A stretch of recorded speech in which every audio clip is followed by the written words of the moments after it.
pleasure of introducing our distinguished speakers and guests in the audience. We extend a warm welcome to Mr. Gao Hongshan, Minister Counselor from the Embassy of China in the Republic of India. Mr. Jim Francois, Head of Secretariat of CEM, maybe he will come later. Mr. Gan Han, President, Chairperson of the Central Electricity Authority of India, and Dr. Chobi, Director of the Cooperation Division of GuideCo. Mr. Claudio Fanching, Global CEO of Hitachi Energy. Mr. S.R. Narasimhan, CMD of Grid Controller of India. Mr. Rob Cook, Senior Policy Advisor from the Green Grids Initiative under the Department for Energy Security and Net Zero UK Government. Mr. Reggie Kumar Pillai, Chairman of Global Smart Energy Federation. Mr. John Grimes, CEO of Smart Energy Council. And Mrs. Wang Mu, Deputy Director of International Cooperation Department, Chinese Wind Energy Association. Mr. Sonil Mathur, MD and CEO of Siemens India. And Mr. Pankajam, Program Specialist from ISA. We now invite Mr. Gao Hongshan, Minister Counsel from the Embassy of China in the Republic of India to deliver the opening speech.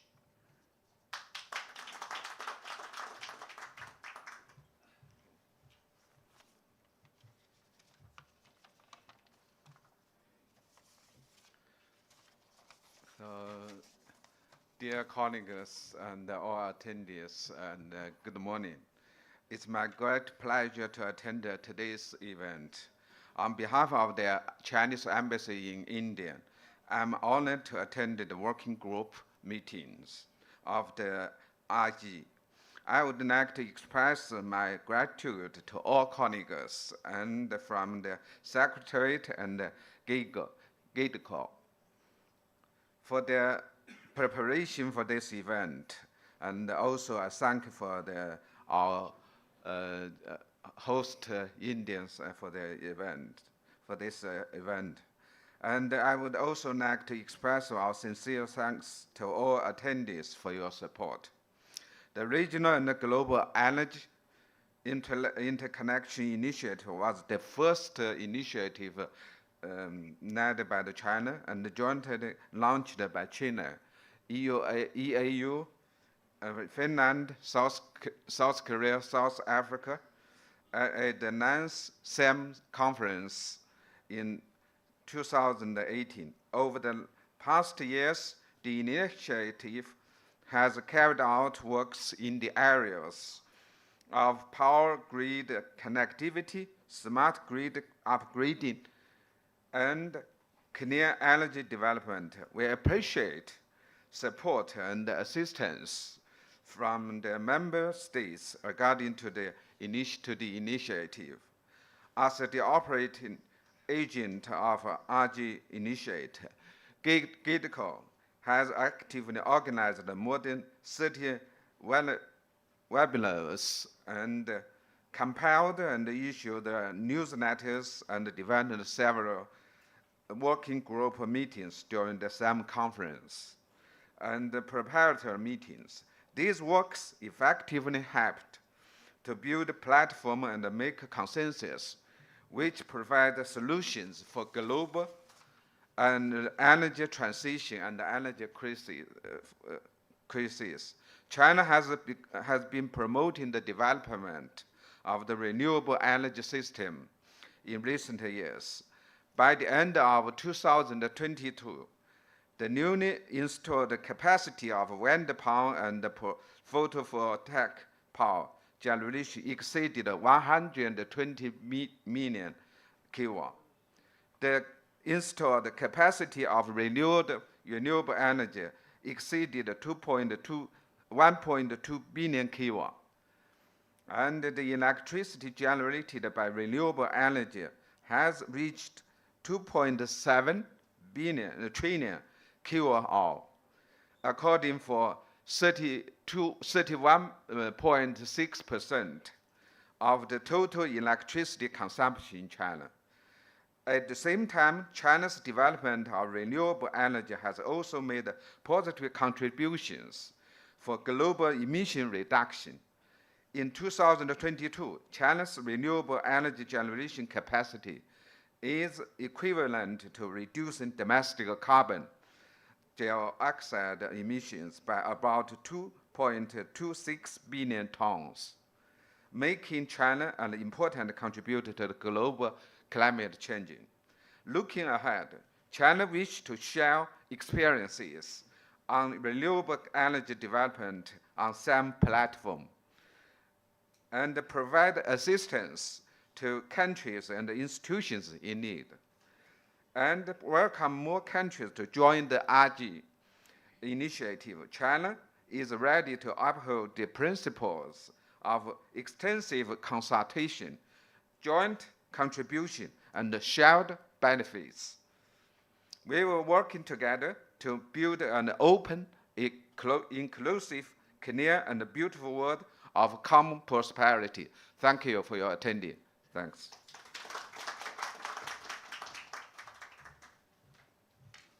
Thank you, Mr. Gao Hongshan, for sharing China's experience and practice in energy transition and clean development.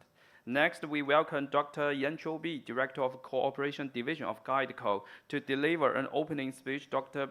Chobi's rich background in energy research and experience will undoubtedly enrich our understanding of GuideCo's solution to clean energy development.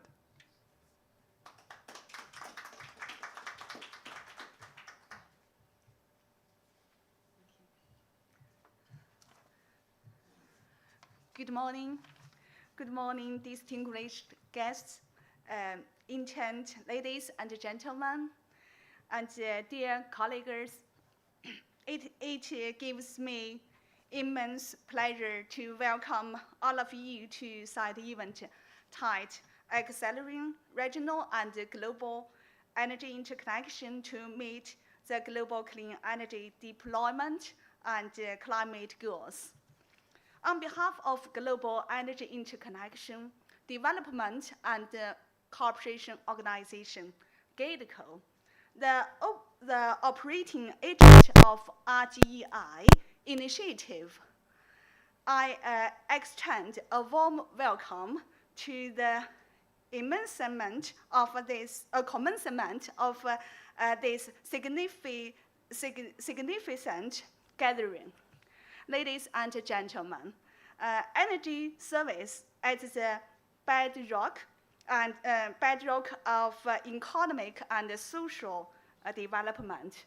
And we recognize that establishing an interconnected clean energy network, facilitating the free flow of clean energy across borders and regions, can substantially reduce energy production and consumption costs, and play a crucial role in achieving a sustainable low-carbon energy future. By building the global energy interconnection, GEI, and promoting energy infrastructure interconnectivity worldwide, we can expedite clean energy development across nations, accelerate the energy transition, enhance access to clean energy, and pave the way for constructing a zero-carbon energy system. These endeavors hold paramount importance in realizing the UN 2030 Agenda for Sustainable Development.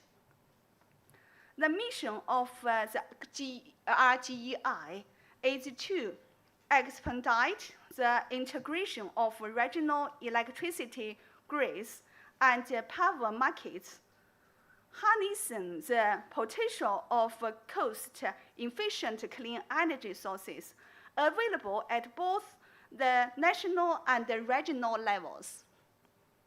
This approach will aid in the development of a sustainable, secure, and affordable regional electricity system, while simultaneously contributing to economic growth, climate change, mitigation, and the decarbonization of energy system. GIDCO established in March 2016 with its headquarters in Beijing, China. It's a non-profit international organization committed to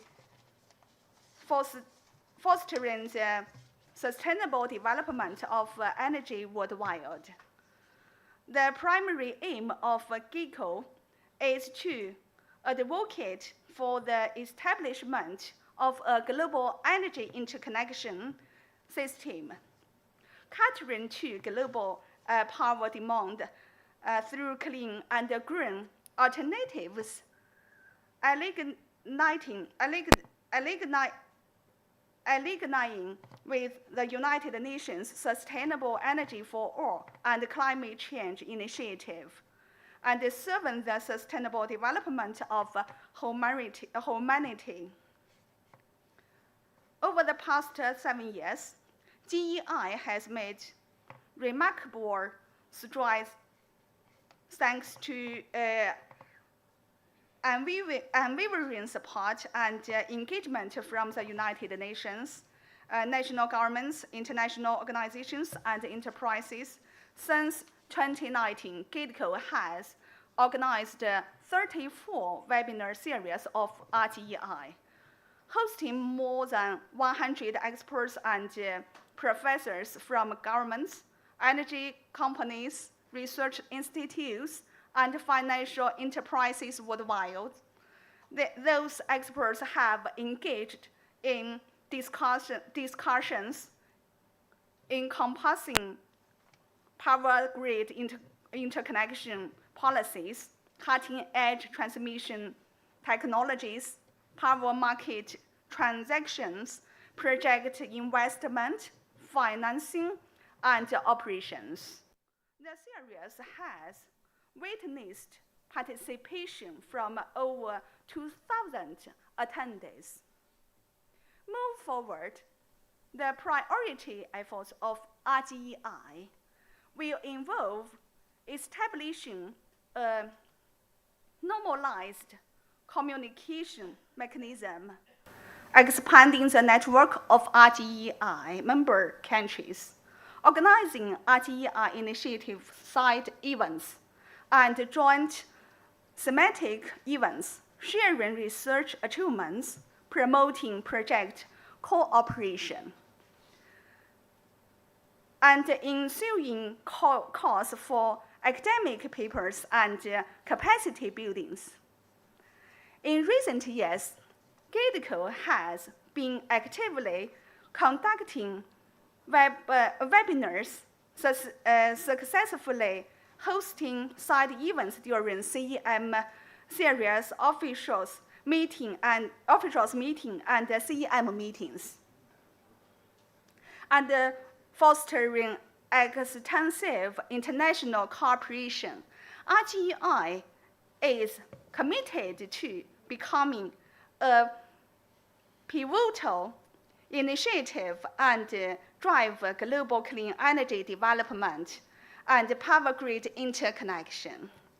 In conclusion, I extend my heartfelt appreciation for your attention and anticipate that RGEI initiative will accelerate the global energy transition, contributing significantly to the recognition of UN 2030 agenda for sustainable development. Moreover, I eagerly look forward to further discussion on potential collaboration with all of you. Thank you.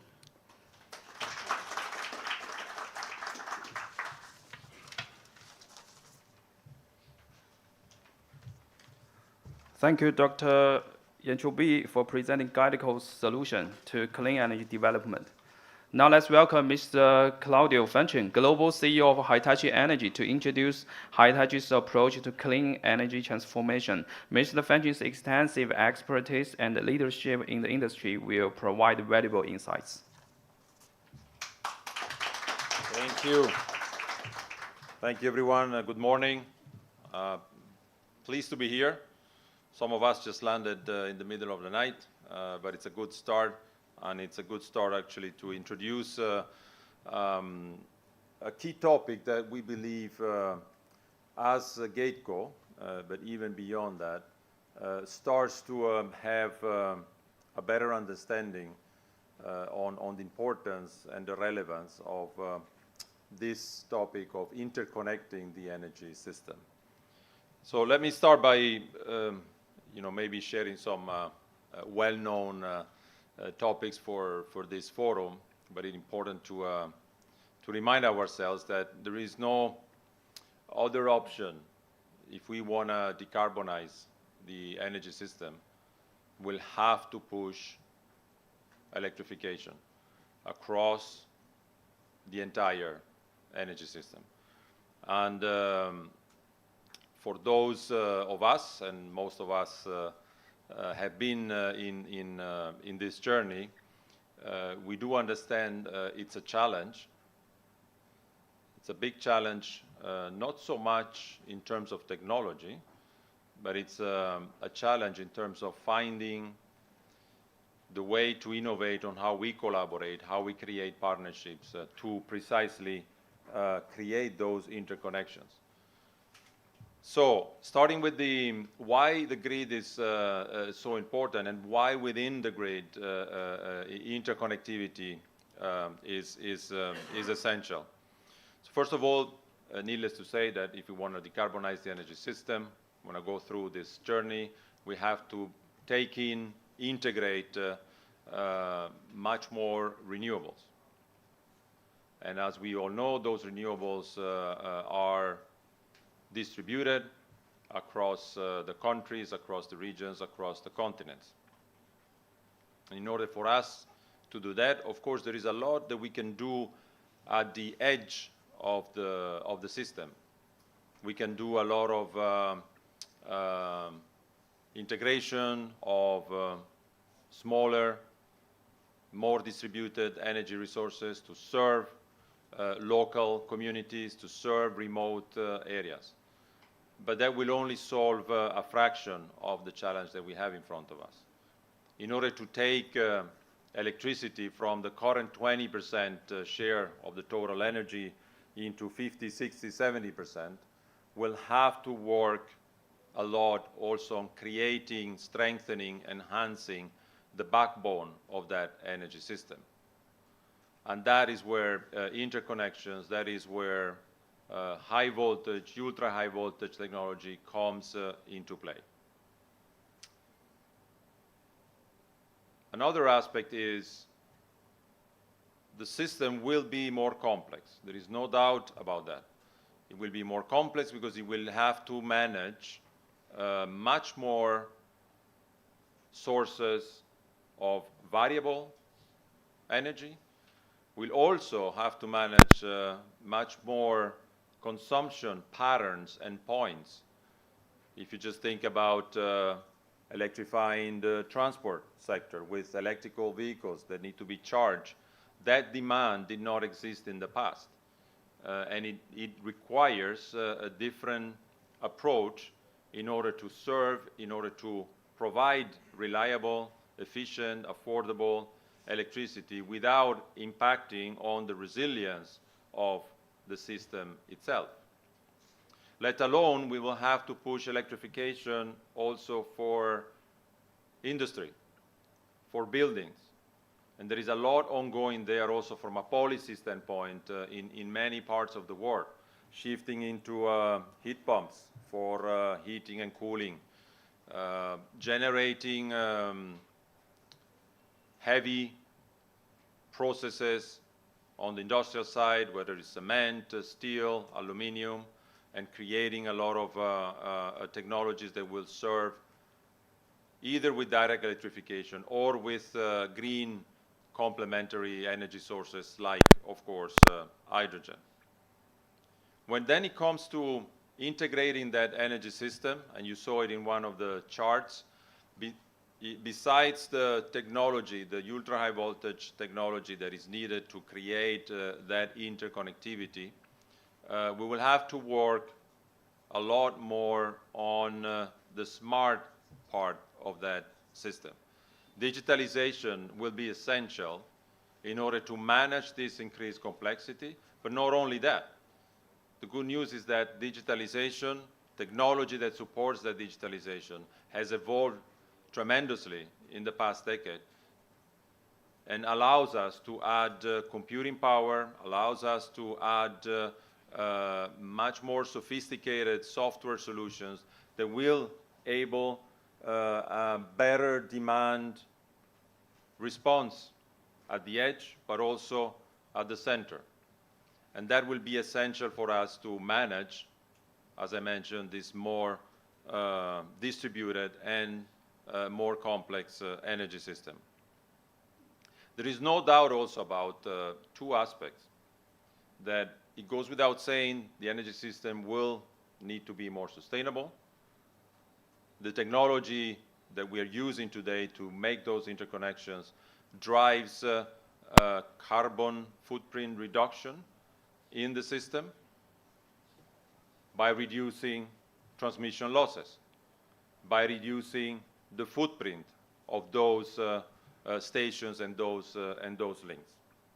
But there are two more aspects. One is security of the system, both physical and cyber.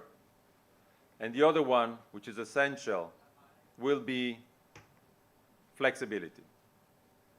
And again, if you look at ultra-high voltage DC technology that is now widespread and available to many markets, thanks also to the strong efforts of collaboration and pushing the boundaries of technology that we have the pleasure, the honor of participating into together with State Grid of China.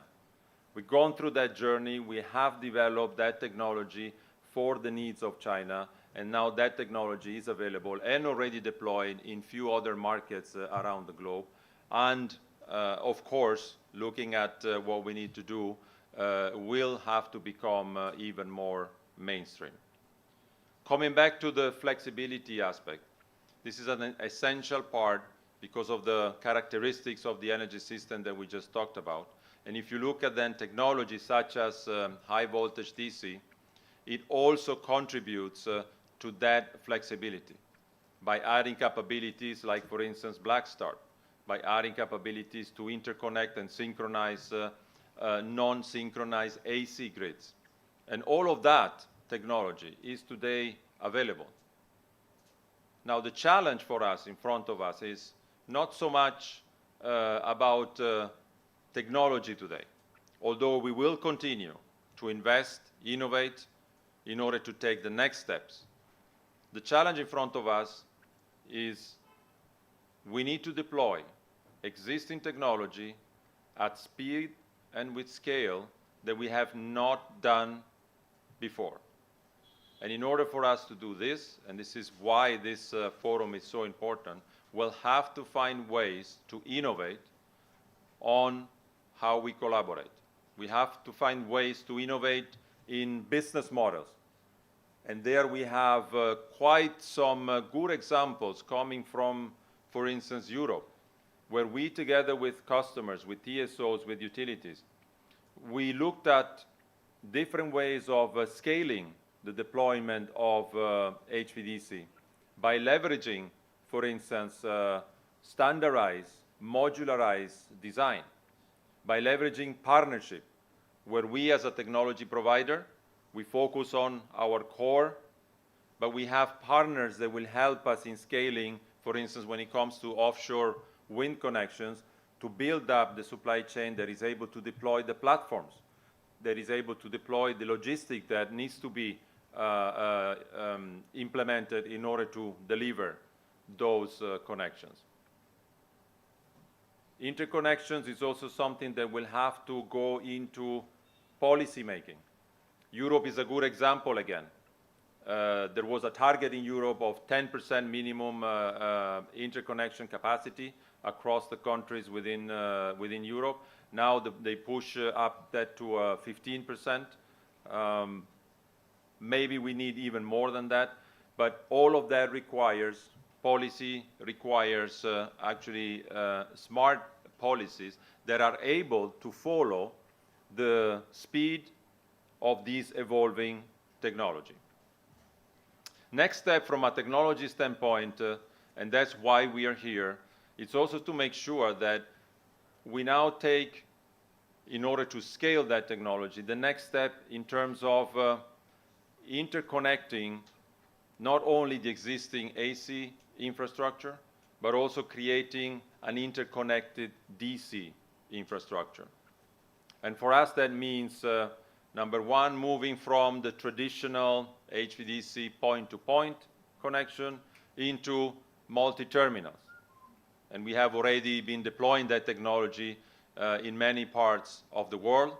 So once again, technology is not the challenge. It's there, it's operating, and has proven to deliver the results that we need.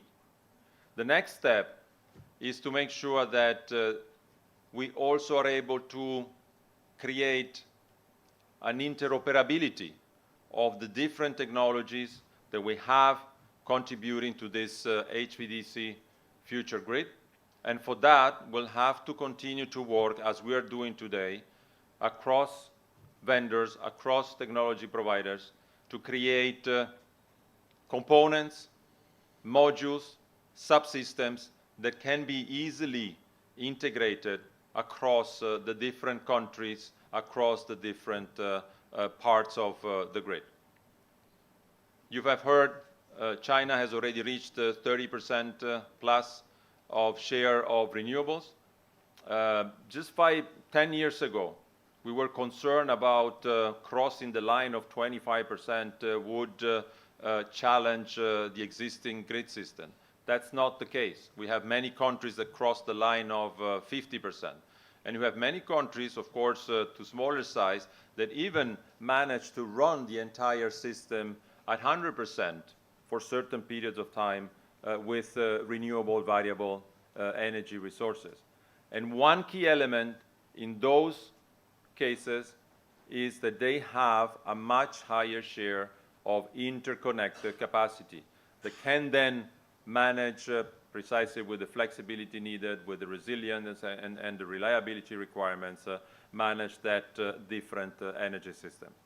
So to conclude from my side, I think it's important for us as a community that understand the importance of the grid, that we share the learnings, that we share the understanding of why the grid needs to have a much higher visibility, much more attention if we want to deliver on time, whether it's 2050, 60, or 70, the energy system that will be decarbonized.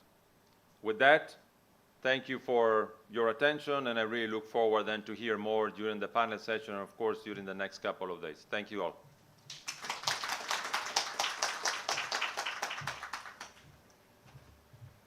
Thank you, Mr. Claudio Fanchen, for shedding light on Hitachi's efforts in clean energy and energy efficiency. Our next keynote speaker is Mr. S.R. Narasimhan, Chairman and Managing Director of Grid Controller of India Limited, who will share insights on India's experience in the electric sector.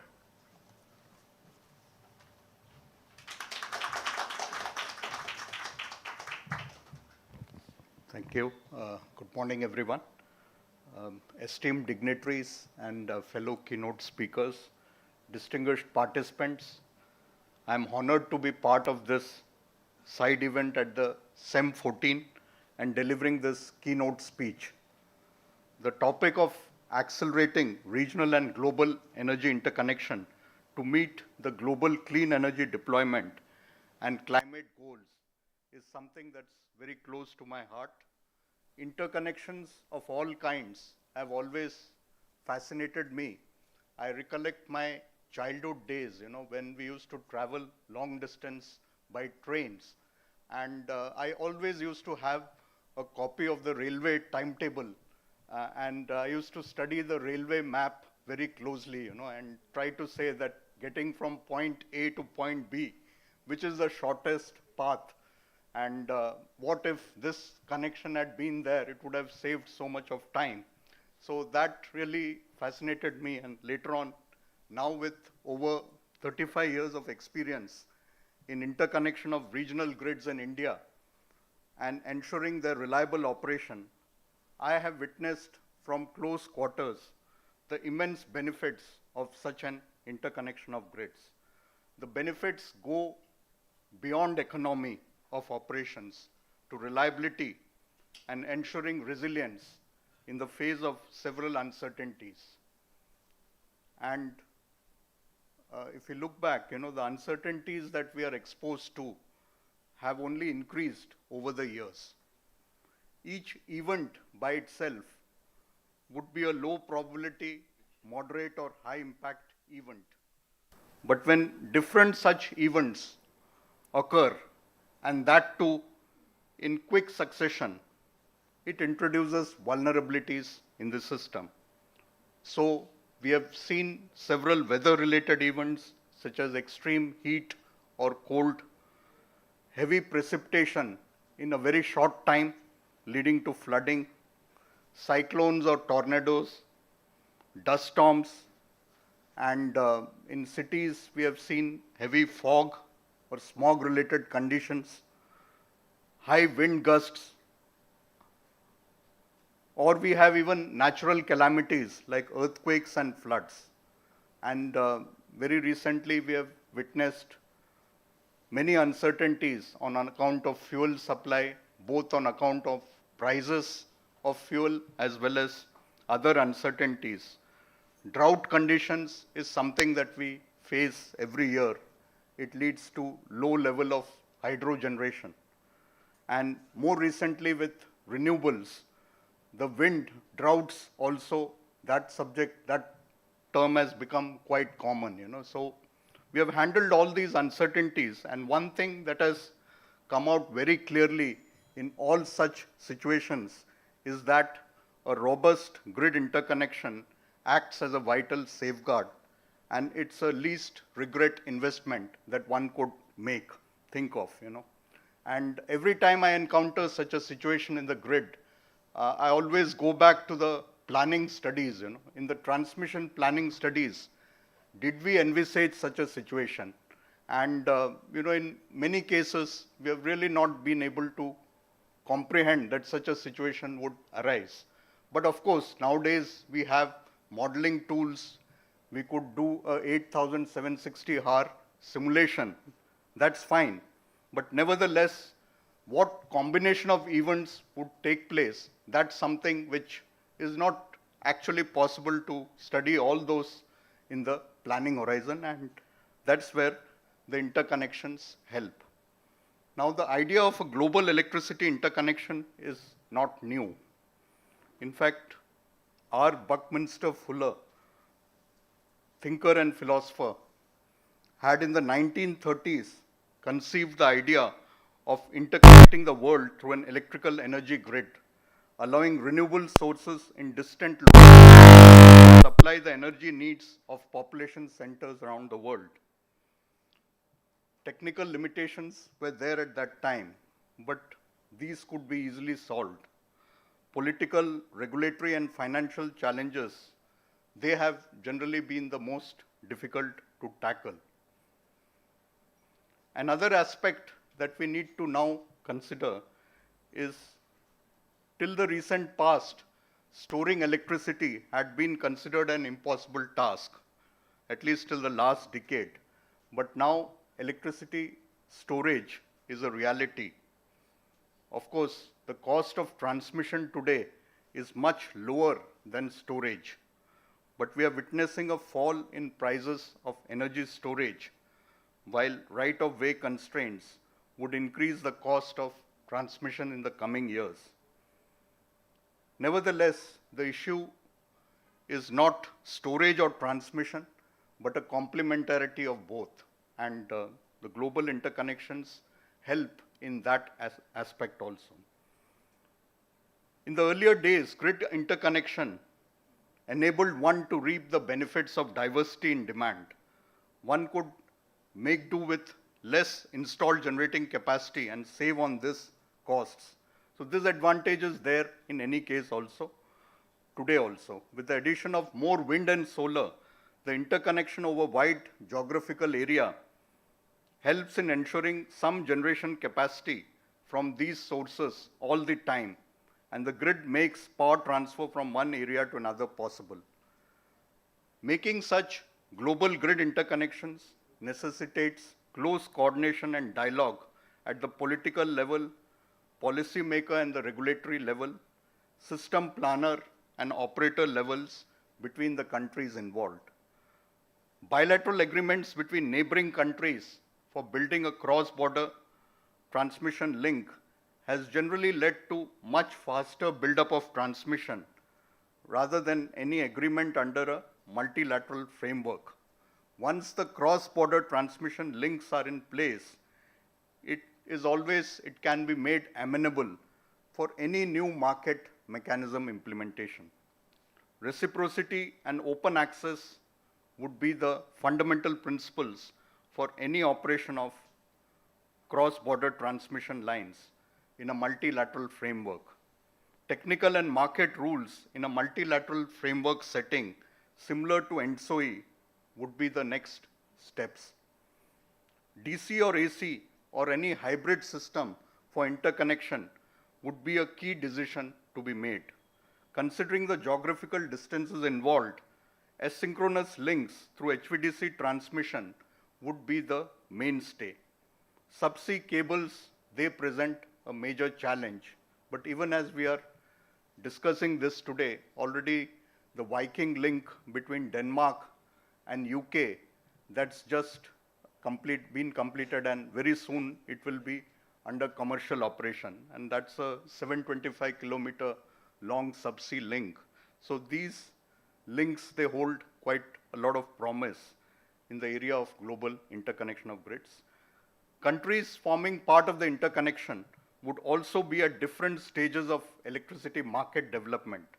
A basic framework for scheduling, metering, accounting, and settlement must be put in place in each area to facilitate a common electricity market later.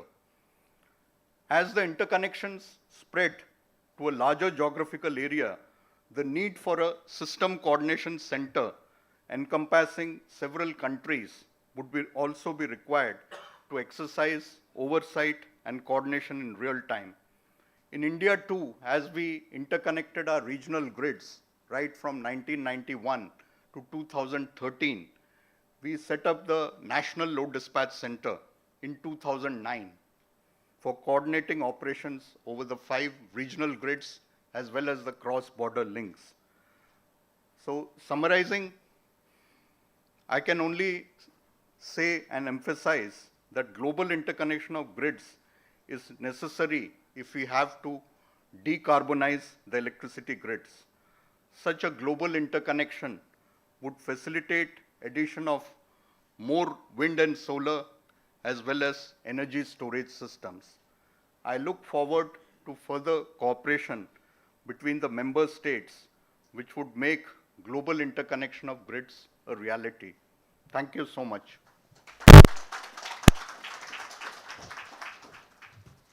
Thank you, Mr. S. Narasimhan, for sharing the valuable experience in India in the energy transition. We will now hear from Mr. Rob Cook, who will discuss the emission reduction strategy in the UK.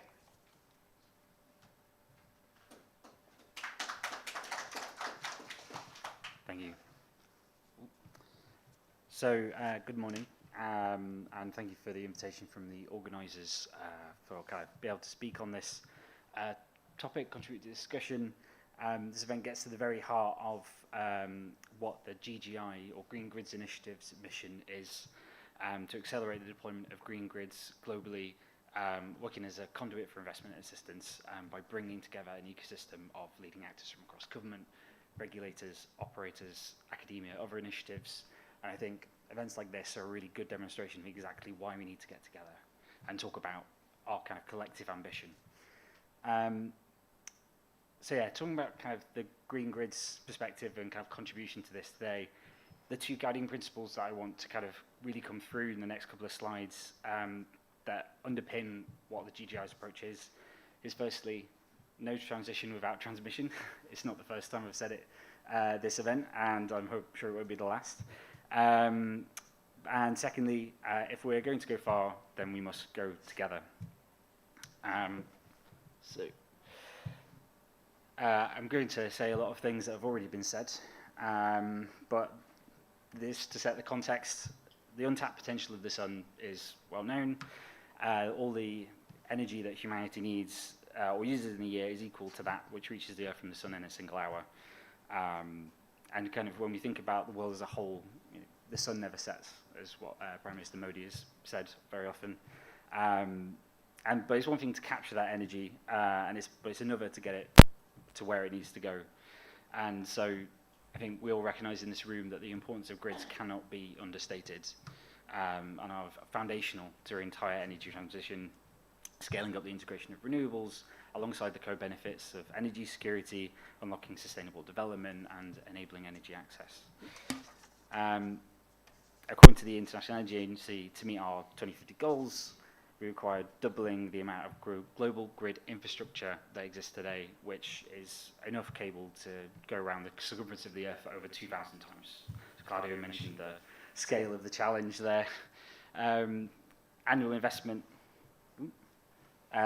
today is currently at around $330 billion US, which is just about recovering to pre-pandemic levels. But by 2030, this needs to scale up to more than double, 750 billion. And then, according to the IEA's net zero scenario, this goes up to a further 1 billion by 2040. Oh, sorry, 1 trillion investment of kind of per year. And the scale up is even faster in emerging and developing economies, almost quadrupling. So, thankfully, more people are starting to wake up to this as a critical issue. But the specific issues that grid developments face varies from region to region. In more developed economies, grids are being seen as a potential bottleneck rather than the enabler that they should be. Bloomberg estimates that there's about 1,500 gigawatts of electricity just waiting to be connected in the US and Europe. And this is due to a number of factors, including kind of slow permitting and supply chains and skills constraints, whereas the challenges in more developing economies can relate to issues around access to finance and expertise. This is why, as kind of recognizing this as a critical issue, the GGI was launched in COP26 in partnership with India's One Sun, One World, One Grid vision. And 92 countries endorsed the One Sun Declaration at that summit, which set out a number of high-level actions, just captured here, I'm not going to talk through them all, that address the need for grids across continents, communities, and countries. Since COP26, the GGI has been focused on cross-border interconnectors and access to finance points in particular. Kind of working to mobilize the kind of global political, technical, and financial cooperation needed through regional thematic working groups to drive forward kind of key transformational projects. So kind of thinking about these kind of regional and financial challenges, we currently work through an Africa working group led by the African Development Bank, an Asia-Pacific working group led by the UN Economic and Social Commission for Asia-Pacific, as well as a group dedicated on kind of finance challenges. I think working with regional partners is absolutely kind of key to kind of driving this forward and understanding kind of where the key interventions need to be. So we've worked on a number of different types of projects. This includes the hard infrastructure on the ground projects. So a key example being our work to support and accelerate the Zizabona interconnector, which is connecting Zimbabwe, Zambia, Botswana, and Namibia.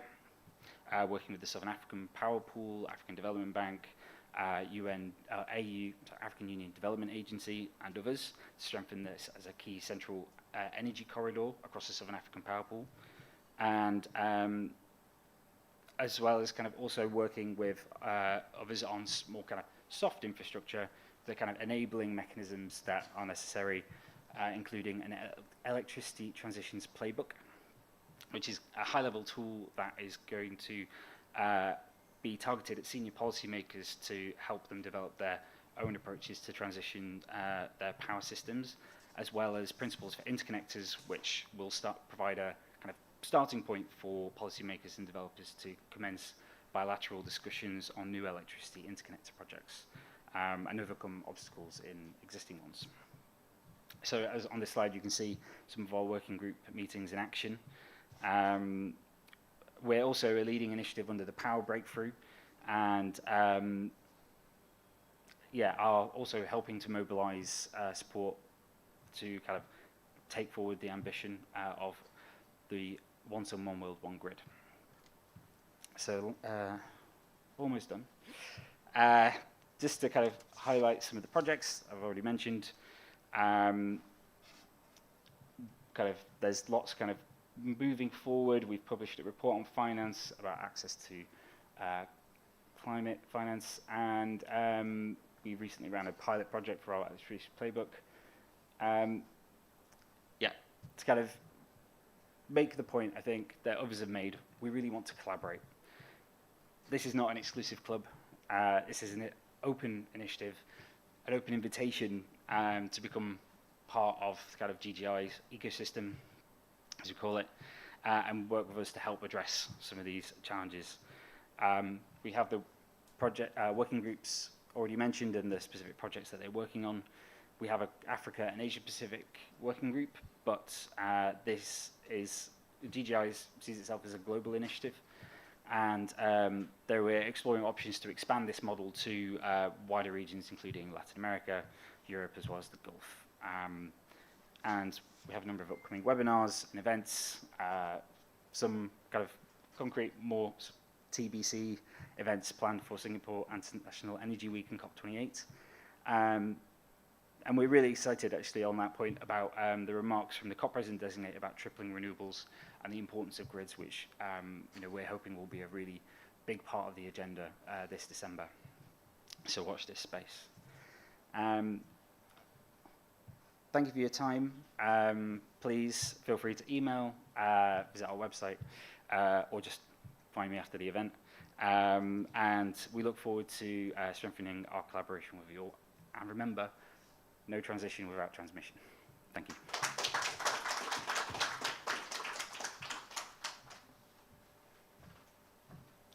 Thank you, Mr. Rob Cook. Next, we have Mr. Rajiv Kumar Pillai, who will share his insights on India's successful practice of energy interconnection.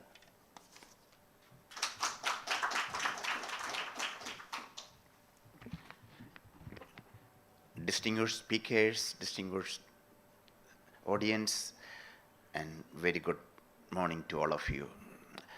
We are Global Smart Energy Federation is indeed grateful for this opportunity to host this global energy interconnection along with GATECO, this side event at CEM.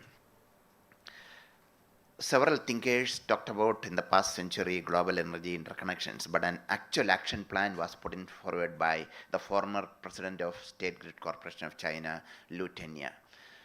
Going way back in 2012, at the opening ceremony of SIGRE session in Paris, he presented a paper, and it talked about building gigawatt scale solar farms in North Africa and gigawatt scale gas power plants in Russian Far East region, and building ultra high voltage transmission system and bringing electricity to Western Europe and selling at 3 cents per kilowatt hour. This is way back in 2012 when 1 megawatt of solar PV was way more than $1 million. But that vision has come true today. 3 cents globally, the solar PV prices come down to 3 cents per kilowatt hour. But that time, thinking that was very, very bold and visionary. And everybody in the some 2,000 people in Sigre opening session was wondering, will it ever happen? And nobody took that very seriously, although he English translation of his presentation had given to everybody, and building this high voltage lines. And nobody took it seriously for several years until 2018. Later, after his retirement, Lieutenant made GATECO and took hundreds of engineers on deputation from SGCC and started an office of GATECO in SGCC building itself. And in 2018, they released the first backbone interconnection report in April 2018, I guess. So it proposed 9 horizontal interconnections and 9 vertical interconnections to be built in 3 phases by 2035, 2050, and 2070. Again, this was a very, very bold dream to think of interconnecting all the continents, all the way up to Australia and New Zealand connected to the rest of the world. No numbers were discussed. Some technology documents were released along with that backbone. And when we looked at it in 2018, India was already operating the 3rd largest power system in the world. And I have seen only one line going through the center of India. So I had after this report were released, after the inaugural session, the first panel, I had a speaking slot. I said, this is not correct. We today operate the 3rd largest power system, and only one line going through India will not going to make a global energy interconnection. You have to look at seriously. Later in 2020, they released a second set of reports which talked about several interconnections. In 2035, India getting connected to even directly with China, with Myanmar, with Tajikistan, and 2050 interconnections going all the way to many other countries through 800 kV HVDC, 660 kV HVDC, 500 kV HVDC connections. And some numbers started coming in. By 2070, about $38 trillion need to be invested in interconnecting this 9 vertical and 9 horizontal interconnection. That number was again staggering, and we everybody wondering where this money will come from. Technologically, as Claudio said, there is no challenge. Technology exists. And the experience of regional interconnections, we have more than 50 years in the power pools in Europe, in North America, and those we built recently in the 21st century in Africa are all functioning quite successfully. And going back to the Indian experience, which Mr. Narasimhan said, in 2012 July we had a massive power cut. Other than southern region, 2/3 of India underwent a power cut. Though globally everywhere, I was in US that time, and even there the news channels and the newspaper, it came in the front page saying that some 700 or 800 million people in darkness. But 2 years down the line, we interconnected all the regions. India used to operate as 5 regional grids, but northern region, western region, and eastern region, we had already interconnected. And that's how this, when the problem came, all those regional grids gone. But after we interconnected and started operating as a national grid, today we, as I said, we operate the 3rd largest power system in the world with more than 417 gigawatt of capacity, generation capacity connected to the grid. We never had in last 8 years no major grid failure. And that send the message that the larger the grid, better control mechanisms. And also with more and more intermittent generation resources getting connected to the grid, any amount of weather prediction is not going to help. You need to have intra-day mitigation measures. If there is variations in cloud movements, if there are variations in wind, whatever predicted, climate is entirely different than what we thought. So, and despite we have all these supercomputers, weather prediction is more of an art than a science. So we need to have systems capable of intra-day mitigation measures of whatever we scheduled for a particular day. And again, the experience is that the larger grids help that. Europe they have interconnected, and they have a weather monitoring station in Brussels, which talks about some 18 TSOs interconnected some 10 years ago after 15 years ago after several grid failures. So now its system operates quite well. It gives a 2-day ahead prediction, 1 day ahead, and intraday mitigation measures. So the technology and also amount of money which can be invested to create this global energy interconnection is becoming a reality, and we hope this and what we did at that point in time, coming back to India, ministers and senior leaders from around the world at that 2018 conference, when this backbone interconnection report was released, said we should look at only one line going through India. So we had written an approach paper, India Smart Grid Forum, and we called everybody. We had a couple of rounds of discussions. And then it was agreed that we should look at our regional grids interconnection. South Asia grid, or SARI grid it used to be called, now we changed the word to South Asia grid. India, Bhutan, Nepal, Bangladesh, we are interconnected already. We operate, even a power market is emerging in the regional. And the western side, the 6 Gulf countries, the GCC grid was already operational, well established. And also in the ASEAN side, in that point in time, 5 countries were interconnected, and now the 6 countries are interconnected. So we mooted the idea of interconnecting these regional grids, and we get about 5 hours of, from Singapore to Saudi Arabia, 5 hours of time difference. So which with the solar rising, increasing share of solar, will be able to support the evening peak of each country as the sun moves. So in 2019, as part of India Smart Utility Week, we did a side event. We called people from GCC grid, from ASEAN, from India, and everybody readily accepted we should start with 1 interconnection each. And what we agreed was that from Oman, there will be an undersea connection to Gujarat, a 2000 megawatt capacity, approximately 1000 kilometers. And from Manipur in the eastern side of India, a connection to Thailand via Myanmar. These were the 2 interconnections commonly agreed, minuted in that side event. And following year 2020, some international development agencies, including European Commission, came forward to support the detailed feasibility study. But then 3 years we lost in COVID, nothing much happened. But there are more work in the regional power market, regional interconnections happening both in India and in ASEAN. And GCC is talking about extending their connection to other countries like Jordan and Syria and beyond. So coming back to 2019 itself, 6 months down the line at the International Solar Alliance General Assembly, our Honorable Prime Minister mooted the idea of one sun, one world, one grid, or SOG.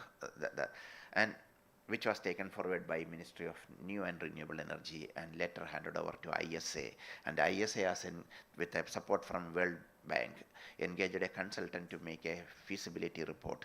That report is yet to be published. I believe it was due sometime early this year. We hope that will be. And EDF, actually, EDF France is preparing that report. So, and in COP26 in Glasgow came the new Green Growth Initiative, GGI. So it's snowballing into actual global energy interconnection. We hope this will happen very soon. Regional grids getting interconnected, and Africa, as we speak, there are 5 power pools, regional power pools are getting interconnected. Africa is already talking about a continental power market. So these things are happening at a faster pace, and we need this, and we can build or we can generate clean energy at scale, affordable, and we can transmit to anywhere and there are enough of experience and technology existing. And we will talk more in details in the panel following. Thank you very much.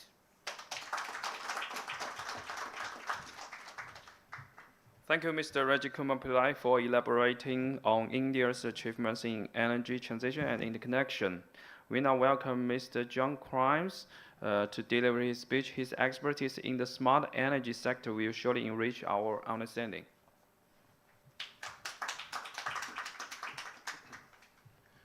Well, good morning, everybody. It's fantastic to be here. I'd like to start by congratulating China for their leadership in putting forward this proposal and all of the working group countries that are advancing this discussion. I think it's a very important one, so thank you for the opportunity. What I'd like to do today is just provide some observations about what we're seeing in relation to grid infrastructure in the Australian context. And why do I think that's interesting?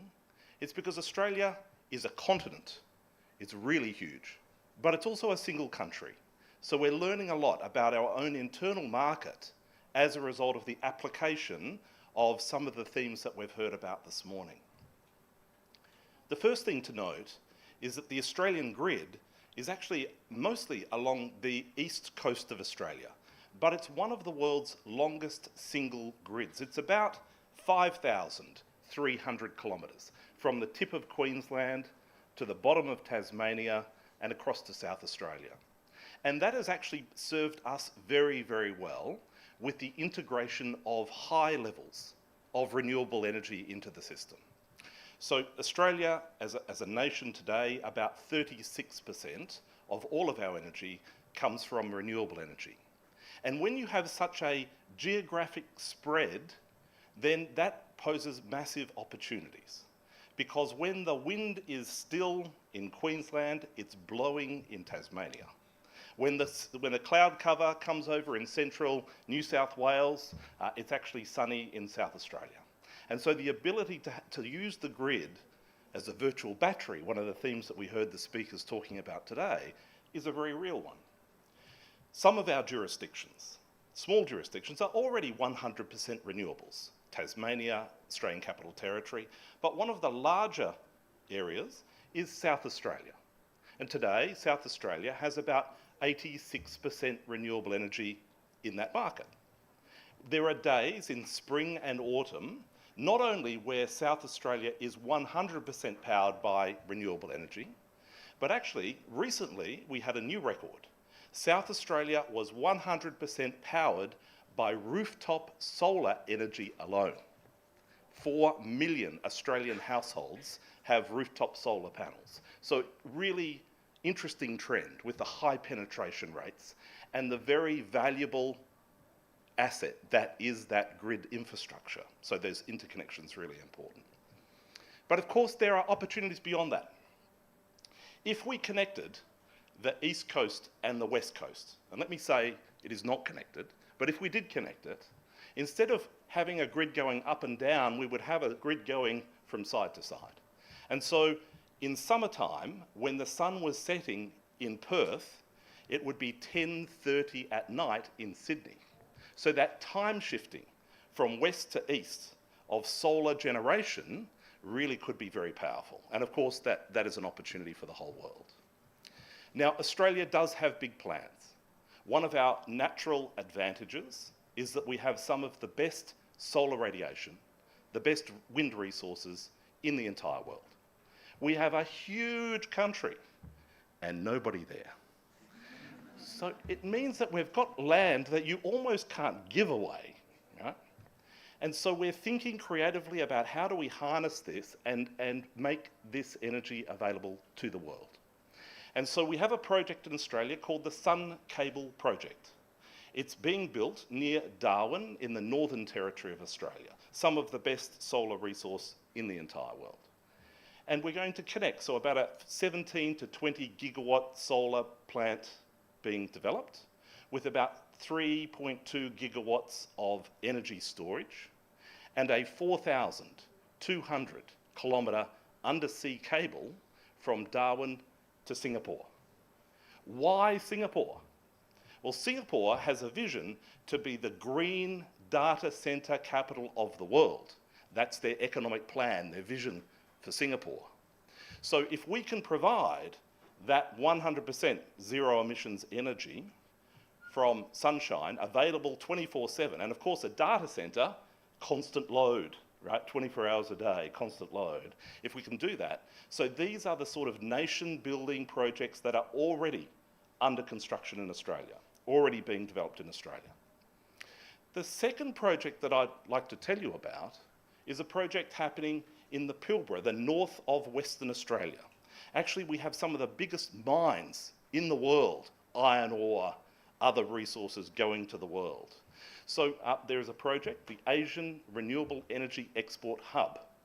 And in that project, 26 gigawatt solar and wind project, 1,600 wind turbines, 73 square kilometres of solar panels, huge. And the energy will be used to power the mining industry in Western Australia. But I also want to introduce a thought to you. Of course, the physical grid is so important. It will be important for the whole world. But also think about the virtual grid. How can we take that energy and embed it? So, for example, instead of selling iron ore dirt, exporting that, why don't we use the world's cheapest and cleanest energy to actually produce iron pellets, in which case the value of the export has gone up, but we're actually exporting not just iron, but Australian sunshine and wind inside that iron pellet, right? The opportunity for value adding is immense.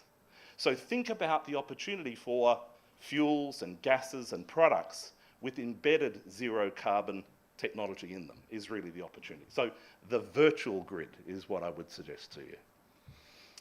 One other quick footnote before I finish is to talk about the opportunity, of course the grid, but another speaker I think was talking about taking some communities off grid. And this makes a lot of sense. In some applications this makes a lot of sense. In Australia, we're actually doing it because we have a problem. Huge geography, no people. So you have you might have a swirl line, a distribution line that goes 100 kilometres, 10 people.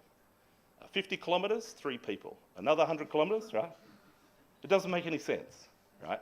So in Australia, our operators are actually cutting the line and they're putting solar, they're putting a battery, and they're putting a small backup generator for the very unusual weather conditions that happen from time to time.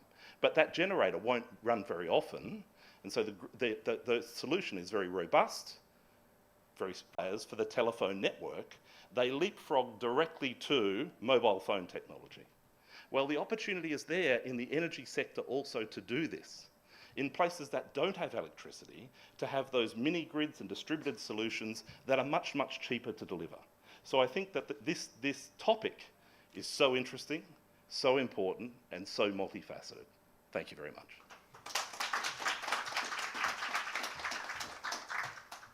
Thank you, Mr. John Krams, for emphasizing the importance of the smart energy and the transformation in the energy transformation. Now we move on to the panel discussion, moderated by Mr. Reggie Kumar Pillai.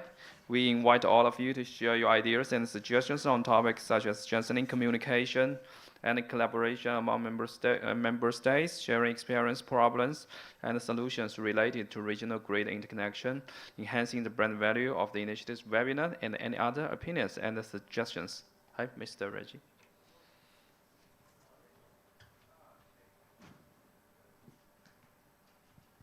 Good morning. We are running.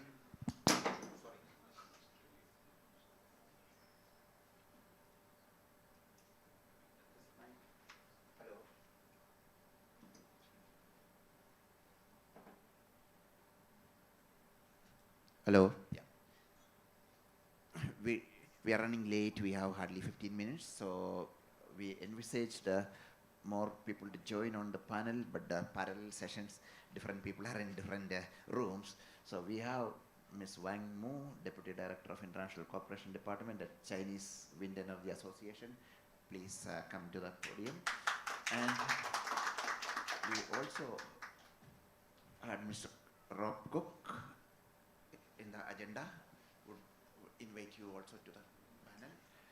And Dr. Saxena from Grid Controller of India. So,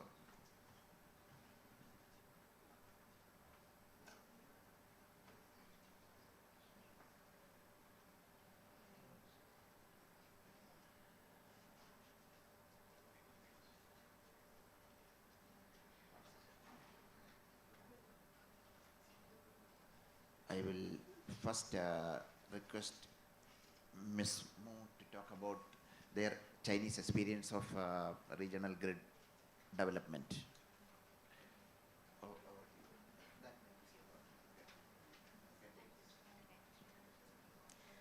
Good morning, everyone. I'm Wang Mu from Chinese Wind Energy Association. Nice to be here. Firstly, I want to share with you some status happening in China. I think it's very similar to the situation that our Australian colleagues introduced. Actually, in most of the area, the energy demands are not meet with the distribution of the renewable energies resources.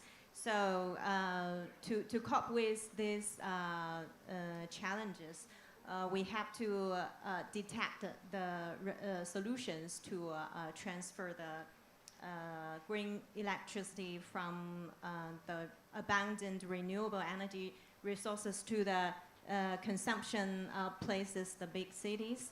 I think we are now facing some challenges, such like the high penetration of the variable energy to the current grid. But definitely we can solve this technical problem from the technical breakthrough. But also we also face the challenges to the technical and economic feasibilities. I think these problems definitely could be solved by the technical innovation, but to improve this progress, I would like to state 2 points. To the interconnection, we can understand from the different aspects of the interconnection. The first one is to interconnect with other sectors. What I mean is we'd better to understand the consumers, our end users, more clearly. They are including the high consumptions sectors like the EV transportation, like the building, like the industrial sectors. So we think we need more work to identify and seek out the solutions from the policy deployment, the mapping up, and also the marketing mechanism. And the second interconnection, I think, is what we are doing now. It's just in a global community to share our know-how, experience, and good practices. So maybe I still have 2 minutes to give a demonstration of our. Yeah, of course. Give us examples, and also I would like to ask you, China still operates as 3 or 4 regional grids. When China going to have one national grid? Yes, I hope I'm glad to share cases happened in Zhangjiakou, a city close to Beijing with abundance of renewable solar and power resources, but they don't have. There is not as much as consumptions like the big city Beijing. So we transferred the renewable energies from the Zhangjiakou to Beijing. In the 2022, during the before the Winter Olympic Games happened, we constructed 500 multi-terminal DC grade to fitting the demand of all the venues in Beijing and in Zhangjiakou to power the 100% green Olympic Games. That what we have done.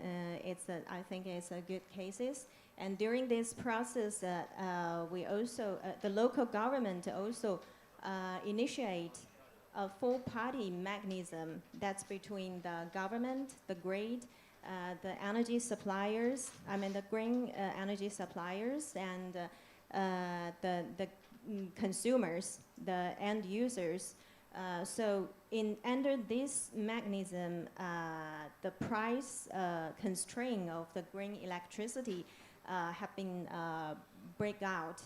So we can make these issues in a feasible way to make the 100% Green Olympic into a reality. And I hope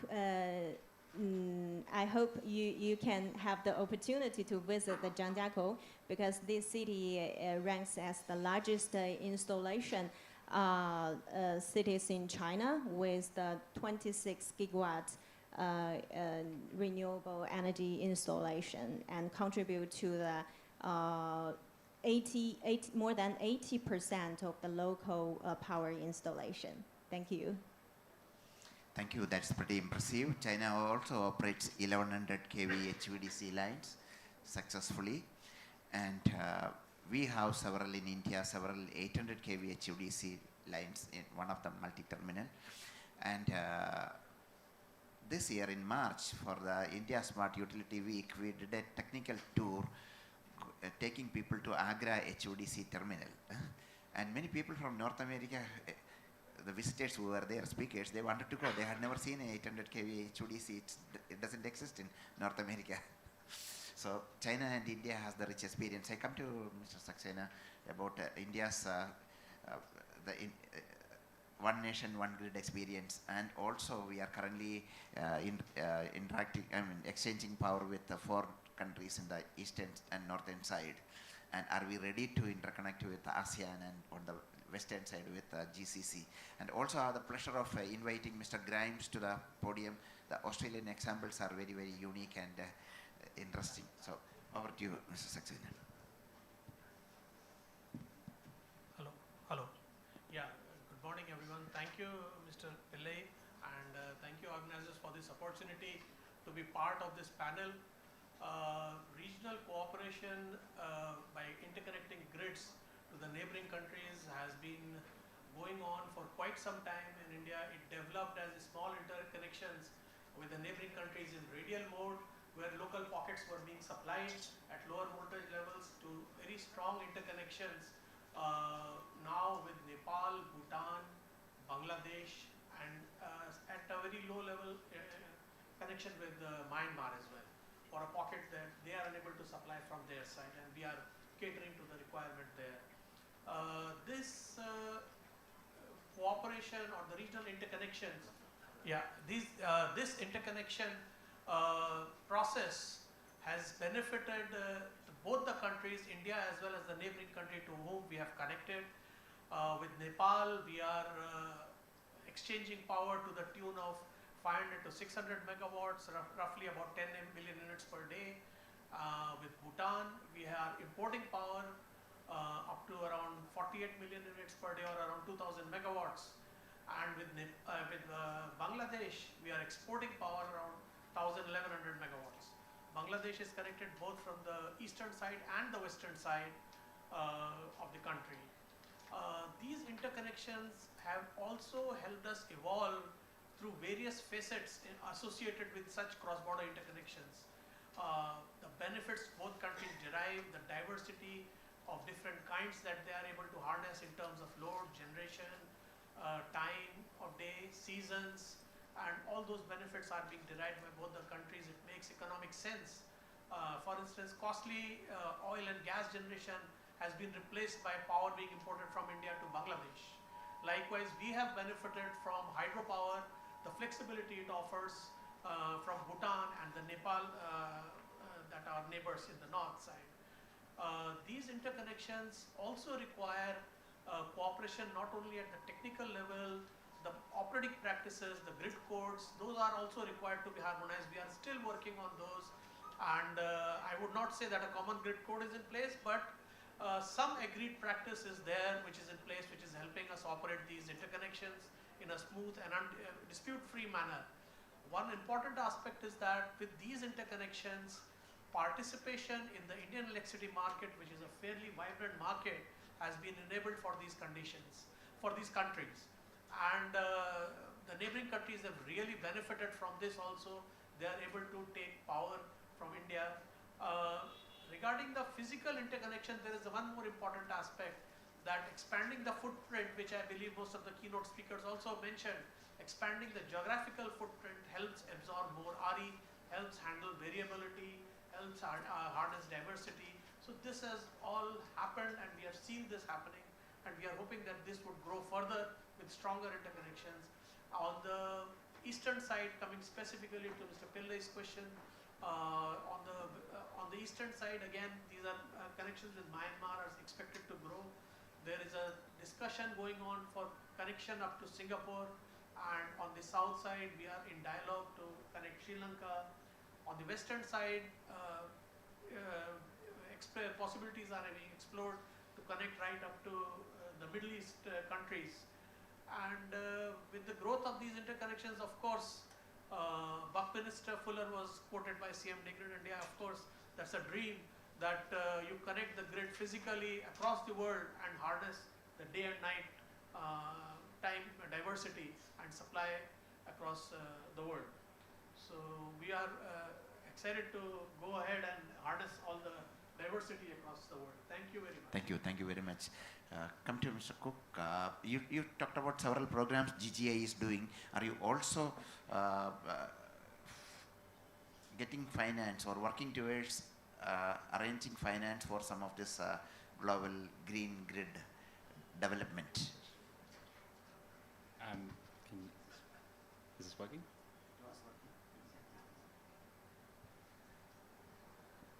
Yeah, it's a very good question. As part of the GGI ecosystem of partners, we work specifically with, as part of the GGI ecosystem of partners, many of those are kind of international finance institutions, including multilateral development banks. The African Development Bank is the lead organization for our Africa Working Group.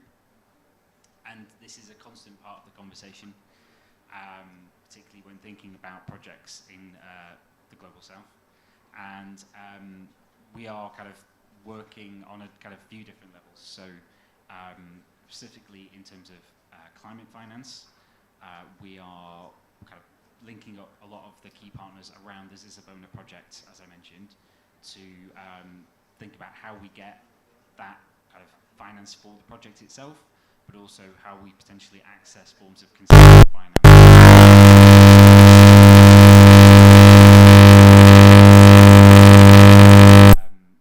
That involves kind of working with the World Bank, as well as with AFDB and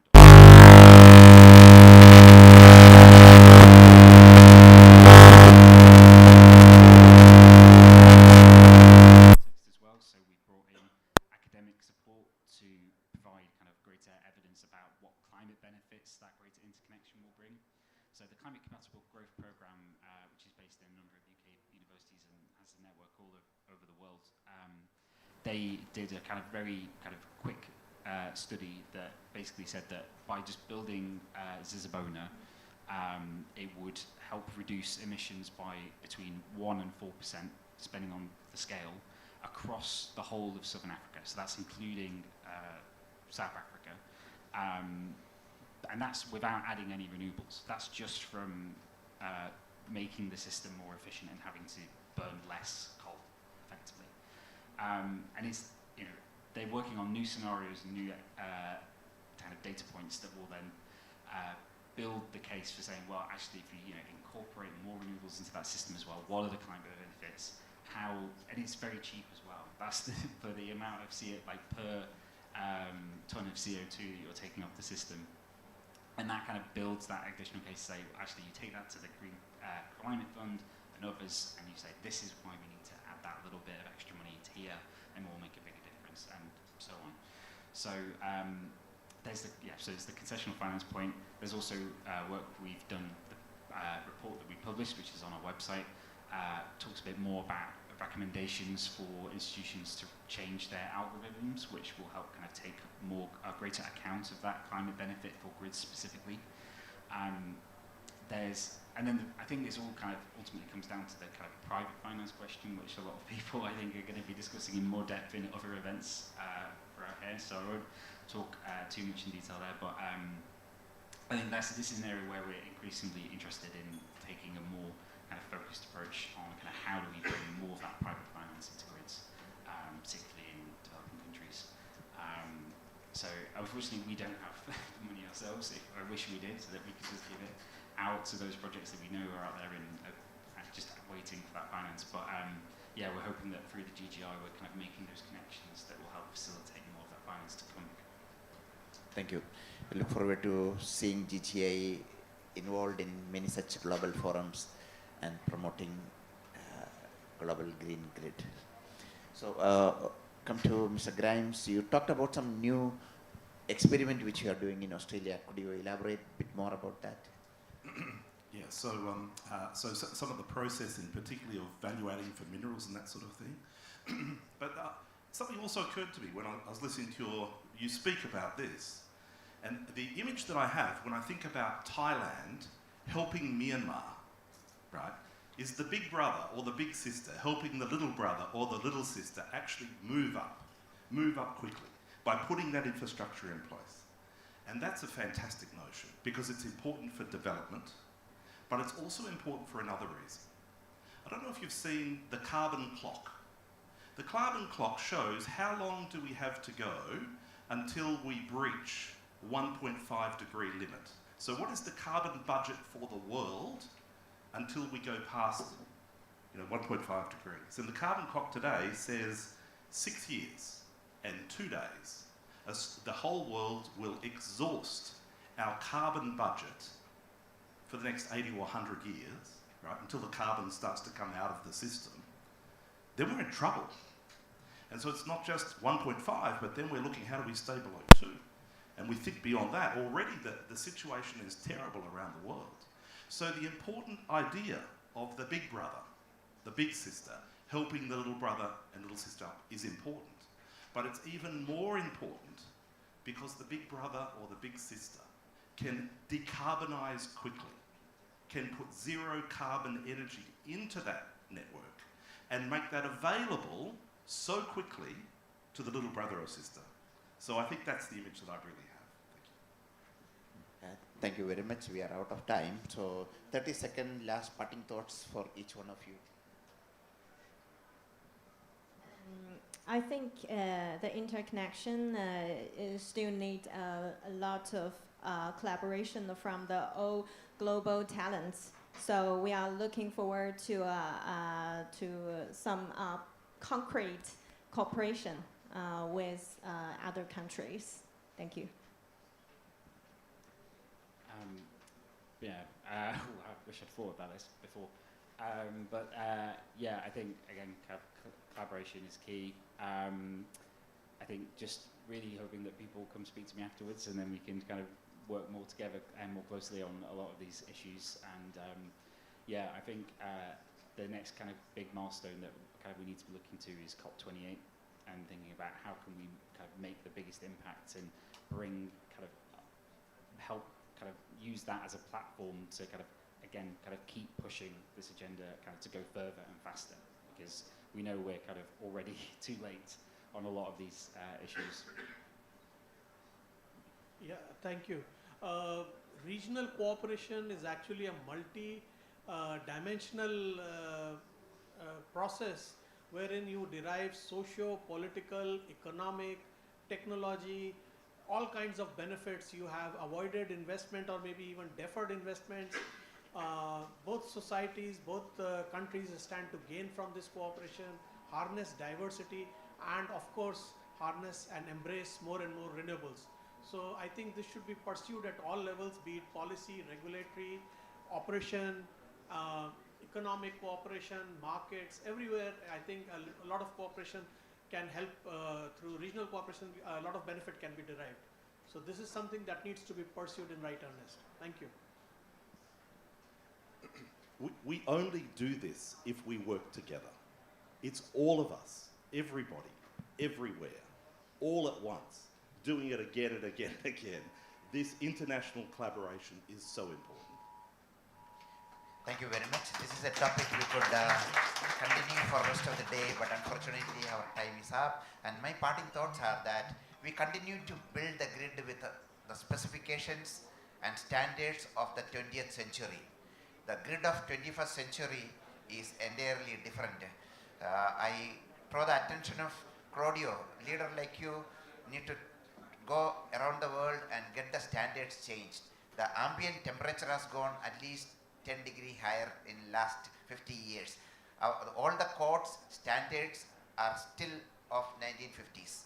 We continue to build new infrastructure with that need to be changed. Derating need to be reviewed, the immediate thing. And in other regions where there are forest fires, regions where are too much flood, we should look at going underground, from overhead to underground, and look at reducing the cost of undergrounding, and also all transmission systems, distribution systems, upgrading the temperature tolerance. This is the most important thing. Last 2 years in our programs in India, in ISGF programs, we take this climate proofing the future grid. And the future grid is also a two-way flow of electricity. The one which we operating today is designed and built for one-way flow of electricity, no more true. So technology companies like Hitachi and your compatriots and also policy makers, grid operators need to look at this specific aspect. Thank you very much. Due to the time constraint, now we conclude the panel discussion. Finally, let's warmly welcome Mr. JF, Head of Secretary of CEM, to deliver a summary and a closing speech.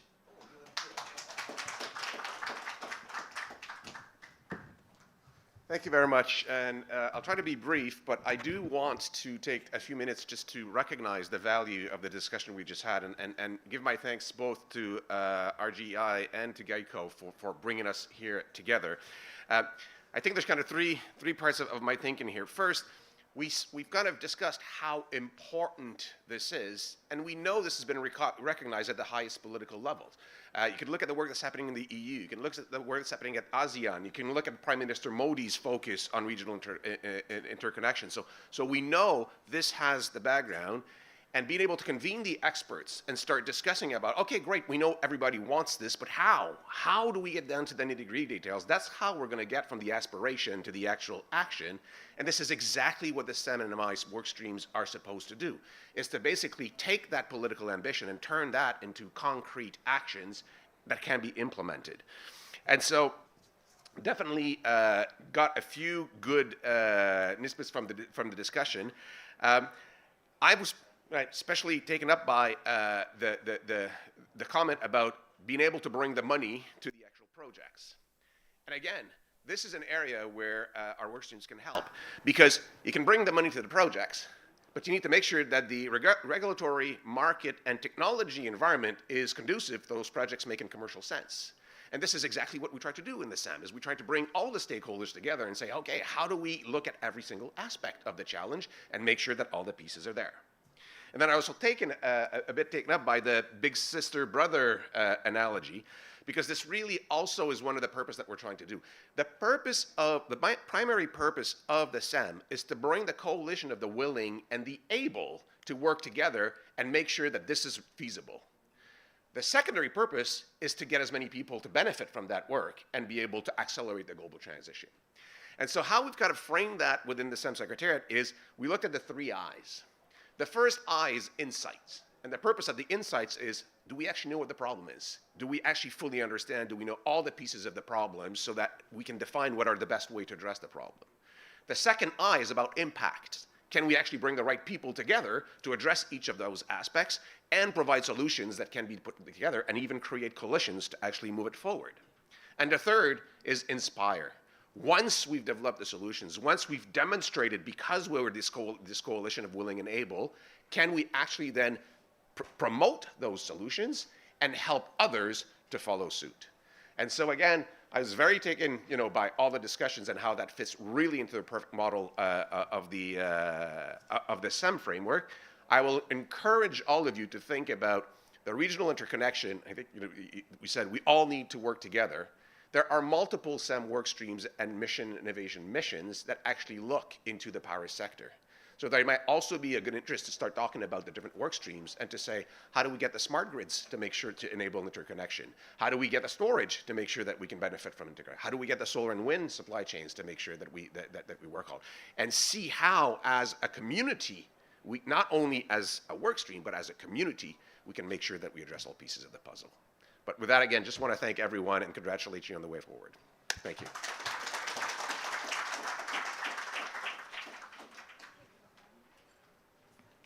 Okay, we sincerely thank Mr. Jia for his valuable support to RGI initiative over the years. We look forward to strengthening collaboration between STEM Secretary and GuideCo. Your presence in the RGI event is highly appreciated. Moving forward, Guide will host monthly RGI webinars, and we welcome all of you to join or collaborate with us in these webinars. Please do not hesitate to contact us. We eagerly anticipate your participation in future RGI events. Thank you very much.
Our future mission.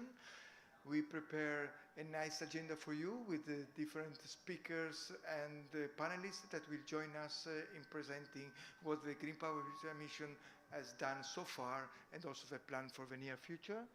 I think we are almost ready to start. I don't see the slides moving. Just give me one more minute. I think they are still having some trouble with the, okay, very good. So this is the agenda for today. So thank you so much for being with us for this event. We just released our national pilot report. We will give some more information about it in a few moments. And I think it's now the time to start with a few minutes of delay with the opening remarks that will be kindly made by Anita Gupta from the DST. So we have a strong support from India in our Green Power Future Mission. The activity has been rooted on the previous activity of IC1 on smart grids, but now we enter a more like a demonstrating phase for the stuff. So welcome and opening remark from my side. I can see that we are all set and we can start. So I would like to invite Anita to come on stage to address a few words to all participants. Thank you so much.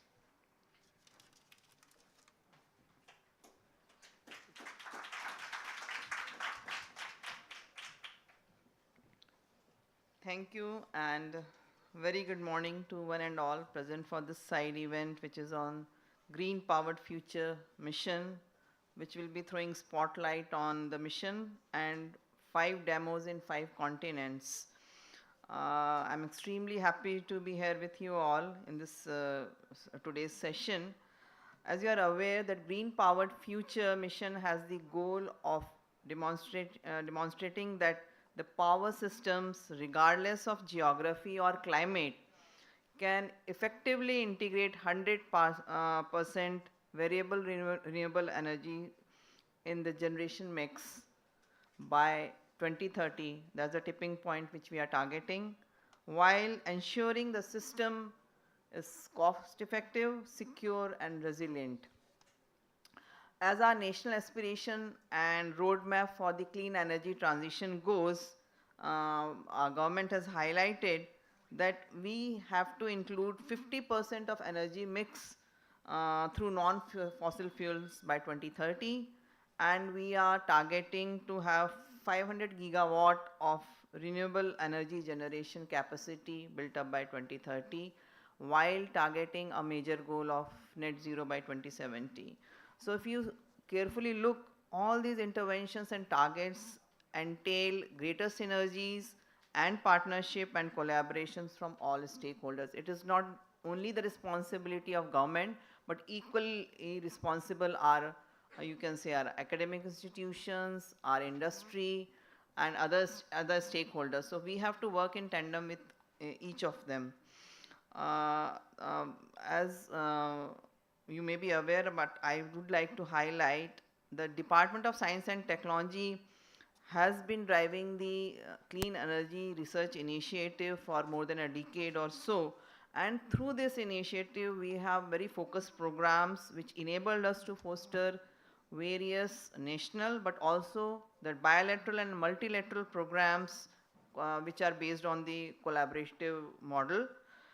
We have been actively supporting research, development, demonstration, through pilot level support in the areas of solar energy, energy efficiency, advanced biofuels, electrical transmission and storage. These are some of our focus areas. And through our consistent efforts of over a decade or so, we have tried to build up an ecosystem for public-private partnership to accelerate the clean energy innovations in the country. In the last 10 years, if you really, I share some of the data, DST has supported R&D in this field to the tune of over, you can say, 3,000 million INR, with over 600 Indian and international institutes who have been involved. And through this support, we have tried to build not only the institutional capabilities, but also the human capacity in the clean energy domain. we have actually been able to collaborate with 40 plus industries and supported establishment and upgradation of research facilities across India, which has resulted in the development of close to 100 plus smart grid technologies. A large amount of R&D work which has been carried out in the areas such as storage systems, microgrid and distribution systems, field demonstration and advanced distribution management system development, cybersecurity and distribution system operator, functions for optimal operations and DSO regulatory aspects and social impact have been carried out as a part of our interventions and programs. One of the key highlight of these activities are that India, on a bilateral level, India-US collaboration program on smart grids have resulted in development of a white paper on distribution system operator to pursue future challenges in power sector. And we had a very eventful workshop in the month of May in Jaipur, wherein we had a good assembly of all the key stakeholders from the country who deliberated upon the future of, under the Green Powered Future Mission, the future of Indian-led initiatives. And this has helped us to really come out with a synergetic integration of local energy vector based smart systems focusing on solar, wind, biomass and biogas to provide a secure, clean and efficient energy, which are now being demonstrated in different locations such as Goramar Island of West Bengal, in the Kanejar in Odisha, Barubeda in Jharkhand and Boracay in northeast. These are some of the areas which are, you can say, access to energy is not that much. So we have been able to really make some impact in the areas where access to energy is really a bottleneck. India is playing a major role in the Mission Innovation program, and under this Green Powered Future Mission, India is co-leading the Smart Grid mission very successfully in the first phase, and we are a core member of Green Powered Future Mission. I am glad to share that as a part of the workshop which I have highlighted, we have already brought out a white paper on the DSO.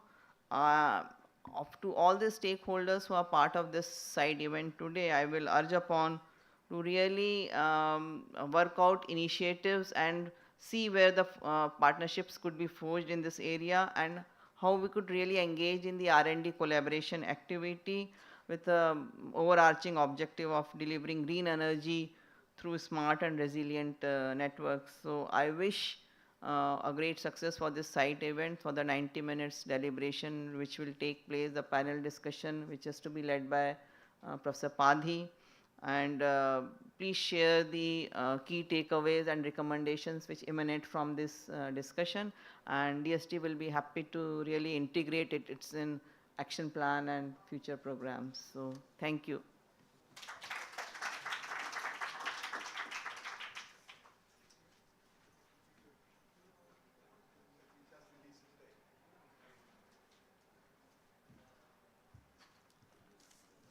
Thank you very much for highlighting all the important support that the Department of Science and Technology of India is making on the research and innovation, also to highlighting your role in the Green Power Future Mission. We are very proud to have you fully engaged. We need everybody to contribute, and India is giving a very great contribution. Thank you so much.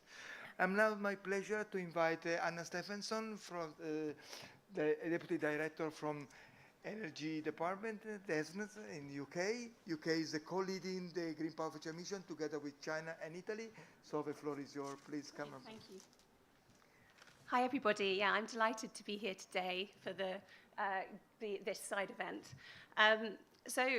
Yeah, the UK has set an ambitious target to decarbonise its power sector or power system by 2035. And also to significantly increase generation from renewable energy. And we plan to have up to 50 gigawatts of offshore wind by 2030 and 70 gigawatts of solar by 2035. But a very significant challenge to achieving this target is how to integrate renewable energy onto the energy system in a way that is cost-effective, efficient, and also resilient. So the Green Power Future Mission has set out a roadmap of 100 priority innovation areas which will be key to solving this challenge, and they're across 3 pillars, so affordable and reliable variable renewable energy, system flexibility and market design, and also data digitalization for system integration. The Green Power Future Mission will and is helping to galvanize international action and sharing of learning in these areas, but also accelerating the integration of renewable energy and ultimately the decarbonization of the power system or power systems across the world. And this is why we see the Green Power Future Mission as so important. So the UK is committed to taking action ourselves as well. As you'll see in the report which is being launched today, the UK government, through its Net Zero Innovation portfolio, is supporting innovation across storage and flexibility, providing around £130 million of funding to support innovation in areas such as de-risking, longer duration energy storage technologies, but also interoperable demand-side response, vehicle-to-everything technology, and alternative energy markets for flexibility. The UK, and I'm sure all of the mission members, really look forward to sharing the first deliverable from the Mission Action Plan with you today, the National Pilots Report, and also continuing the discussion on the importance of the power sector for decarbonisation. Thank you.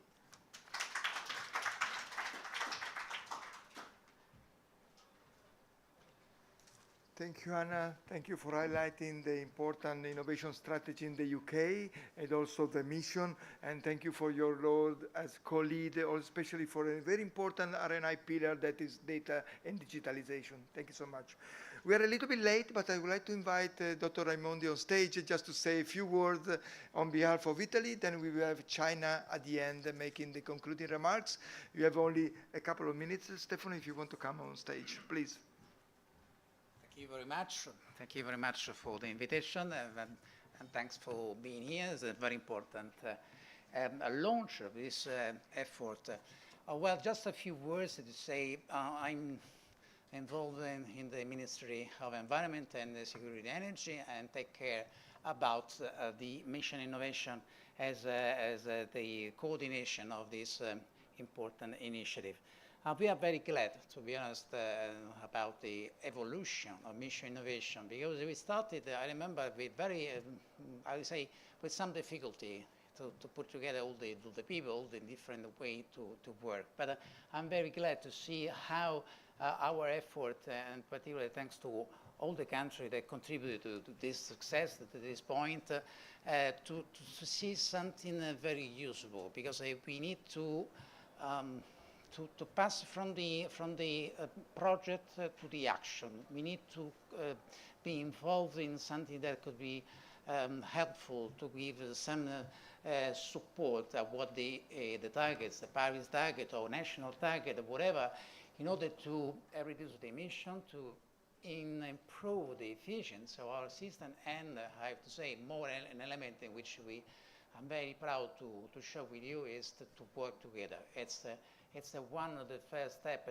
what I call the human factor is an element in which we have to talk together, to work together, to find solutions where it's possible in the best way, in the most cheapest way. So I'm very glad and very honored to be here. And let me thank of you for your support and the work that we'll do together. Thank you very much for your assistance and support.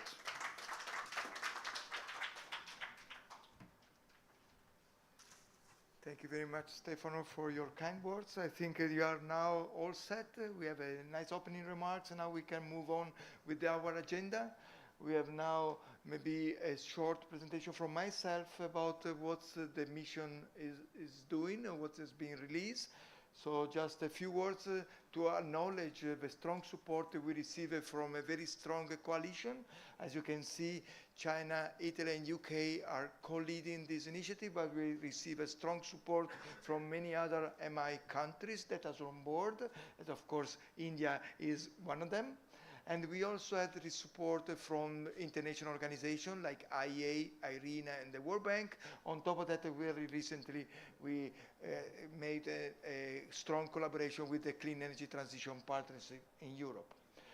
But we call it as a public-private partnership because we also can get support from key actors from the private sector. You see here we have a transmission system operator on board, a distribution system operator as well, manufacturer, also standardization body, and a few others. This is what makes our mission stronger, also because now we are entering a demonstration phase, and so the contribution from private sector is very much needed and useful.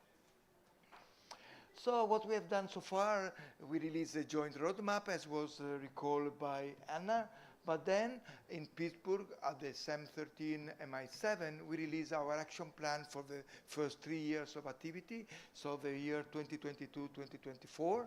And in this case, this is like a selection of the most urgent innovation priority we have to tackle in order to accelerate power system modernization and decarbonization. At that time, we focused on these 50 innovation priorities out of the 100 that has been identified by the mission in the joint roadmap. And we also launched 2 very ambitious flagship projects that have been announced in Pittsburgh, that have been the launching of the 5 demos in 5 continents, flagship project 1, and also the launching of the multilateral research program to cover additional innovation priority as well. Everything started for making this national pilot report possible with the survey that was very well received by all coalition members. We received plenty of reply. It was a kind of a bottom-up action where each country was selecting what they believe is a relevant national pilot according to their priority, to their innovation strategy in the power sector.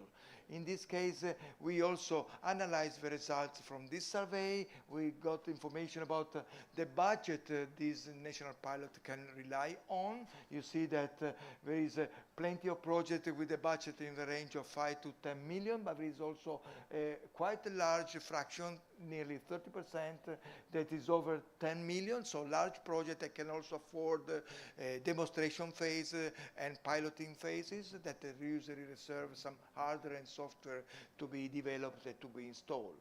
As I said, we have a possibility to collect information about 80 national pilot projects around the world, and 62 of them are already ongoing. That means that it's been fully aligned to the mission goals and scope, and 18 of them are planned, and they are planned to be launched before Q3 2020-24.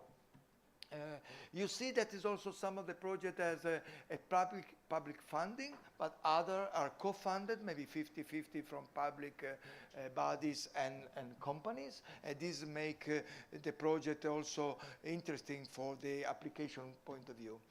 What is nice that just by this exercise of allowing this bottom-up approach, proposing national pilots from the country, we already cover all the 50 innovation priorities. That means that each of these pilots is replying or addressing at least one of these priorities. Altogether, they cover all the whole set. It's important to say that most of the projects are also allowing for international cooperation. This is good not only for sharing the main outcome from that pilot, but also for making some possible cooperation in place. And the information are publicly available for them. Okay, so this is just a few screenshots of the different part of the report. The report is available for downloading from the Mission Innovation website, the dedicated page of the Green Power Future Mission. We print out also a few copies for you in case you are interested. And you see that from our point of view, this report is really an important key milestone for our activity toward the final goal of launching the 5 demos in 5 continents. Is an initial very important step where we collect information about what is already in the pipeline and what could be soon launched. We are pleased to say that nearly all coalition members were proposing and submitting information about national pilots, and we have 25 members that contributed to this report from 12 different countries. And what is nice is that not only we collect information about pilot, we also collect a kind of a summary about the country decarbonization targets and innovation strategy, and not only for country, but also for the key actors we have on board from the private sector. What else? So this, as I said, is the first step. So which will be the next step? The next step will be to monitor the progress of these national pilots in order to make sure that they are advancing toward their own goal. And also the main important aspect is for them to demonstrate that there are innovative technical, regulatory, and market solutions that can be implemented already because they have been validated successfully in a relevant environment. I think what we want to see is collecting this information, sharing this information among the coalition members, but also beyond. That's why we also would like to populate what we call Green Power Future Mission Toolbox. That will be a platform, will be a repository that will be available on internet for all members to collect information.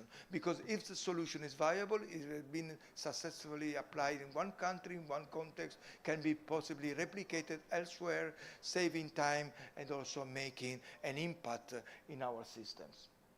To make this coordination, this monitoring, we will be relying on task forces, continental task forces. We launched already 3 task forces, one for Asia, one for Europe, and one for the North and South America and Australia. And we rely on this kind of coordination in order to make sure that we elevate the activity from national level to a continental level. I think I can stop here, and it's my pleasure to invite Dr. Yibo Wang from Chinese Academy of Science to tell us what will be the actual launching of Asian demonstration based on a national pilot, but also of a task force. So please come on stage, the floor is yours. Thank you, Dr. Yibo. Very nice presentation. So you can use this one? Okay. This is next. Yes, the green one. Thank you. Thank you, Luciano, for introduction on national pilots of GPFM, and thank you all to join us in this session.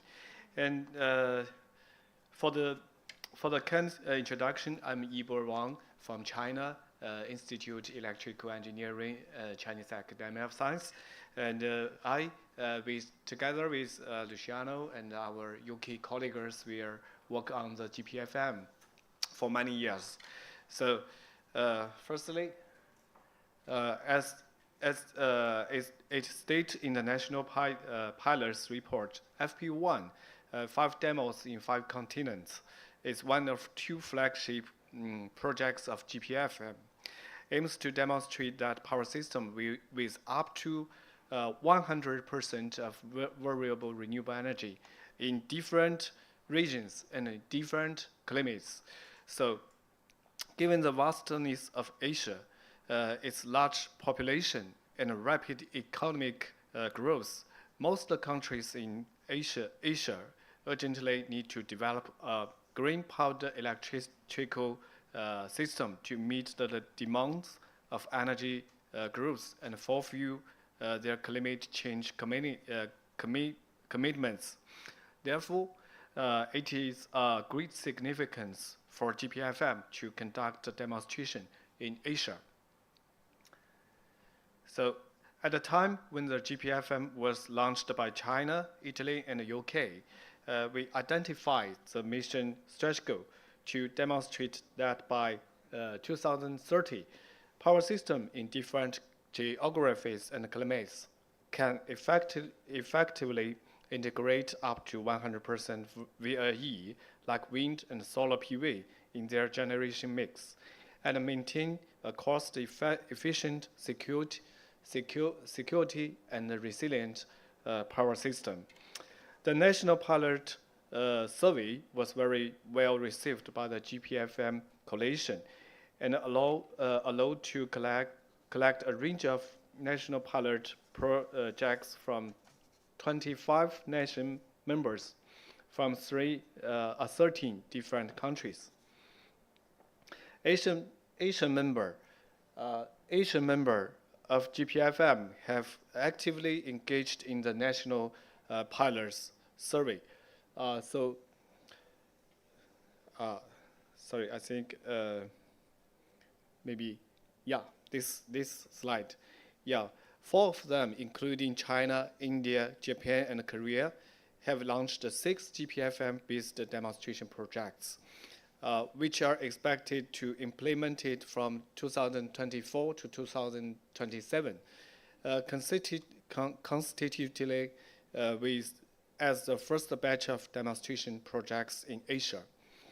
Among them, China has specially set up a collaboration project to support the Green Power Future mission, which focuses on offshore wind power, high-efficiency photovoltaic, DC-DC power system, and other related pilot demonstration, and provides a little bit of financial for the development of GPFM international internet platform. And LONGi and Goldwind, as an Asian member of GPFM, are also deeply involved in this project. And our Asian participants, India, Japan, and Korea, have respectively set up projects to support sustainable energy system, renewable energy empowered communities, future generation power, network stability, and many topics in these fields. And we also have the Saudi Arabia as member of GPFM. Would have the opportunity to engage in activities such as communication and knowledge sharing in the Asian demonstration, and would participate in the Asian demonstration maybe in the near future.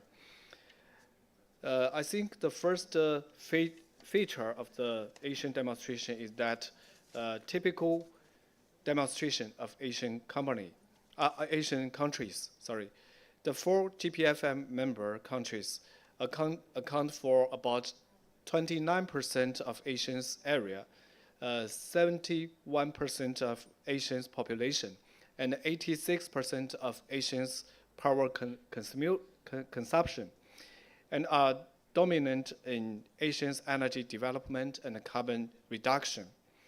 So the second feature is high emphasis on supporting the GPFM innovation priorities. Within the Asian region, at least 16 innovation priorities were addressed through this demonstration. These priorities encompass the critical priorities such as high-efficiency PV cell, floating offshore wind turbine, distributed renewable energy generation, recycling and reuse of batteries, and optimal planning of integrated energy system, and so on. I think it's worth mentioning that these demonstrations are closely aligned with the overall mission goals of GPFM. Yeah, through their strategy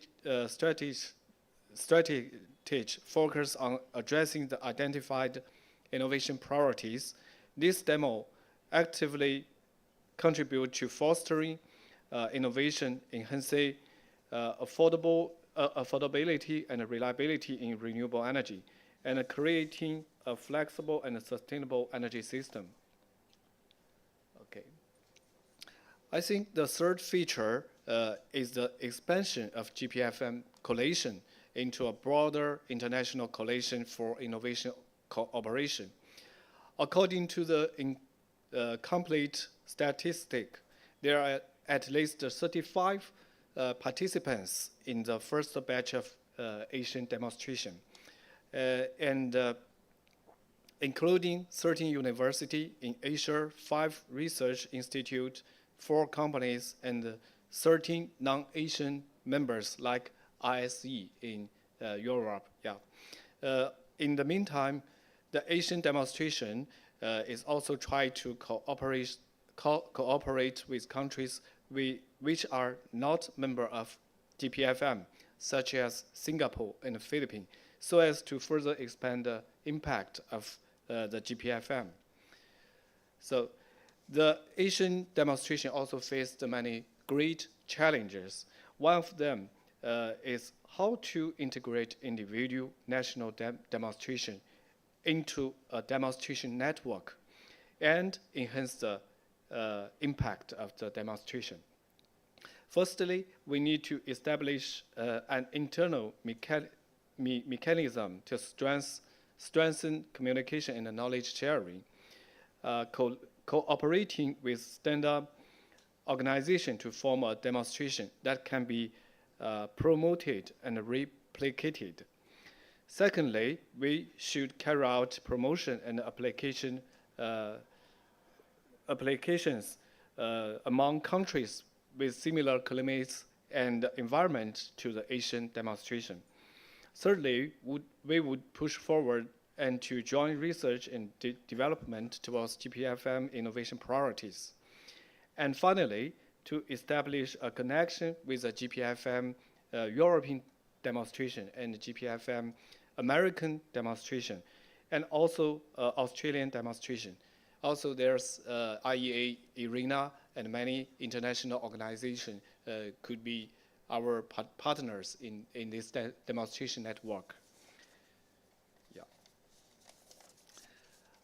Although the Asian demonstrations are a series of demonstration projects mainly implemented by Asian members, it's one of 5 demonstrations in 5 continents of GPFM, which aims to achieve the goal of GPFM and increase the proportion of renewable energy in the energy mix.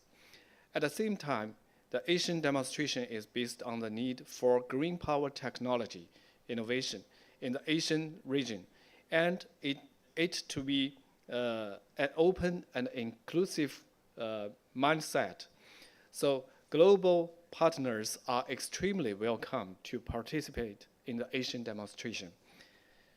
So finally, I would like to give you a snapshot of this event. According to the plan of GPFM, we will have a deep dive workshop held physically in Yancheng City, a beautiful coastal city in next October in China. Yancheng is the only city in China with more than 10 gigawatt offshore wind capacity and unique offshore wind and solar resources and R&D organizations there. And experts can enjoy face-to-face communication.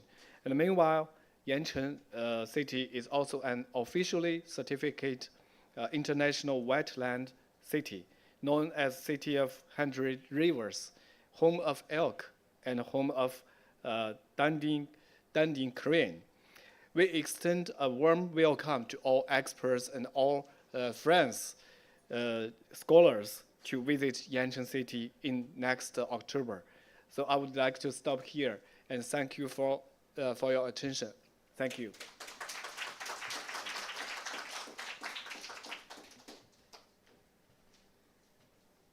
Thank you very much, Dr. Ibo, for your presentation. This is an example how the Continental Task Force will work from now on. It will be an example for the other task forces led by Spain and Italy for the task force in Europe, and the one on the North and South America and Australia by Australia. So this is important to say, but now we anticipate a strong contribution from India to mission innovation, the first stage and the second stage. So it's my pleasure to give the floor to Professor Paddy to tell us what India is doing in the mission and why we are proud of it. Thank you so much. The floor is yours. Yes. Okay, so first of all, thank you, Luciano, for giving me this opportunity to be part of this event.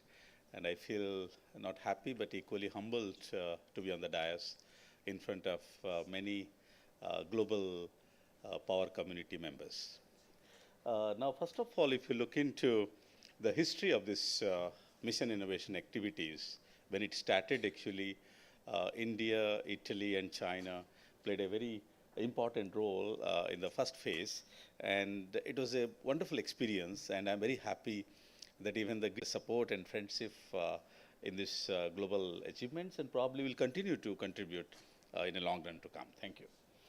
So first of all, what I wanted to highlight that IC1 happened to be a successful story, and I'm very sure that Green Power Future Mission will take one step ahead and achieve much beyond what we have achieved in the past. Now, very quickly, what I wanted to highlight here in the Green Power Future Mission, India perhaps actually participating in all R&D activities that has been identified, and out of which actually we have three major highlighting activities where we have keen interest to contribute. However, we partner into other research activities. And we are there from the day zero with this Green Power Future Mission. And probably, nevertheless, actually, this is happening because of the support of DST. And I like to thank Anita Madam as well as JBB Reddy for helping us to grow together. So I'm from an academic institution, from Indian Institute of Technology, Roorkee, as a professor, and I'm currently working as a director at MI-8 Jaipur. But with the help of support from the DST, I'm able to connect with Green Power Future Mission at global platform. Now, what we wanted to highlight here, like the flagship project one, which is has submitted two national pilot projects. One is Re-Empowered and Sustains. Perhaps today they'll be given an opportunity for the panel. We wanted to highlight that not only with the Green Power Future Mission countries, but also there is one-to-one collaboration happening between India, UK, USA, and many more European countries. So I'm very, very happy to thank, not happy to share, that DST has created a platform for India to collaborate globally with all Green Power Future Mission countries or Mission Innovation nations. So probably we'll listen to them actually in a due course of time. And one more important flagship project too, which is a multilateral research program, is to address 11 or more identified innovation priorities through the research programs. And India has shown its interest to support the FP2 Joint Call Module 2023, innovative solution for system flexibility, renewable production, storage, and system integration. I'm also happy to share that European collaborations within India is also in a prime focus in near future. Now, India is actively contributing to Green Power Future Mission from the day zero, and especially on national pilot report of CEM-14 and MI-8, which is happening here, and GPF mission plan for 2023 document, and Power Mission joint roadmap for global innovation priority of Green Power Future Mission. So the very basic intent of presenting this slide that we are always there and completely there with actually participant to this global Green Power Future Mission ambitions. Now the final one, the National Pilot Survey and Social Media Platform seats also being shared during the discussions. Now India is also actively contributes to all EXCO meetings that is happening, and all of the meetings of workshop organized by Green Power Future Mission, and we are continuously actually whatever the best possible way from Indian side actually being shared to the committee members. Successfully organized MI 2.0 Green Power Future Mission and CEM ISGAN joint side event held on 6th April 2022, and during the MI annual gathering at New Delhi. And I'm also happy to share this forum that even without going globally, at national level, we are organizing many workshop and side event of Green Power Future Mission as a local element. And I think there are so many senior people, including Pillaji as a witness to the activities. And as Anita Madam mentioned, that at Jaipur itself, we held a activity on Green Power Future Mission as a local event to understand what is our future goals. DST also organized the industry-oriented Green Power Future Workshop on May 8, 2023 at MI-8 Jaipur. It's my institution, where you will be very happy to know almost it's a galvanizing the complete power community at Jaipur. And what a wonderful platform, so crowded and all good people around. So probably we missed Luciano and Ibo and other members there, but probably we can plan one more event in near future to do it more active. So MI 2.0 Green Power Future Mission Research Unit, which is at IIT Roorkee, operating under the support of DST funded, where we have a Green Power Future Mission Research Unit itself, where a couple of scholars, including Arpit and other members, they are helping us from time to time to connect with the day-to-day activity of Green Power Future Mission. And also, we had a wonderful research unit for MI-1 Smart Grid, and that shows that how government is keen to collaborate and take this mission to the next level. And under the flagship project, two multilateral research program funding opportunity are being explored. So I'm very sure, given an opportunity, India may further consider looking forward to stronger collaboration with other nations through different funding opportunities, if possible. That's all from my side. Thank you very much. I'm very quick and fast. Thank you.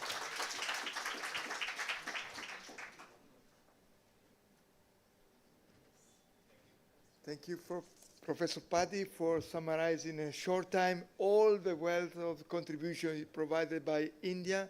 I think one of the follow-up of our action is to inform experts at national level and to form a new people that will help us in the green future we plan.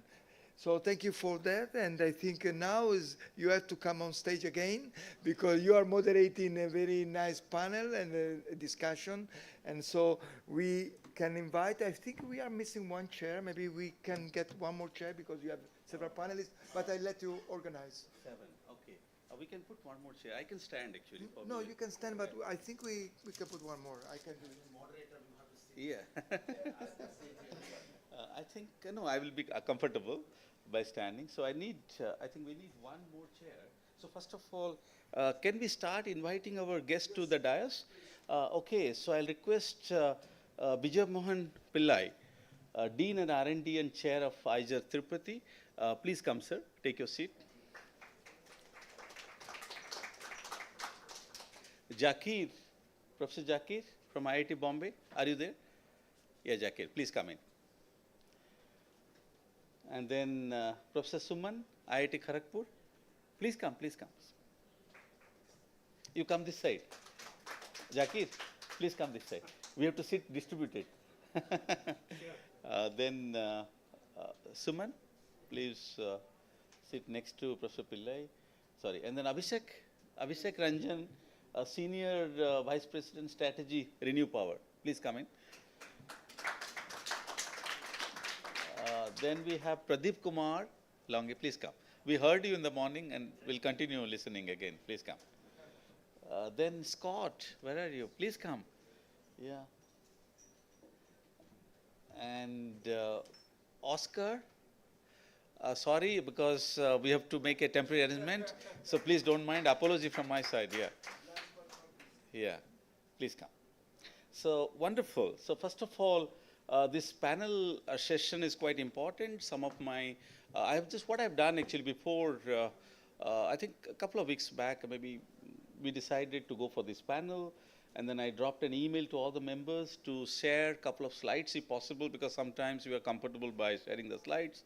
And few members have shared the slides, and some of them are feeling very comfortable going extempo. So any version you feel comfortable is acceptable to us.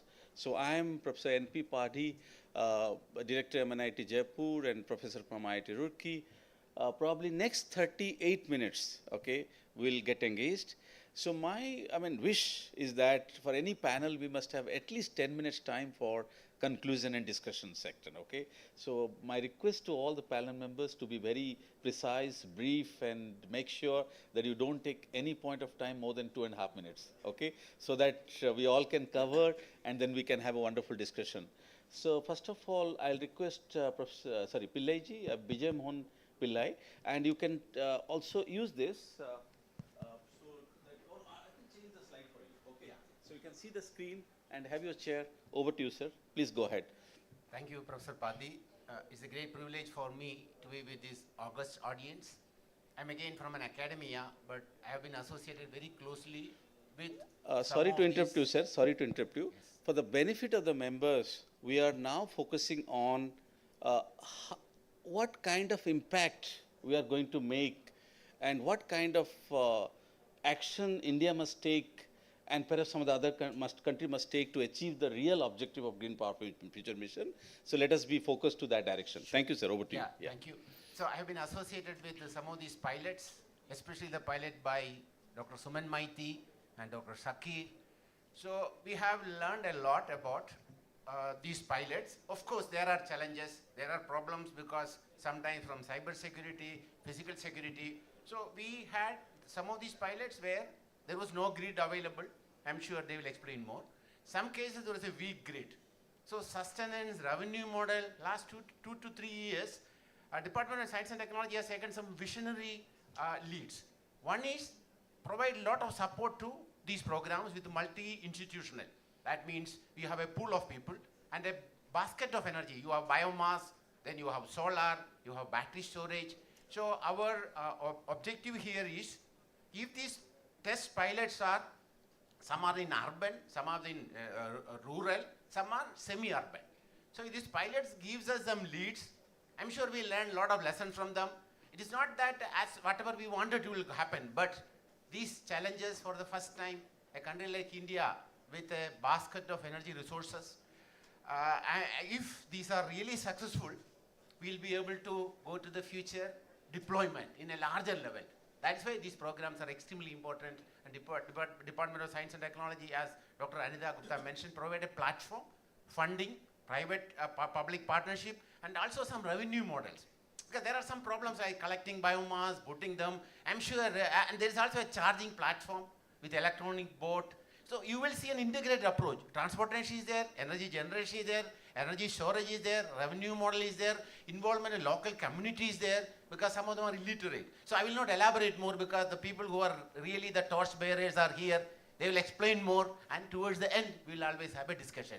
Over to you, Professor Padi. Thank you. Thank you very much. And now I can request Professor Jackie to give his views. Yeah, you can just introduce the project objectives, and then you can. I think it is audible.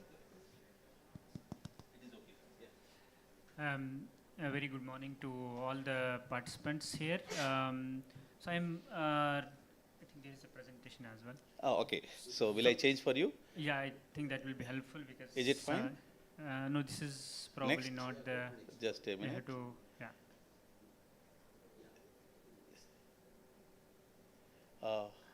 Next presentation.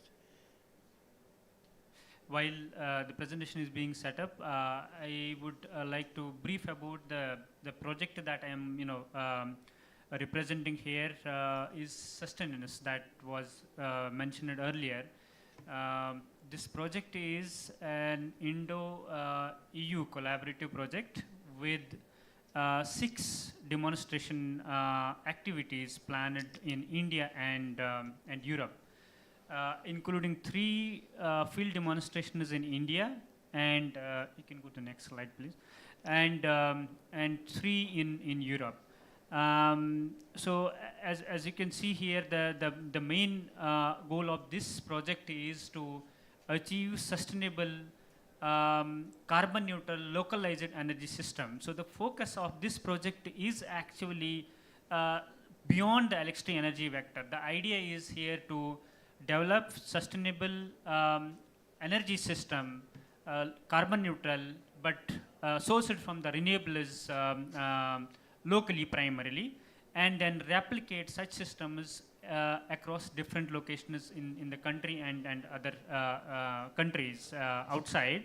And as I mentioned at the next slide, please. And as I mentioned, the primary focus is here to understand how optimally we can integrate electricity vector, energy vector, transportation, heating and cooling, water system, as well as cooking activities. So the different energy vectors are being integrated optimally, and idea is to actually how to optimally source the flexibility from different energy vectors and then achieve this carbon neutral local energy system. In this next slide, in this project we have, I'll focus more on 3 demonstration sites in India. One is in Barubeda, Jharkhand, which is a kind of tribal village with very limited access to the energy systems, and we are developing there this, as I mentioned, it's multi-care energy vector system where we are focusing on solar PV, wind, and biogas-based generation on the electricity generation vector side. We are focusing on electric rickshaw-based transportation for this particular village, which has around 60 houses for the transportation energy vector. We are also developing smart water pumping system as well as biogas-based heating and cooking system for the community. The next demonstration site is in Silchar in Assam. It is weakly connected to the grid, and again here the focus is on developing these different energy vectors and bringing them together, considering the local climatic zone factors into account. And then the third is demonstration site is more in urban. The first 2 are rural remote locations, and the third is in IIT Bombay campus, that is more urban demonstration site, where we are focusing on smart and sustainable building systems as well as smart electric vehicle charging infrastructure and its integration with the grid, along with vehicle to grid pilot demonstration in the campus. So to conclude broadly, we are looking at different aspects which looks at rural with limited access to the grid, other site with unreliable supply from the grid side because of its remote location, and then more urban site which is having actually 24/7 electricity already there, and how to have more grid interactive system in that particular site, and trying to also collaborate with the demonstration sites in Denmark, Netherlands, and Poland, and trying to learn from each other how we can together actually bring this sustainable carbon neutral local energy system which can be replicated at other similar locations. With this, I would like to conclude about the sustenance project. Thank you, Professor Padhi. Thank you, Professor Jakir. And I'm very happy that, probably you can speak at least an hour on these activities that you're doing, but with of limited time. But I'm very happy because of the presentations, at least we are a bit clear that India is actively involved in demonstration projects at national level, and the geography, and as you mentioned, that the energy access to few communities in the country become challenge, and probably I'm happy that they are looking into both aspects of tribal and rural areas along with urban community to demonstrate their R&D activities. Very happy. Next, I will request Professor Suman, over to you. Do you want me to help you presentation? Yeah, that's right. It is over to you now. Yeah. Thank you very much for giving me an opportunity to speak about our second pilot project in India. This is renewable energy empowering European and Indian communities. In short, it is re-empowered. If you see the partners from India side, 5 institutions, 1 research institute, and 1 lab partners are industry partners are the members. And from EU side, 3 institutes, 1 from Greece, 1 from London, and another from Denmark, and other 4 private institutions are involved. Next slide. This is the presentation overview. I'm not going into the details, but rather I would like to focus in the next slide. Yeah. This is the objective. Our main objective is to develop a local energy system using advanced technologies and with the help of multi-carrier energy resources. These multi-carrier energy resources are wind, solar, biomass, biogas, and heating and cooling systems. Then the second thing is the sustainability. We are developing a business model for the sustainability of the local energy system. And the third objective is the dissemination of the technologies through workshop and industry conclave. So based on these 3 objectives, our outcomes would be 9 different hardware and software solutions, which we are calling it as eco tools. These are the eco tools we are mentioning here. And the second one is that the demonstration of these eco tools in 4 different demo sites. 2 would be from India and 2 would be from European site. Next slide. Yeah, these are the demo site. From India side, the first one is the Ghodamara Island, where utility grid is not available, and here we are setting up a local energy system using 100% renewable energy sources. The second India site is Keonjhar from Odisha. Here one microgrid is available, but its capacity is not enough. It is not fulfilling the power requirement of the local people. That's why we are setting up some additional energy sources using PV, biomass and biogas, as well as energy storage unit would be there for nighttime support, and by that we are adding some power to meet the requirement of the village people. The third location, the previous slide sir, the third location is the Bornholm Island, Denmark, where actually we are focusing on the demand side management for the better utilization or higher utilization of renewable energy sources. The fourth demo site from EU side is Kythnos Island, Greece, where we are focusing on the interconnection of the 2 microgrids and thereby improving the efficiency and better utilization of RES. Next slide, please. This is the 2 demo sites. So we are focusing from India side. One is Ghodamara Island and another is Keonjhar. This one is the Ghodamara Island. From the pictures you see that utility grid does not reach there, so people are not getting sufficient power as per their daily need.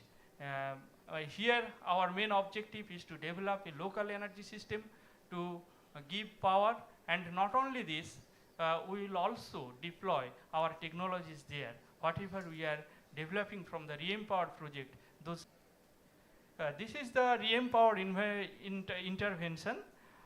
Here our objective is to develop local energy system. So under that category we are developing 2 microgrids and 1 charging station from the energy side. The first microgrid is little bit big. It is 160 kilowatt capacity, and it is giving electricity to 1000 houses.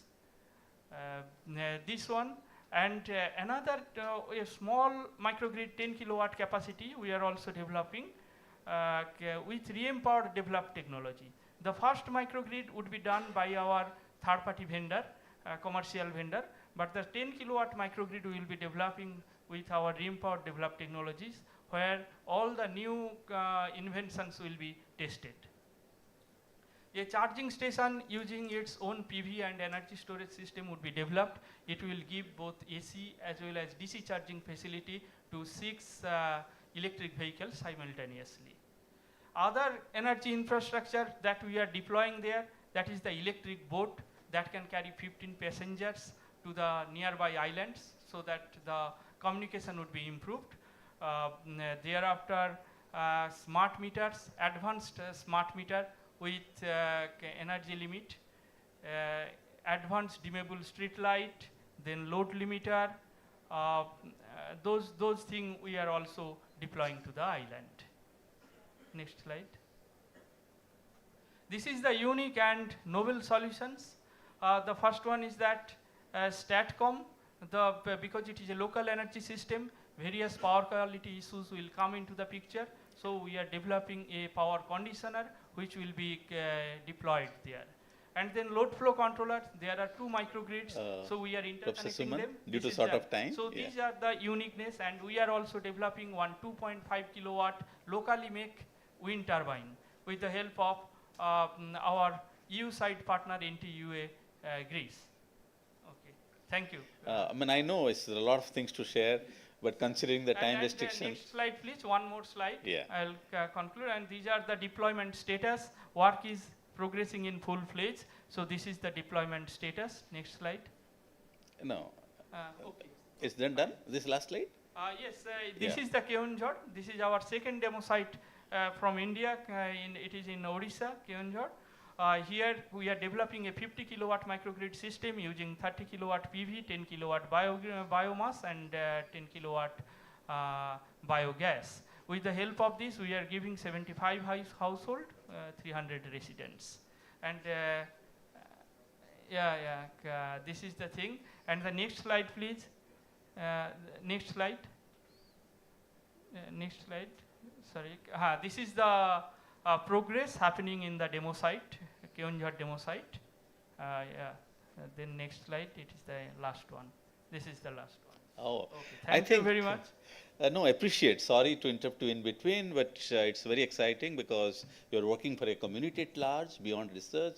So I'm very happy it is not about institutional research, but also about doing something to the society services. Okay, I will request Professor Pillai. Please, please. I also should say that Professor Tripathi is there, who closely monitors these, these sites. Yes, yes. I will come back during the question answer session to give some more inputs. Professor who is sitting beside me, sir, and as well as Professor Tripathi and Professor Ganchodhari and Professor Reddy, sir, Dr. JBB Reddy from DST. All of them, they are supporting very cordially to us to develop the system there. Thank you. Thank you so much. Thank you. I mean, now I request Abhishek, Renew Power, please share your views. Yeah, I have a slide if you have. Good morning, everyone. My name is Abhishek. So I'm currently working with Renew, which is a renewable energy generation company. Yeah. Can I have the slide, please? Yeah. And prior to this, I was working in the DSO in Delhi. So in last couple of years, we had a couple of innovative projects which were implemented actually on the ground in the city of Delhi, urban setting. Yeah. First slide, please. Next one. So I'll talk about two things. We talk about deep decarbonization of the grid. So it happens two ways. One is the top-down approach. So when you green the entire portfolio, and this is the one. So you can see here that there is a pan-India, say 400 megawatt round-the-clock renewable energy project. It is not being developed at a single location. There are 3 states, Karnataka, Maharashtra and Rajasthan. And then for delivering 400 megawatt, you are oversizing it apart from co-locating a battery storage with solar. And this study is being done using energy modeling software. The idea is to bank upon our copper plate grid. And we already have a general network access in India. So you can transport power from anywhere to anywhere in real time while coordination. So this is going to give you a firm around-the-clock renewable, and this is a transition from the plain vanilla solar or wind standalone. Next slide, please. And this is the business innovation or the regulation and the policy innovation which has happened. Last month, the Government of India have announced the guidelines for round-the-clock firm renewable, wherein if you see the construct here, including the power market is also going to be a part of it, which was not there earlier.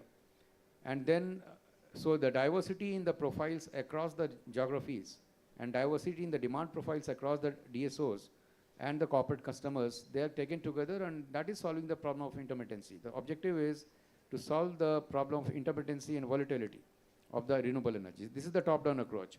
Next slide. Now we'll talk about the DSO part. So one is, this is the first agri-PV project in KVK Ujwa. So this is a 3.7 meter high thing. It can support mechanized tractors, etc., moving, farming movements. And this is in the outskirts of Delhi. 110 kilowatt agri-PV, and these are grid connected. There is a business model around it which is called community solar, or also known as virtual net metering. So that is going to accelerate the solarization of consumers who are not having access to solar sites or solar roofs. So this is doing 2 jobs. One is it is providing agri-PV benefits, and second is it is solarizing other consumers who do not have solar. Next slide. This one, two things over here. These are the 2 portals which are created in Delhi for the ease of deployment of A, the distributed rooftop solar at your sites, and B, and also avail the incentives, online portal. You don't have to do anything. And second is a single window portal for accessing and availing EV metered and EV metered charging. So next slide. And this is a smart grid project which is already grid connected. You can see here three constituents: the battery storage, then the solar elevated panels, and the EV chargers, which are type 1 AC. So these are grid connected, providing services to the grid in terms of peaking services. And apart from doing the job of, say, for example, removal of the carbon dioxide content. Next slide.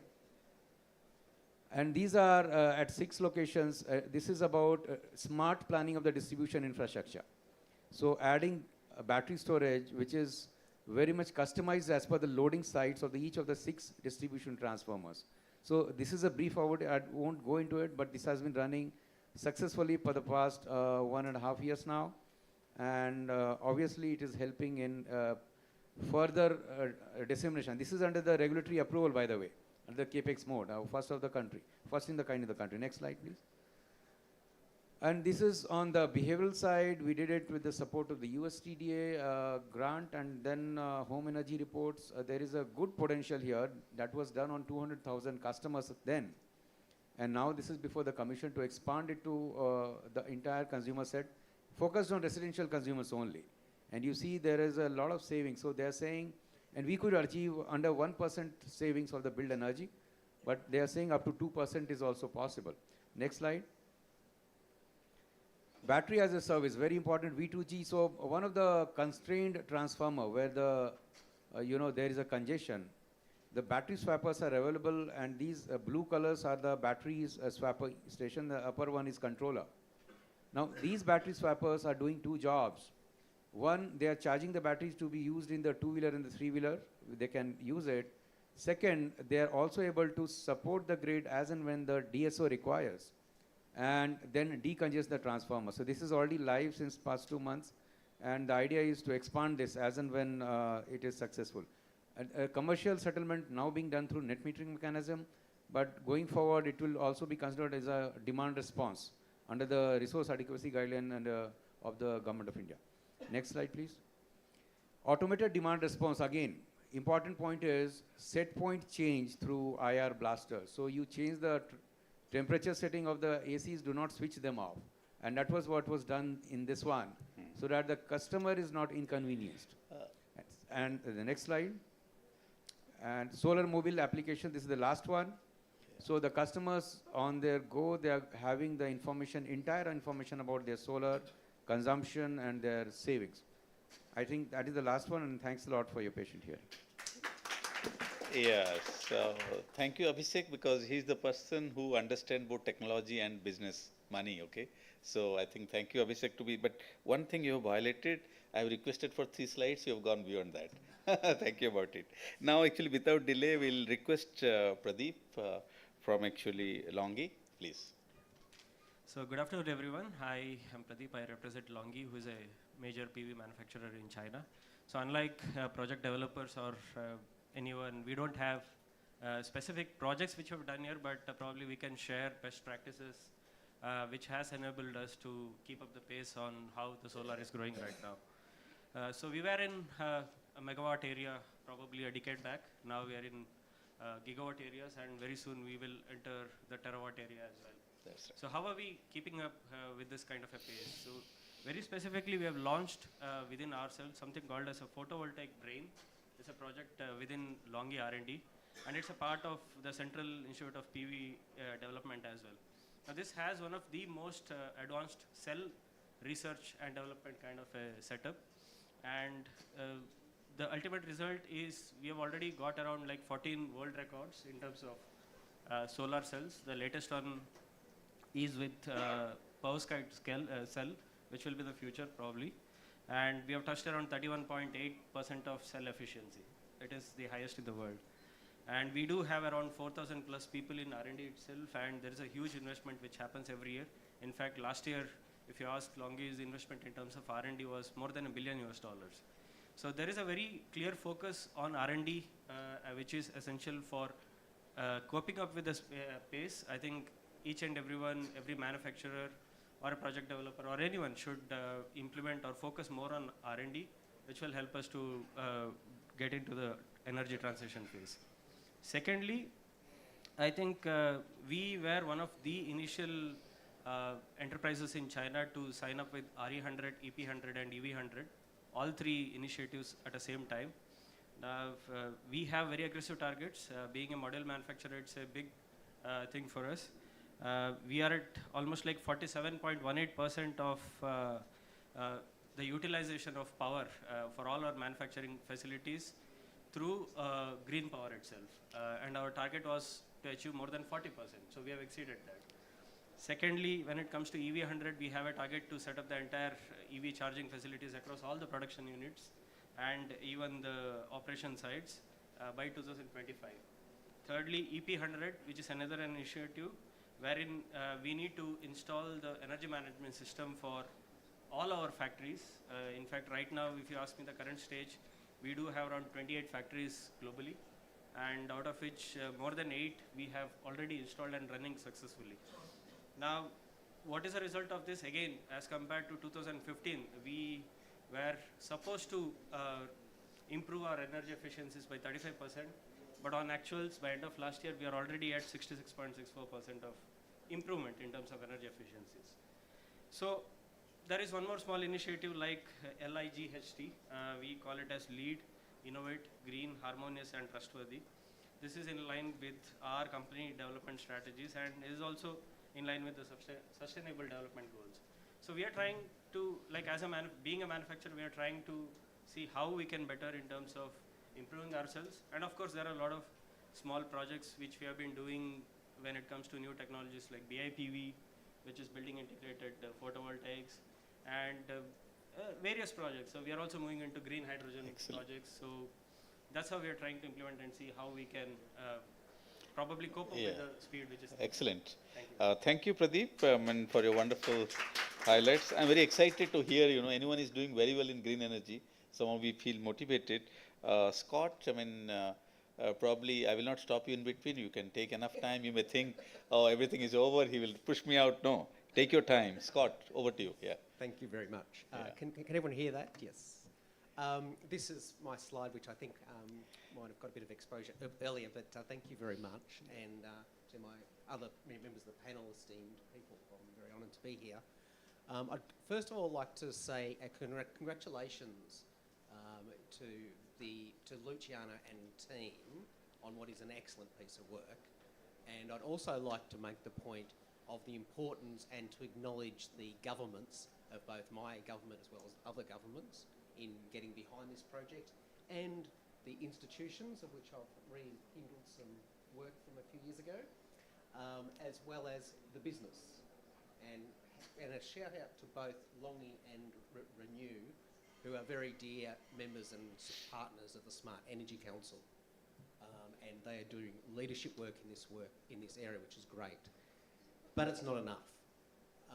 And we need to accelerate the work of this organisation and these pilots.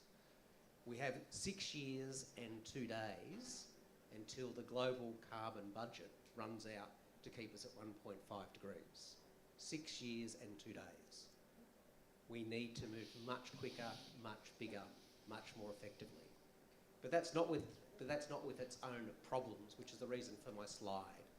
South Australia, which is one of the 5 pilots within this piece of work, has gone in 16 years from 1% in energy coming from solar and wind to 80% coming from solar and wind. Last year, we went for 10 days with 100% renewable energy happening in South Australia. And just last month, it contributed to 85% of our Eastern Seaboard network, which is our national energy grid. But it's not without its problems. And my big message today is the importance to think about system security and system strength as this is occurring. Back in 2016, South Australia, this same state, went into system black. The entire state system shut down for days. Now that was due to a freak weather event. There are a number of factors that occurred, but the point that I'm making is we need to be much more focused on how we maintain system strength as we turn off the coal-fired power stations, as we turn off the fossil gas generating power stations, because they provide that inertia, those other parts of the system, which are incredibly important to the system, which we need to work out how we're going to deal with that.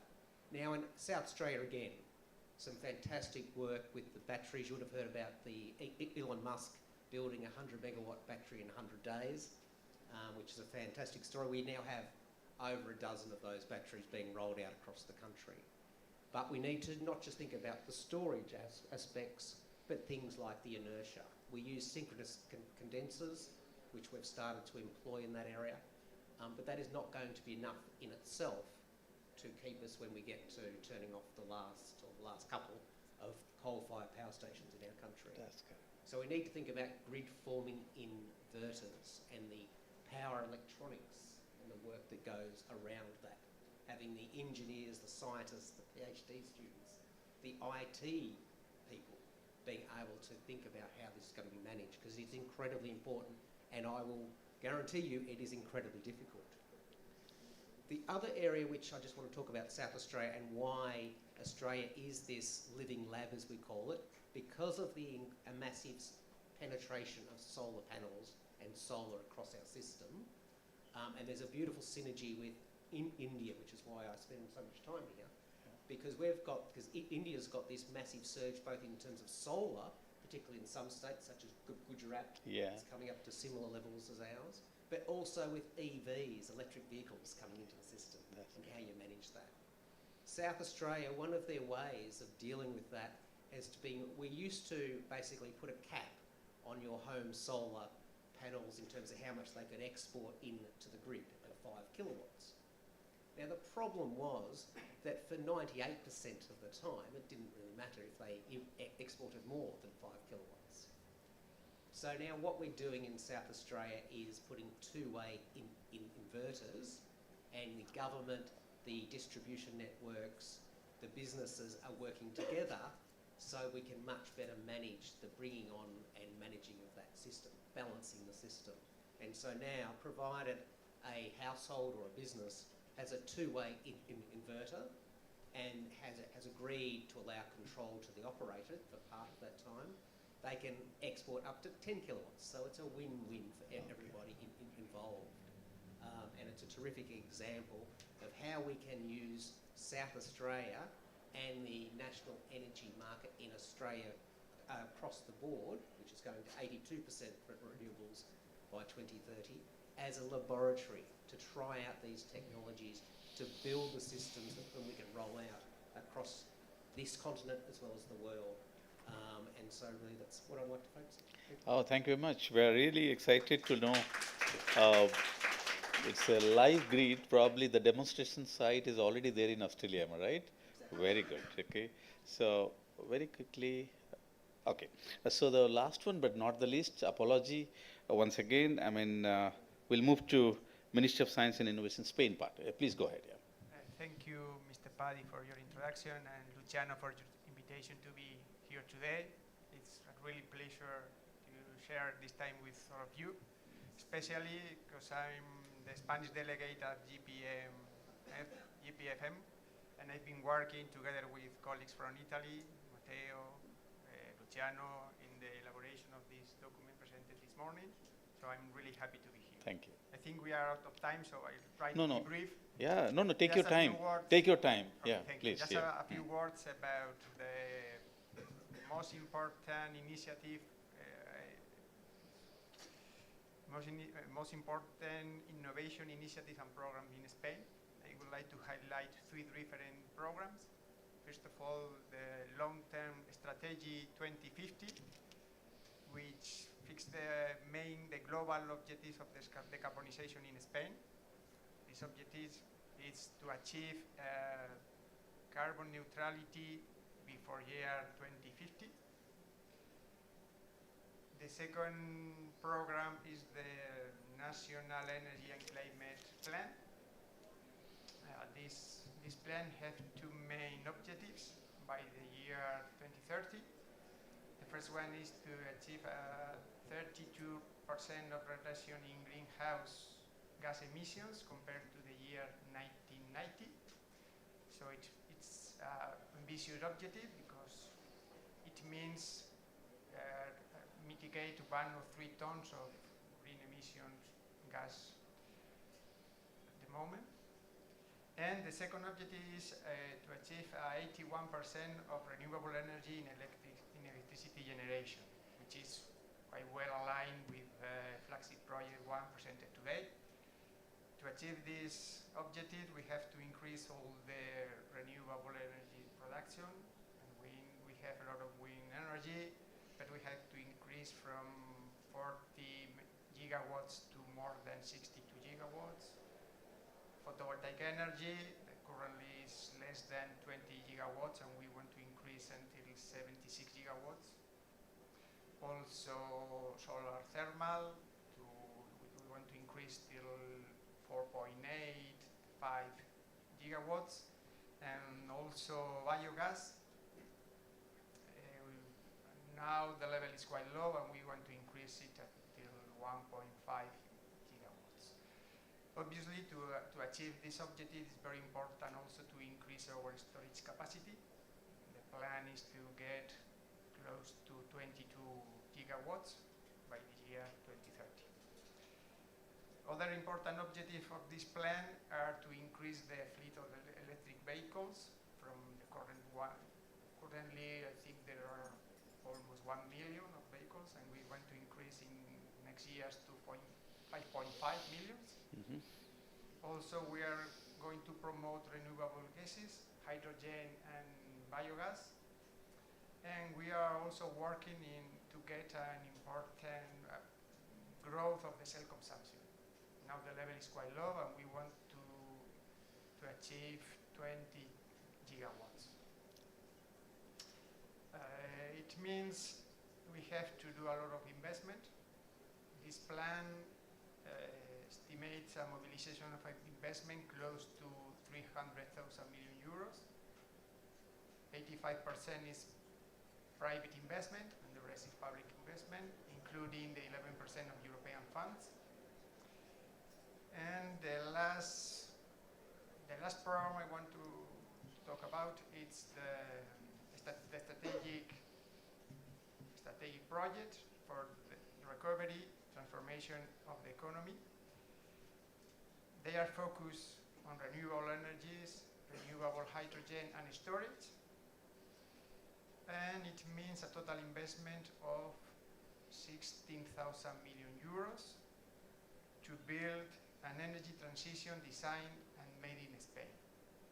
And maybe we will create more than 250,000 new employees. I think we have no much time, so thank you very much for your attention. No, thank you very much. It's well drafted, yeah. So before we conclude, I will just take 1.5 minutes time. 3 questions, one from academia, utility, and industry. I think you have a question, please. Yeah. Introduce yourself. We are quite late because we were supposed to. People is jumping to what they invented. Okay, last 1 minute. Yeah, just quick question. First of all, myself, Pawan Goyal, I'm an electrical engineer, actually, the graduate of MI-8. My question to the panelists, and I leave it open to whoever wants to answer it. So one part is that when we talk about the ROI of these investments happening in solar power and climate change, bringing this weather pattern change, like in Rajasthan, we saw rains happening during the summer season. How do we see that weather change being taken into the consideration when thinking about the ROI in these investments? And second part is actually related to same weather pattern, like we see heat wave coming in Europe now, which will eventually lead to the demand of like ceiling fans and the ACs over there, which will ultimately lead to the demand generation for the power consumption. So how that is expected to be met by some of these green initiatives? Whatever the panelists. Scott, can you defend? Yeah, that's right. I'll just make a couple of brief comments. I think it really is an issue fundamentally, and as I talked about in South Australia with the system black and the heat waves and those things, I think what it means we need to diversify and integrate many more technologies. So, and particularly if we think about batteries and storage, for example, lithium ion is a great example, but there are other examples that are more suited to different weather and climates and those things. There's work which is being done by Professor Rashid Gupta here, world leading. We need to do much more of that work on how we develop those technologies using those critical minerals that can survive in those extreme events. Thank you. I'd like to say, okay, go last year. Yeah. Again, when you talk about the climatic changes, there are expected changes. The structures are there. I'm sure Gormer Island, the sea is so ferocious, cyclone-proof structures. Cataclysm happens unexpected, we just cannot do anything. We may have to look at that appropriate ways of ROI in that. Yeah. So, I mean, thank you very much. Due to short of time, first of all, let us thank all the panelists with a huge round of applause. Okay. And as I understand, the main vision of Green Power Future Mission is to complement each other. The main objective was, instead of repeating all the process from the 0 level to the 100%, I think we have to really complement each other so that the alternative and efficient objectives can be achieved. Now, I could see from the panelists that this is happening, but again, to conclude with the word that Scott has started saying that it is not enough, means we are all active, no doubt about it, but you have to keep on rolling ourselves to make sure that we help each other and understand each other's requirement so that the end objective can be achieved and the Green Power Future Mission objective can be achieved significantly. Thank you very much to be part of this panel. Thank you.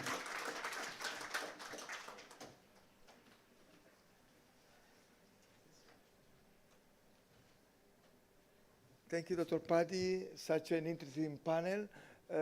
Yes, you can take your seat. Thank you very much. Maybe we can take a picture on stage with Dr. Paddy in the center. He was always at the podium, so he was not there. Maybe a couple of pictures. Such an interesting panel discussion needed even longer time. Thank you for your contribution. We got information from different parts of the world. Some very interesting information from projects in India and Australia and China and Spain. I think was good to have all this information. Thank you for your time. Thank you for your support.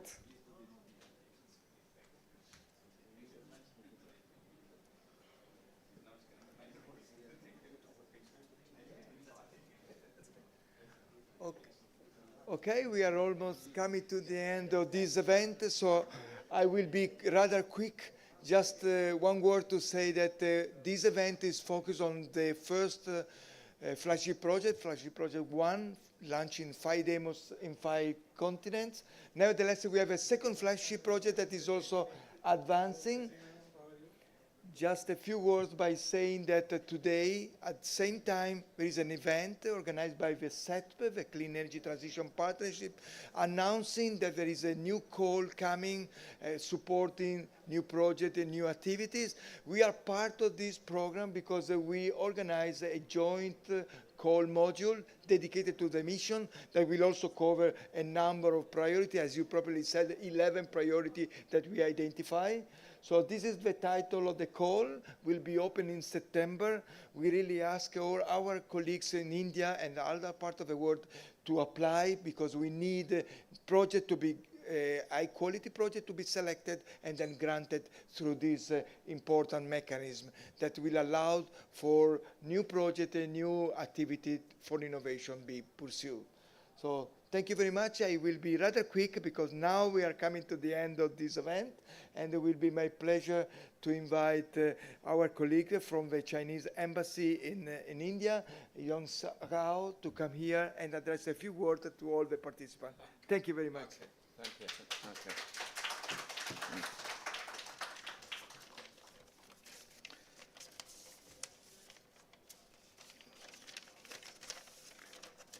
Okay, thank you, Luciana, and dear colleagues and all.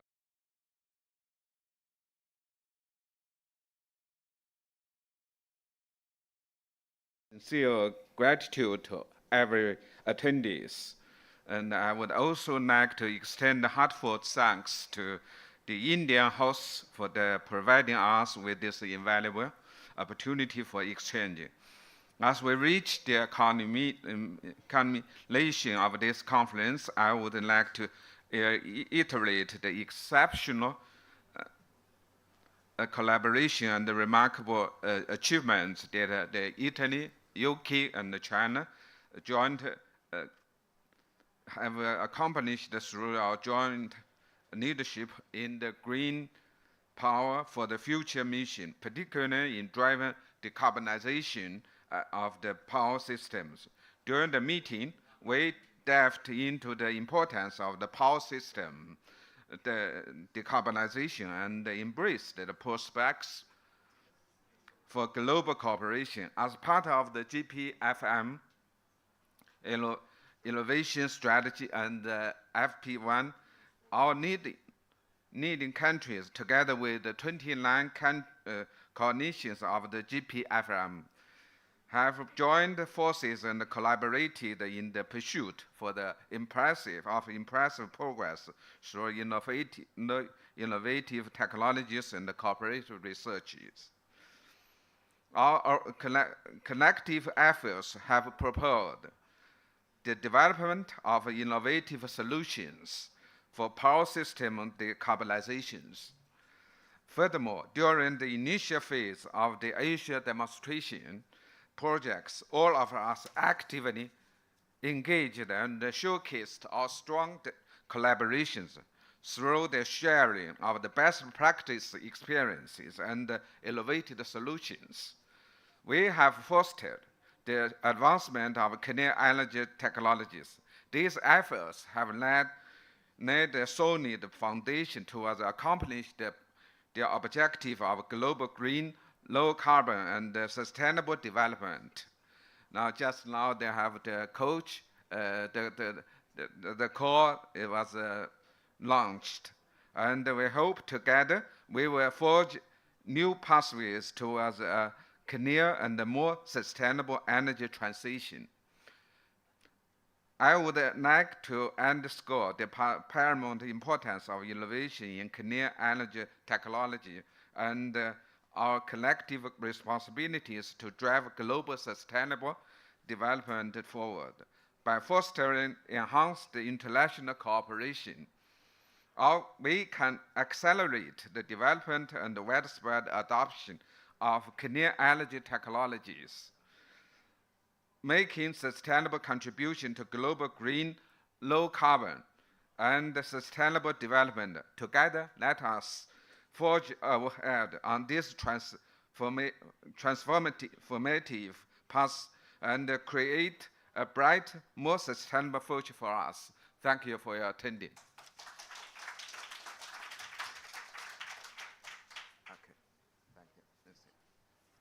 So thank you very much. We are now at the closing moment, so I would like to thank all of you, all the speakers, all the panelists, all the contributors to this event. I thought it was difficult to organize. It was a very nice moment to share information and to maybe get some new people on board. We need a lot of resources. The challenges in front of us are huge, so why not to collaborate and get together? So thank you again, and we are ready to close, and please enjoy some food after this event. Thank you.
And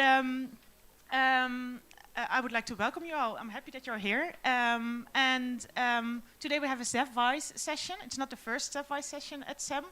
And ZEF-WISE is a collaboration between a couple of governments, organizations. I think on the next slide we see the logos of the organizations that are involved in ZEF-WISE. And ZEF-WISE is meant to align frontrunners on targets, on knowledge, to know what the needs are to get the transition to zero-emission trucks going. There are actually two major challenges that we currently see in the entire transition. May I ask you to go to the next slide, because it shows who the ZEF-WISE parties are.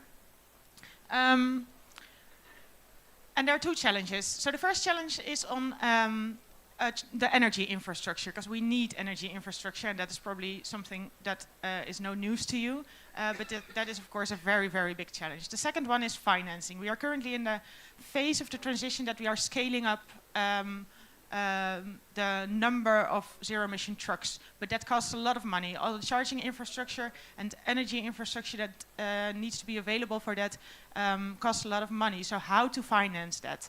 Apparently there are many investors who are interested, but there are not sufficient projects that can be financed. So today we will be discussing those two topics, charging infrastructure and financing. And the ZEF-WISE aims at delivering concrete implementation, practical implementation actions at COP28. So it was started at Transforming Transportation in March earlier this year, and it's now building on through the International Transport Forum Summit in May and the Clean Energy Ministerial here. So we are working towards COP and of course beyond with all the partners. Could you go to the next slide?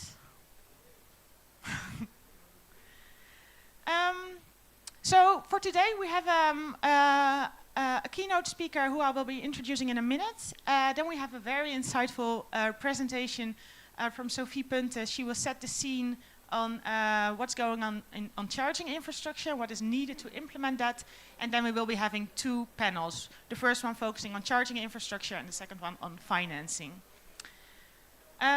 This morning, the session before, I think many of you were attending that one, was a previous ZEF-WISE session. It was on strategies to improve EV charging infrastructure build-out, access and grid integration. And the main message, or one of the messages in that session, was the call for closer collaboration between transport and energy. And that is something that we really need at this moment in the transition. This was a message that was supported by a large group of, I think the wrong slides are on there, but it's okay. And that might not include your slides. Let me check that. I'm sorry. I'll check that in a minute. The message from transport, between the close collaboration between transport and energy domain was supported by a large group of countries and institutions under the flag of the Global Memorandum of Understanding on Zero-Emission Trucks and Buses, but also under the Electric Vehicle Initiative, the Transport Decarbonization Alliance, and the ZEF-WISE. So we are building onto that message because we need to start implementing now. So that being said, I would like to hand over to the keynote speaker, Mr. Vinay Chawla. He is a diplomat from the US, and he works for the Special Presidential Envoy for Climate. May I invite you to the stage? Thank you.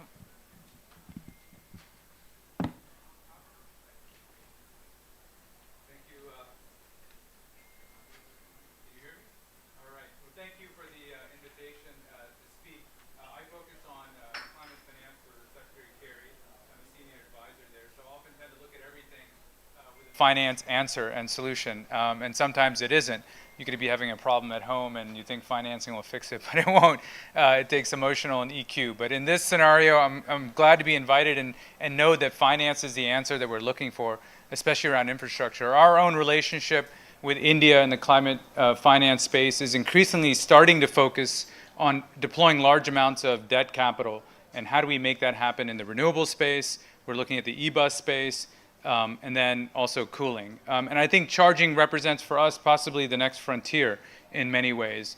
With infrastructure, you often need large amounts of capital and you need a lower cost, especially in growth markets like India. On the one hand, you can argue that India has large capital markets. It's actually able to attract, by issuing its own bonds and green bonds now, a low cost of capital, though rupee denominated.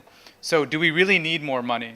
Or can India sort of do it on its own? And I think when you look at something like charging infrastructure for its e-mobility sector, or you look at everything that India is doing, and if anyone has been coming here for more than the last 5 or 10 years, it's incredible the amount of rapid infrastructure that's being deployed. And really there isn't enough capital if you're going to build the roads, if you're going to build the airports, if you're going to build all of the other infrastructure that's key to this country's development and that's likely to make it the largest economy in the world by 2050.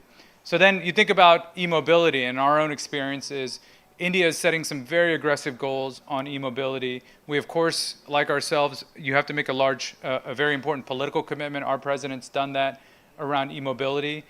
We've then followed that with legislation and things like the Inflation Reduction Act and the infrastructure law, which has created huge amounts of tax rebates, some of them uncapped, that we expect to go to the hundreds of billions of dollars. We have the luxury to do that in the United States, but once you have that legislation, you also cement that political commitment, which is quite important. And from there, then you're able to actually use some of your sticks, I think, which is the enforcement, which for us is through our Environmental Protection Agency, to say what kind of tailpipe emissions should be coming from manufacturers, which is really forcing the transition for light-duty vehicles to be more than 50% renewable by 2030, and heavy-duty to be more than 30%.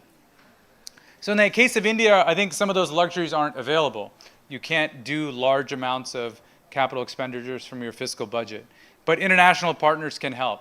But there's nothing more important than not just bringing in the capital, but finding it at the lowest cost and then also making it most efficient. And I'm very excited to be hearing about the next panels on how that can be done. My own sense and my experience from other sectors, and I think one has to be very open to different sectors and thinking about cross-company investment. If you're going to build out charging infrastructure, it shouldn't just serve one company. It shouldn't just serve one sector. And so the real opportunity here, if you look at some of the early investments that Indian companies have made in inner city, and I think the first e-bus inner city business exists in India. And the way they've worked is they've worked with the dabas that are along the roads on infrastructure and put infrastructure charging stations there and then shared the cost and the revenue because they're stopping the bus, they're bringing revenue for the daba, so they're dealing with the land acquisition. Now when you can make that infrastructure available to other companies, when it's not just for buses or e-buses or for bus traffic, but also for truck traffic, that's an efficient use of capital. And I think that's what we're excited about seeing and what some of the deliberation and what ZevWise can help deliver is how do you not just bring more capital, not how do you just bring it at a lower cost, but also how do you make it much more efficient and much more highly utilized where infrastructure is being used by numerous companies, by numerous sectors. And then I think for us as international supporters, it is focused on how do we bring a lower cost of capital. I think the tragedy is, as much as we'd like it for it to be public money, and I'll end on this, though it's not a downer point, though it starts that way, is that we don't have the money as much as there can be arguments about how much does the global north owe the global south, how much of the $100 billion has been met in the Paris Accords, how much of the energy transition really requires closer to $1 trillion a year now, if not more. If we measure only by how much public money is available from G7 countries and others, I think we will always, unfortunately, fail that litmus test. But if we're able to mobilize money at a low cost, if we're able to use in infrastructure especially, bring debt capital on a concessional basis, and I think what's exciting about India, and I'd like to point this out, and know what we say, I'm almost 50, I can't really say we as if I'm a hipster, but not to throw shade on other countries, but I think what's really unique about India, what we're seeing is as we start to say, let's make investments in your infrastructure, we'd like to bring concessional capital. The Indians aren't saying, we'll take as much concessional capital as you can bring. They're saying, we'll match your concessional capital. We will also allocate financing, and then let's go together to limited partners and bring in additional money. And I think for investors, India probably promises to be one of the easiest or most promising markets to go into, given the growth that's here. So if you try and look at renewable projects in other countries, it's a lot harder for investors to think about coming in, commercial banks or asset owners or asset managers. But India, it's a lot easier, and we have to take advantage of that. And I think the duty that we have as those that hold the keys to public money is how we use the least amount of money necessary to bring in the most amount of private money at the lowest cost possible. Sort of a trilemma, but if we can answer all three, then I think we really open the door for solutions like the ones we'll be talking about. So very much look forward to hearing it, but that sort of is a context, I think, which we operate as a public partner with the government of India and with the private sector. So thank you for hearing me out and look forward to the conversation today. Thank you, Rosemary.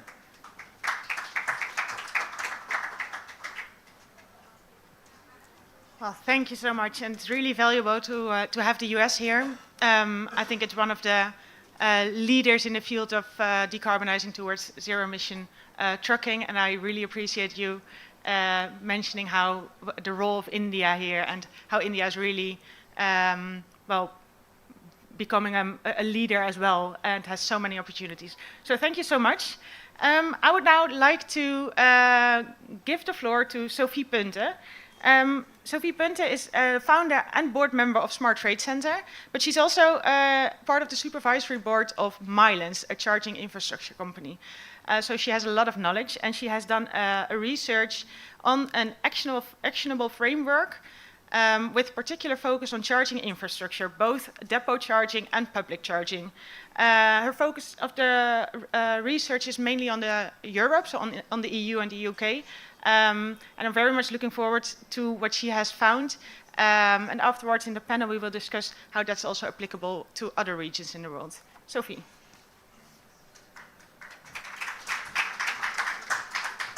Yeah, hello everybody. I hope the slides work. They do. Yes. Oh, and I have a clicker. Oh, fantastic. Yes. Yeah, I like being in charge. Okay. So, well, just a little, thank you very much for having me here. I mean, you know, my association with Smart Trade Center, but I've also really worked a lot, you know, Coalstart, Transport Environment, Dutch Ministry. The four of them have really helped me in doing this research. And the reason is I left my previous job at We Mean Business in March, and I'm looking for a new job. And I thought, why don't I make my time useful and sort of do a mini PhD in my own time? And you're going to hear the results right now. Yes. So my vision is this. We really need to get action going, but we mostly need to organize action. And I thought, why don't I test this idea of the vision I have to electric trucks? So we're talking about electric trucks and charging. So we have the solutions. We know electric trucks are becoming more and more on the market. There's infrastructure development. So we know what needs to be done. We also have the commitment. So the MOU is a really great way of demonstrating by 27 countries we want to go there. And we also have the roadmaps. The IEA has developed roadmaps on what needs to happen. However, what is missing is the how and the who. It's very technical and at very high level. And when you see all these people here, there are governments, businesses, NGOs, investors, everybody who needs to be involved. And unfortunately, they're being confronted with the accusation of blah, blah, blah, right? And that makes some hesitant. But if you look at the word blah, blah, blah, and you reverse it, they really are saying help, help, help. Yeah. So I figured, let's try and help them. And so I thought, I'm going to work on an actionable framework. Now, how that starts for electric trucking, I thought first we start with definitions. So I worked I interviewed around 25 people, and I read and looked at so many reports, and I'll make the slides available for anyone who wants it, by the way. So there's so many reports, but the definitions were really key. So when I asked someone, what is smart charging? They said, well, you should know what smart charging is. I said, yeah, but can you explain it to me? You have no idea how many definitions I got. So very often definitions is already where communication goes wrong. Then I looked at what are the conditions for electric truck charging. And I used a chain because all the components that are needed are linked. And also I used the infinity because there's no real clear starting or end. They all need to happen in parallel. It's not very linear at all. And the key is that, for example, let's start then with the electric trucks on the market and create the demand. We've heard this morning about the demand signal for India, and we're going to hear on Saturday about the supply side, right? But then we also need from the government plans for charging infrastructure that they are in place. But okay, when we then have the charging infrastructure plans, we need to make sure that the grid capacity meets the electricity demand. And when we then want to look at charging infrastructure, we need to have land slots that are being made available for those to be built. And once we've got the land slot, we need the permits. And once we've got the permits, we also need to make sure that the charging infrastructure is being bought, is being installed, and all is operational. But for truck drivers to use it, we need to have an app or something to communicate with data, because otherwise how can they book a slot to charge? Just that you can start getting a subscription to charging as a service, different business models. And most importantly, and that's why I put that one in the middle, that stakeholders are informed and that they collaborate. Now, for those conditions, I then determined who are the different stakeholders needed to be involved, and I came to 9 groups and an enormous number of sub-stakeholders underneath them. It's not just as simple as those who buy and those who sell freight. It's everything, ranging from freight companies to landowners, charging providers, associations and all the service providers, the funders, civil society, grid operator, truck manufacturers and suppliers, and government and regulatory authorities. The number of stakeholders is huge.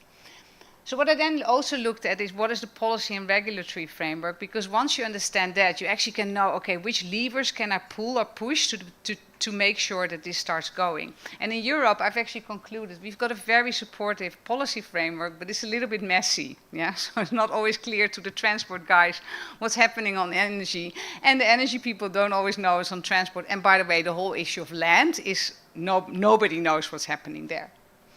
So then I really worked out what that action framework looks like.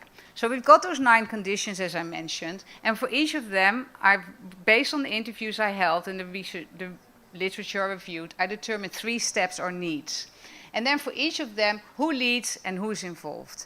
And in support of that, on the 9 conditions, I looked at the EU, what are the policy plans and regulations that could be expanded to national. I looked for each of the, wait. There's something wrong with my clicker. I looked for each of the steps, what is the current situation, what is the checklist of actions that many stakeholders propose need to happen, and what are examples and sources. And finally, about who leads and who is involved, what we need much more of is stakeholder mapping, because right now there's so many stakeholders there and we're often not exactly sure who should be in charge of which action. Now, this is that actionable framework. I'll give an example of what that looks like. So in my report, which is only 5 pages, very easy to read, the annex is about 40 pages, because that gives the detail.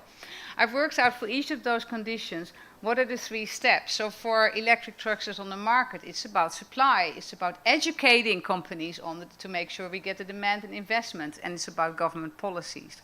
And for each of those, we have a different type of stakeholders who are in the lead and different ones who should be involved. And I've done the same for plans for charging infrastructure, for grids meet electricity demand, etc., for all of those 9 conditions. And then let's take the grid one as an example. So here we have one step that's needed, is that if we want to make sure that the grid meets the electricity demand, we have to make sure that projected charging demands of trucks take into account in the future grid planning, right? And then I looked at that step in more detail.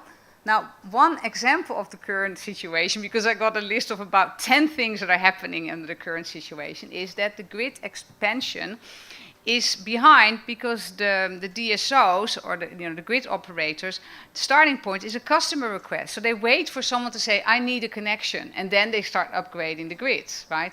But if you look at the sector, it's going to go differently. You're going to have the demand outpaces the supply, and so the grid expansion is way too slow for the pace that we need for this transition to happen. So that's a real problem. Now, one of the measures, and again, here's just one measure, but I've listed about 7 or 8 that are suggested by stakeholders, is to revise the regulatory framework to encourage the DSOs to timely invest in that grid connection capacity. And then an example, for example, is in the Netherlands. They have, where grid operators from the Netherlands, 6 of them, came together to work on 3 scenarios for the future of the energy system. And based on those scenarios, they could determine, hey, what are we going to need from an investment perspective and what do we need from a government policy perspective? So they could plan ahead.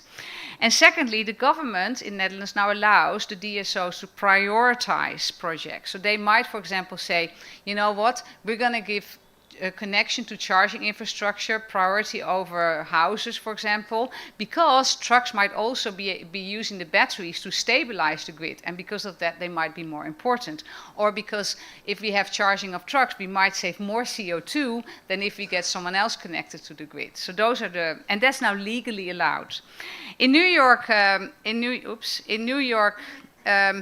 York State, they're proposing to change the law that requires the state to future-proof the electric network and the interconnections for upgrades for highways. In other words, it's going to be legal requirements that the grid operators upgrade the connections to make sure that charging infrastructure can happen. That is a type of policy we need to change. Now, the one thing I want to finish with is that what's next? And the one that I circled here is about stakeholders are informed and collaborate. And here's a story I'd like to share.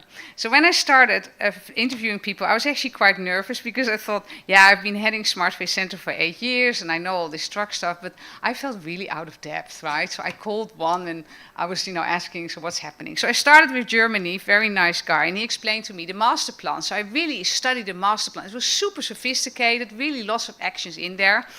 And then I called someone from an NGO in the UK, and she said, master plan? Oh, I didn't know. Can you send it to me? I said, yeah, sure. And the person from the UK explained that there's a regulatory requirement for grid operators to make the system more, to make projections for the future. And then I got in touch with the Netherlands. And in the Netherlands, what they've done, they've made a mapping of all the industry sites across the Netherlands to determine how many trucks and vans are there, what is the current megawatt that's available to them, and what will they require in the future if, say, 30% of it is going to electrify by 2030. So it's based on the Dutch policy requirements. And then they figured out there's 200 points in the Netherlands where there's going to be a shortage, a real shortage, so that now they can already anticipate.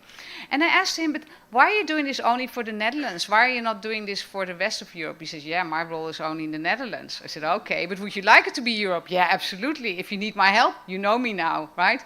And then I called Italy. And Italy goes, oh, Netherlands, can I have that? Because I would love to do that for Italy as well. But Italy had actually done a different study. They had looked at different sectors. And they looked at the building sector, at steel, at food,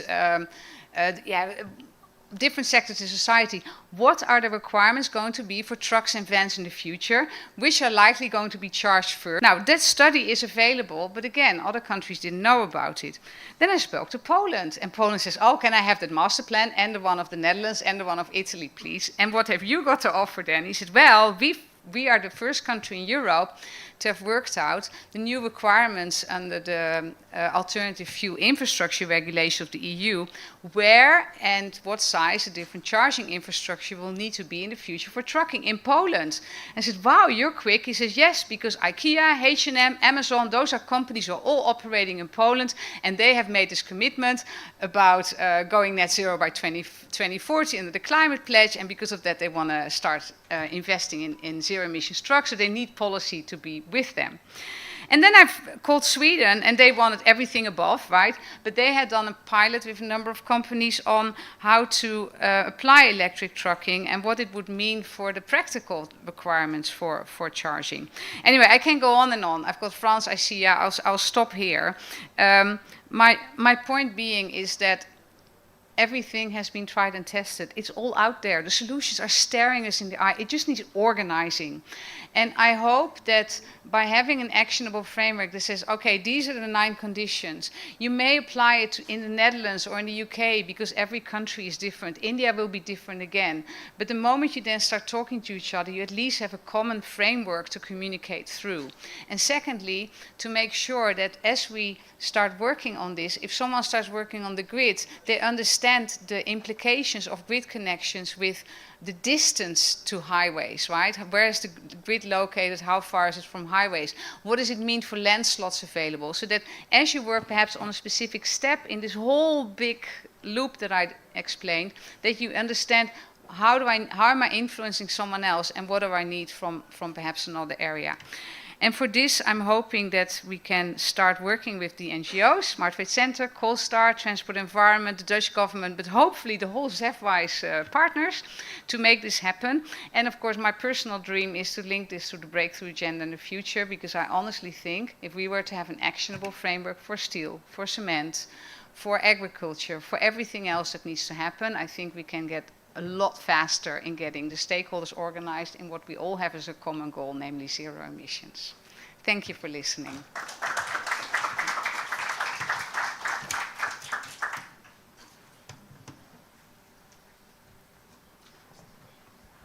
Hello? Well, that was impressive. Thank you so much. One of the things I often hear in many of the sessions is that, which I'm a bit jealous of in the Netherlands, is that in India there's a very much an ecosystem view of the transition, a very holistic view. While in the Netherlands we are working more in a little bit in silos. We're not always able to find each other, and I'm very, very happy that Sophie pointed that out. There's so much we can do, at least in Europe with her research, and I'm also very curious whether that's also applicable in other regions. And that's why we're gonna move to our first panel. And I would like to invite the first panelist on stage. Sydney Vergis, Cornelia Schenk, and Dr. Rashi Gupta. Sydney Vergis is the Deputy Executive Officer of the California Air Resources Board. And California just announced a very impressive law that 100% of the trucks being sold in 2040 should be zero emission. Cornelia Schenk is an energy efficiency policy analyst at the International Energy Agency, and she leads a specific program on India. And last but not least, Rashi Gupta, she's the CEO of Vision Mechatronics, which is a company with headquarters in India, and a company working on customized battery packs and energy storage solutions. Welcome, and thank you for joining us here. The central question of this panel is also what was mentioned in the session before, is how to align the transport and energy domain to decarbonize trucks and buses in line in the end with the Paris Agreement. So Sydney, to you, how important is that cooperation between the energy and transport domain? Wonderful. Well, thank you so much for the question and for having me here to share California's perspective.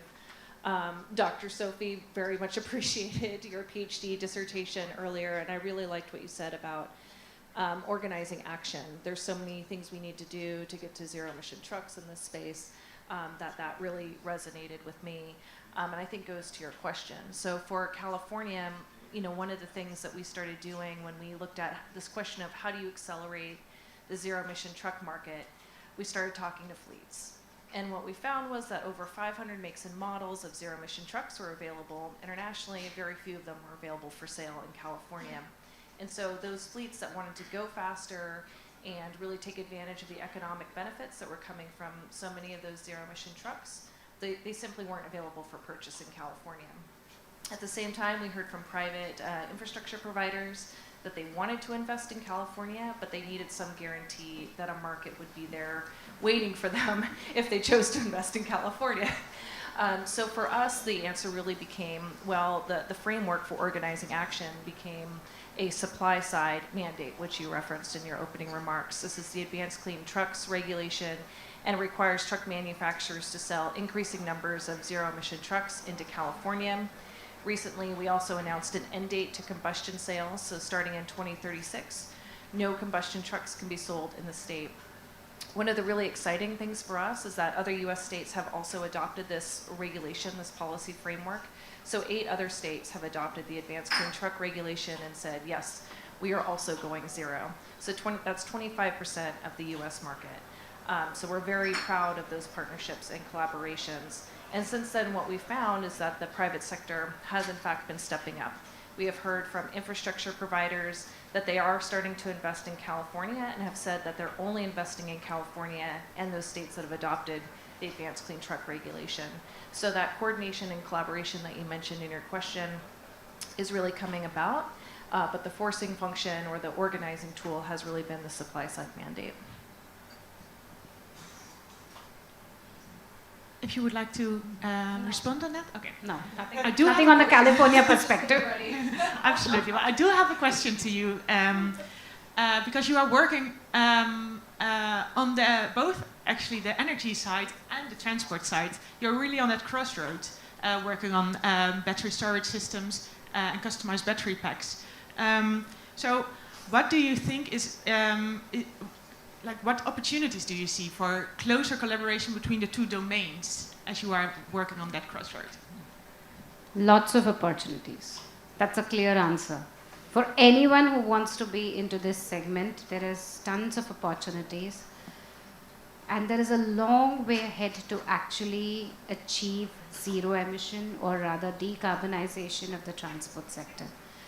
We are far behind, but it's okay. It's okay to be behind. That means we still have room to go ahead. So that is something which is on a positive note, that yes, we have lots to do. Something that I see now is the technology is there, but there is a gap in adoption. Because it's not that people are not making good battery packs or people are not making stable and safe battery packs. India is a different geography from other nations. We are very unique. Our culture is unique. Our patterns of usage is very unique. I was discussing during the lunch break with one of the, one of the new startups. They've made an 8-seater vehicle, and they said that we know that in India it will become a 16-seater vehicle instead of an 8-seater vehicle. So I appreciate that we are different, we think differently, and we utilize things differently. And something that now we need to do with this charging infrastructure, battery infrastructure, is to make it multi-purpose. Very difficult, but possible. What we have been doing is, we've been trying to say that, okay, stationary storage battery has to do X, Y, Z things only for the grid, and the vehicle battery is supposed to run the vehicle only. But that is not necessary all the time. There could be an interaction between the both domains to a fact that we could reduce the size of the vehicle battery, wherein that would reduce a big impact financially, again leading it to reduction in critical minerals, easy recycling, and adding to circularity, because that could again come back to a reuse. So both the domains have to be collaborated together. Right now, what almost every one of us in most of the countries are doing is, again, like you said, in Netherlands, you're working in silos. You're not the only one. Everyone is working in silos. And I loved what you had in the presentation right at the center in the chain with red color, collaboration. You know, in the whole presentation, that was something which struck me, because that's what I've been advocating for a long time. We need to collaborate and not compete. For that matter, even electric vehicles and energy storage, with whichever battery chemistry you see, whether it is LFP, NMC, LTO, graphene, any damn technology you see, both have to be together. They cannot be independent of each other. Because another reason is that grid infrastructure, wherever, in whichever country, the electric vehicles is going to load that infrastructure substantially. And how prepared are we to deal with that? We are not. None of us are prepared. Some countries may be prepared for, say, 7%, 10%, 15%. Some may be for 0, 5, some may be 50%, but no one is 100%. And to reach that 100%, when we talk of decarbonization, it can be with both, and both in terms of the grid infrastructure as well as in the truck and transport infrastructure, and both have to go hand in hand. Because even if you have an electric vehicle where we have zero tail emission, but if your grid infrastructure where you're using for charging is still from the emission sector, it doesn't make sense. You need to marry both together to have a very successful decarbonization. And right, I see there cooperation between energy and transport domain. That's very important to do it. And if you don't do that, you're not successful. And it's not difficult. It's just that we have to think a little differently. The charging infrastructure in India, I'll just give you a quick India perspective. I was again talking to somebody during the lunchtime, and he said, we need a fast charging infrastructure for the large vehicle format, but for the small vehicle format, battery swapping is good. Now what I want to point out here is that there need not be a competition between the two. Whether I need a fast charging infrastructure or I need battery swapping. My answer is I need both. My country is going to have two-wheelers, my country is going to have trucks, my country is going to have four-wheelers, three-wheelers, everything. I need both infrastructures and fully functional infrastructures.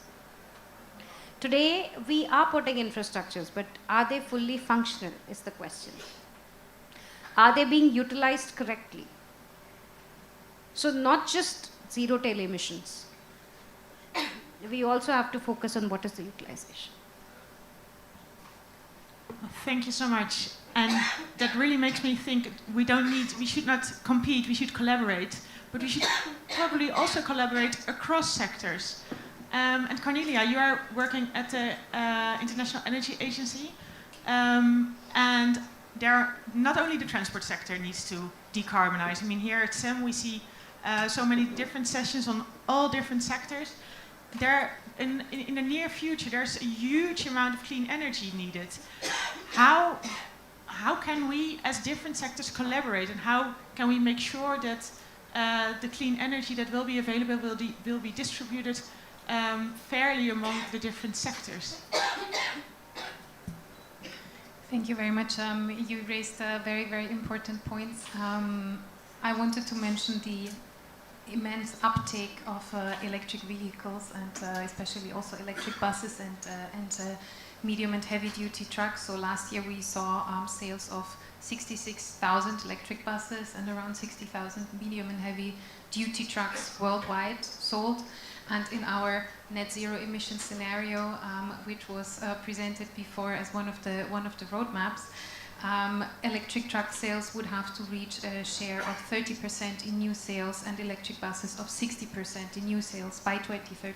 So that's a very, very short time frame. And there's a number of options that we have available to decarbonize the overall energy system, and that includes transport. And we can raise the share of biofuels in the road sector. We can make logistical improvements, encourage the modal shift from road to rail and to shipping. But we will have to remain reliant on fuel economy standards very much, especially in the truck and bus sector, to keep the growth in energy demand in check. And decarbonizing the transport sector through electrification is a very, very important factor to meet the remaining energy demand. And this will require additional renewable energy capacity, massive additions of renewable capacities. This will require extensive upgrades to the grid infrastructure, and we have seen a lot of developments in emerging market and developing economies, but there is still a lot of challenges, not the least related to the costs and the legacy of older and inefficient existing power systems. And we also need improved batteries to cope with the greater weight and the range requirements of electric trucks. And costs and lead times also for the planning are one of the challenging factors. So all of those are areas where we need to strengthen collaboration within each of the countries, because as was also mentioned before, just the stakeholder mapping is a challenge in itself, to figure out who is responsible for what in each and every country, who is the decision maker, who needs to be involved in each of the decisions to be made. And what is especially important is the correct planning. So in our energy sector planning, in the electricity sector planning, the generation planning, we need to factor in the increasing demand from different electrification needs. And that we had a lot of discussions, as was mentioned, about sustainable cooling, for instance, as one of the main drivers of the increase in electricity demand. And electrification of transport and zero-emission trucks as part of that will also contribute a lot. So that needs to be factored into the electricity sector planning, and that needs to be factored into the investment needs for strengthening the grid infrastructure, and in the planning of who needs to be at the table when we're discussing about the plans to move ahead. Well, thank you so much. So there are a couple of very important points you mentioned. And I think we've heard quite some barriers at the moment, but California is absolutely a front runner here. But the thing that we are learning now is that we really need to make sure that the entire globe will be able to go through this transition quite soon already. So I'm wondering, are there any best practices in California that the emerging countries could learn from regarding the main barriers in the transition? Well, it's always challenging to try to take one, geopolitical context and apply it to another. I'll just say that from the California experience, we just really needed a way to make sure that we were all rowing in the same direction towards the same conclusion, which was getting zero-emission trucks everywhere as fast as possible. And that for us, that rallying cry, that mandate became our zero-emission truck mandate, this advanced clean truck regulation. And so I would say, in the California experience, that coming together was really, really important. I would say too, there's kind of emerging awareness too that zero-emission trucks can help solve a lot of the problems or the barriers that are so often brought up. But again, in California, we overproduce renewable power during the day. And then in the evening is really where we start to get into trouble as people come home and turn on the AC and start doing what they do at home. Exactly, exactly. And so there's kind of an increasing awareness that zero-emission trucks and zero-emission vehicles charging during the day can help take advantage of those excess renewable power that's being produced, and that they don't necessarily need to be the ones charging at night. And those opportunities that come with having potentially quite a few microgrids roaming the state has actually a lot of potential. So I think for us, just in terms of best practices, what we're finding is that a lot of the things that have been presented as potential barriers to electrification are also potential opportunities. Yes, thank you. I would like to open up the space for the audience. Are there any questions from your side? If you don't have any questions, I have many, but I see quite some hands already. Where to start? Let's start here in the front, in the middle. Is there someone who can hand over a mic, or should I? I think there's one already. No, be careful. There's one already. Go ahead, please mention your name and affiliation. I'm Sundareshan from Ashok Leyland. There's a question for Sydney. So as part of this zero emission, do you see, is it going to be a mix of hydrogen and electric, pure electric? Any projections on the kind of split? Well, I certainly hope that it's both of those and maybe even third options that we can't even conceive of. I would say, for us in California, one of the ways that we've structured our regulations is to try to be technology neutral. So, for us, if it produces zero tailpipe emissions, it will count under the structure of our regulation. And we really want to make sure that we're providing the right regulatory signals so that we, signal to the private market, 0 is where we're going, here's how fast we're going, so they can make plans, but then have the opportunity to be creative within that space. So we're not necessarily trying to regulate the exact answer, we're trying to give a broad overview of what needs to be done, and then allow the private sector the space to figure out what exactly is the right way. Please go ahead. Yeah, I'm Manoj Gupta from JBM Group. So we have seen success of public transportation in terms of electrification in India. So for trucking, again there are 3 important things which we need to address. That is the standards.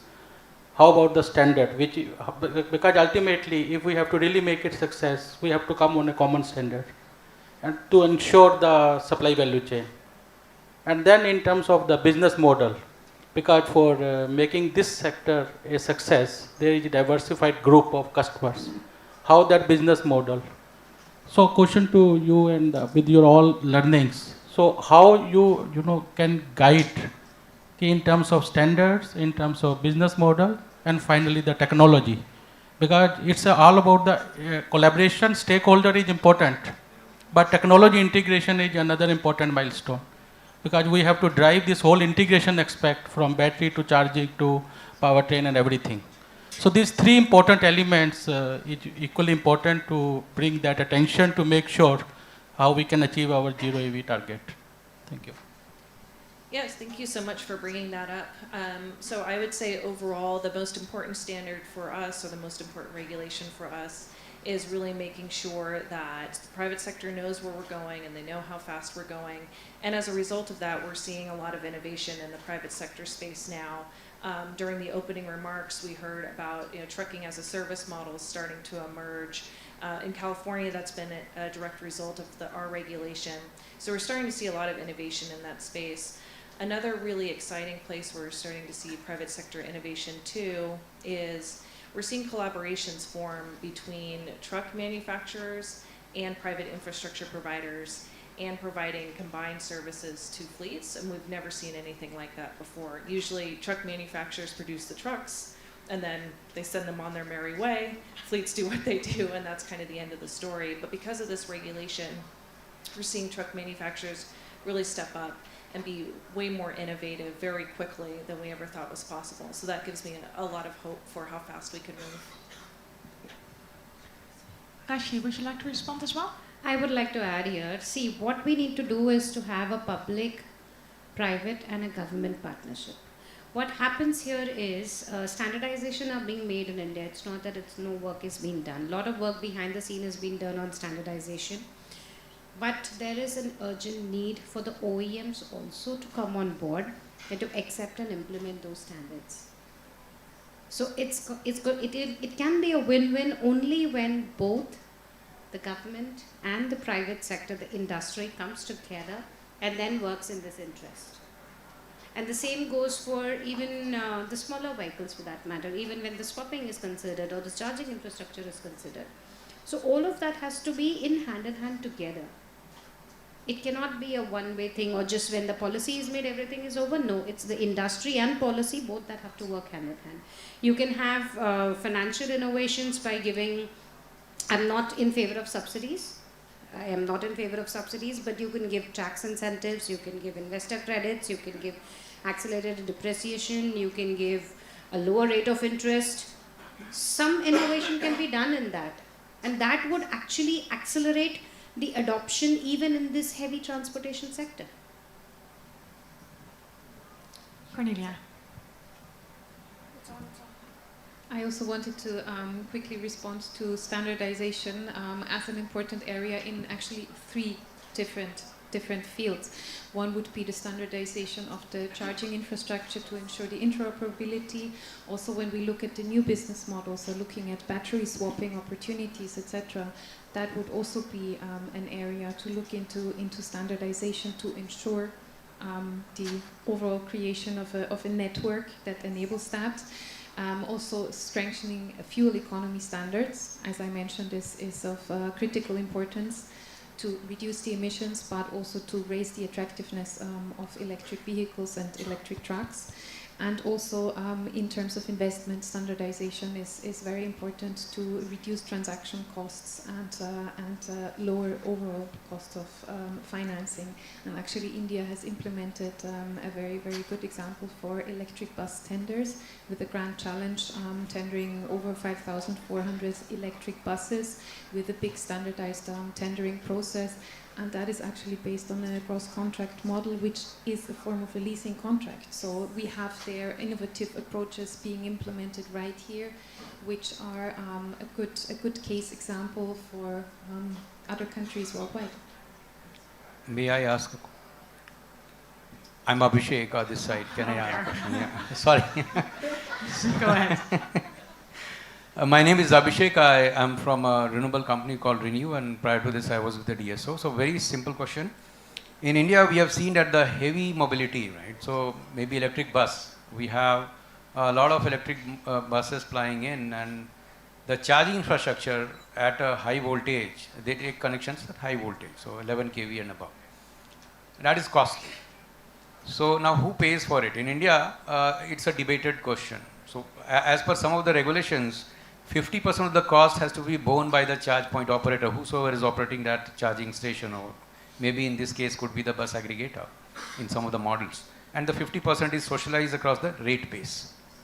Now in California, I'm impressed with the e-trucking initiatives and other initiatives. Like for example, the IOUs in California, they're doing allowed by CPUC like charge-ready programs, where in some of the disadvantaged communities, the entire cost is passed through. But what about e-trucking? So is the regulator or the commission passing the entire cost of the charging infra in the rate base, socializing it, or the one who is getting the connection is paying fully for it, or it is something kind of some sharing mechanism?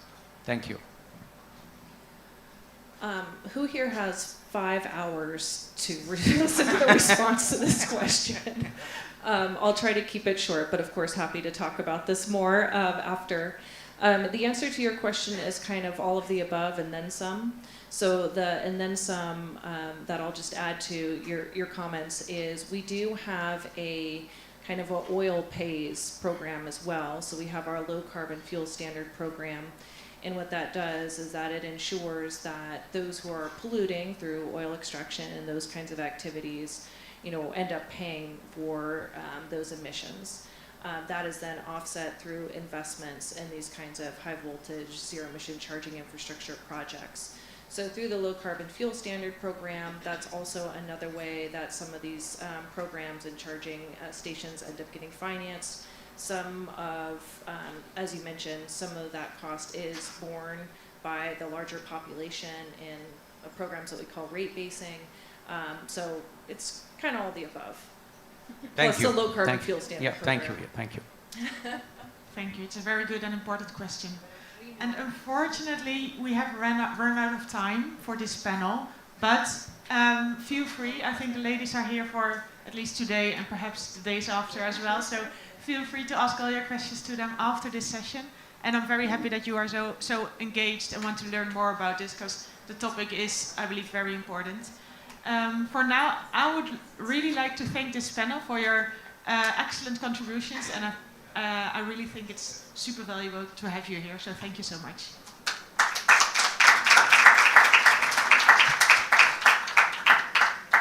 And with that, I would like to invite the next panel. The next panel will be on financing the transition, and we have 2 panelists, Neeraj Gupta and Hitachi Vigamal. Please, I would like to invite you on stage. Neeraj Gupta is a new business manager for the International Financial Corporation, and that's the private sector arm of the World Bank. His focus is on infrastructure and on natural resources. Hitachi Vigamal is the country lead in e-mobility solutions for ABB India Limited. So as I mentioned, the second topic is on financing. So very happy to have you here. Welcome on stage. And I would like to dive immediately into the first question. And the first question is to Neeraj. What is your involvement in the transition to zero emission trucks? And what aspects of the transition make it an attractive investment opportunity? Well, thanks. Very happy to be here, and thanks for inviting IFC to this forum. So, IFC, as a development finance institution, our involvement is to look at investable deals. But I think more importantly, considering the nature of the segment and where this whole entire segment in this energy transition initiative is, our role is also to work what we call at slightly upstream level, to identify business models that can then lead to projects and that can lead to investable business opportunities.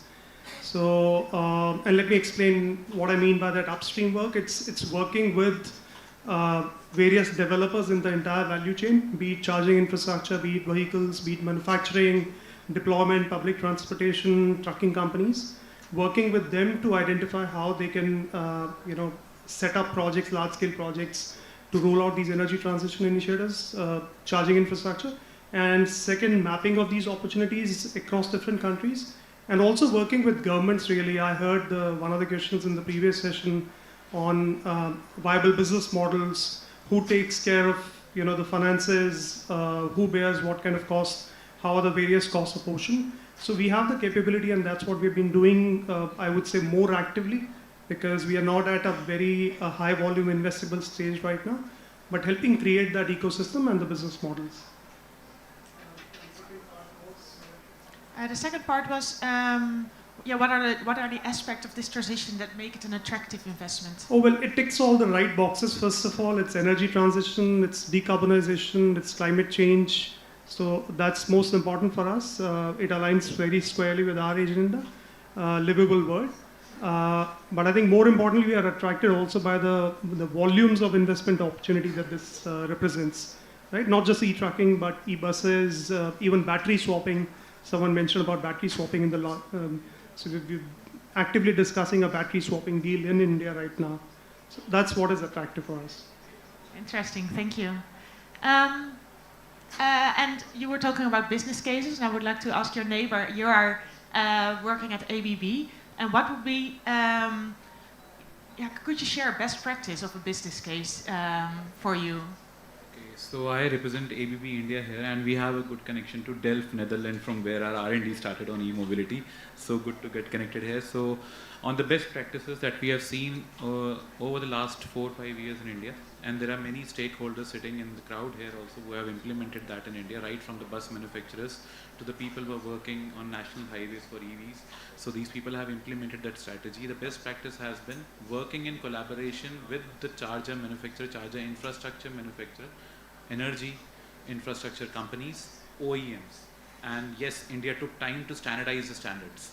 So rightly pointed by Mr. Manoj Gupta just a few minutes back, the charging standard, and to be precise, India ran through the possibilities of GBYT to CCS2 to finally zeroing down to that mega tender on 5,500 buses, which was being referred just a few minutes back on the CCS2 standard. And yes, the debate still opens up because what is happening in US on NACS, which Tesla is promoting very, very, very candidly, and Tesla is like going nuts with that NACS. So the best practice has been implementation of the correct strategy, and that started in India, I would say, in the pandemic year with a four-wheeler. Very simple. When the whole world was suffering from pandemic, India had its first mass passenger car on the road on CCS2, and that is when the India story started. And right now, as I sit in front of you, there has been a 15 to 20 times increase in the overall sales of the vehicle, and that is very minute number looking at the way transition is happening. Giving you a very small example of best practice, people were earlier talking about powering up, talking about charging their vehicles. The new people who are buying an electric vehicle, whether it is an energy company, whether it is a CPO, charge point operator, or whether it is a normal user like you and me, they are now implementing the unique strategies of charging their vehicle at home through solar power. That is getting implemented at a raw level. So best practices in operation for effective transition has 2 steps. One is collaboration. Second is collaborating on the land infrastructure as well, because as far as I feel as a part of the charging infrastructure manufacturer, there has to be a consistent discussion on where is the infrastructure and where it has to be deployed in terms of the what charging infrastructure is required. And that is where those dhabas, which were mentioned by the first speaker here, those roadside dhabas, restaurants, the effective places wherein that they can actually add on to the revenue of the person who is putting up the infrastructure. So if I am a CPO, I'll not name the CPO here, but we have seen 3-4 CPOs excelling, and I'm talking about the top 5 CPOs in India who have put up the infrastructure. They have been quite innovative. They have put up the infrastructure on the roadside. They have put up infrastructure in the real estate communities, and that has been a combined approach because they understand, because they have to ultimately get the revenue. No person will deploy the vehicle without having to have a vision of obtaining a revenue and breaking even with his costs. So what happens is they collaborate with the roadside infrastructure player, land infrastructure player. They tell them that we are going to bring in the new customers. You just give us this piece of land with this much parking area. That's it. Our responsibility to operate, run the charges. Second, collaboration with the network operators. Charging stations have to be up and running. No one likes to give the free power for charging. Let me be very frank. No one likes free vending. No one likes to lose revenue. So that second collaboration is on the network side. Third collaboration is on the technology side. So we all, as rightly mentioned by the last panelist, we don't have to compete, we have to collaborate. And if we have to collaborate, we have to understand what technology is going, what technology transition is going in the world.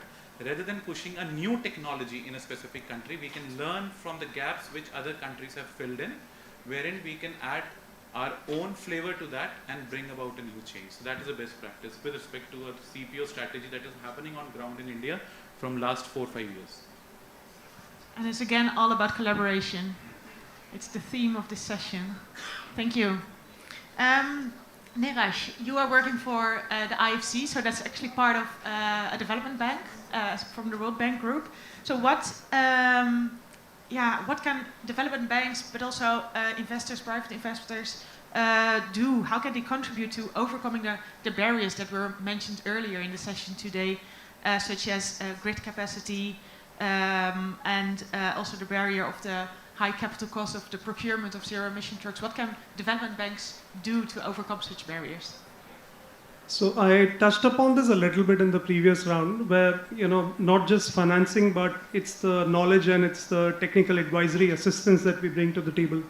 And IFC, normally known as the private sector arm of the World Bank Group, but we also jointly, along with World Bank colleagues, we work a lot with the government. So again, you look at the entire value chain, starting with very, very upstream manufacturing, best practices, deploying technologies available elsewhere. So we are actively working with private sector companies as well as governments to do all that.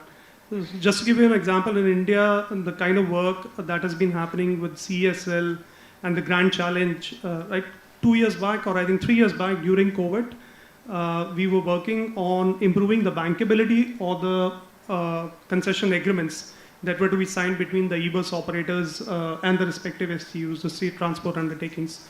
Now, there's several bankability related features that were not really attracting the credible or the larger bus operators and OEMs in India to these tenders.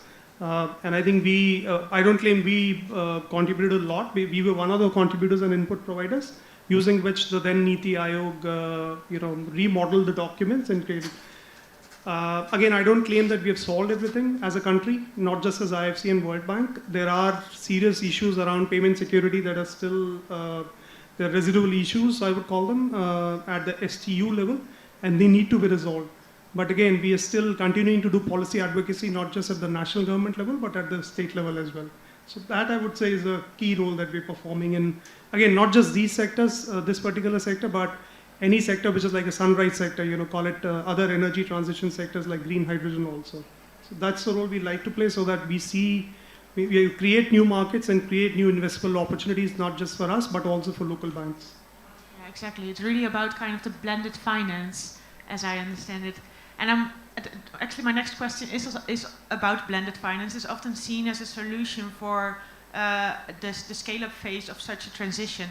But High-Tender, perhaps, actually a question to both of you, but I would like to hear from High-Tender first, if you would like. Could you reflect on that blended finance? What is it and why is it so important in this transition?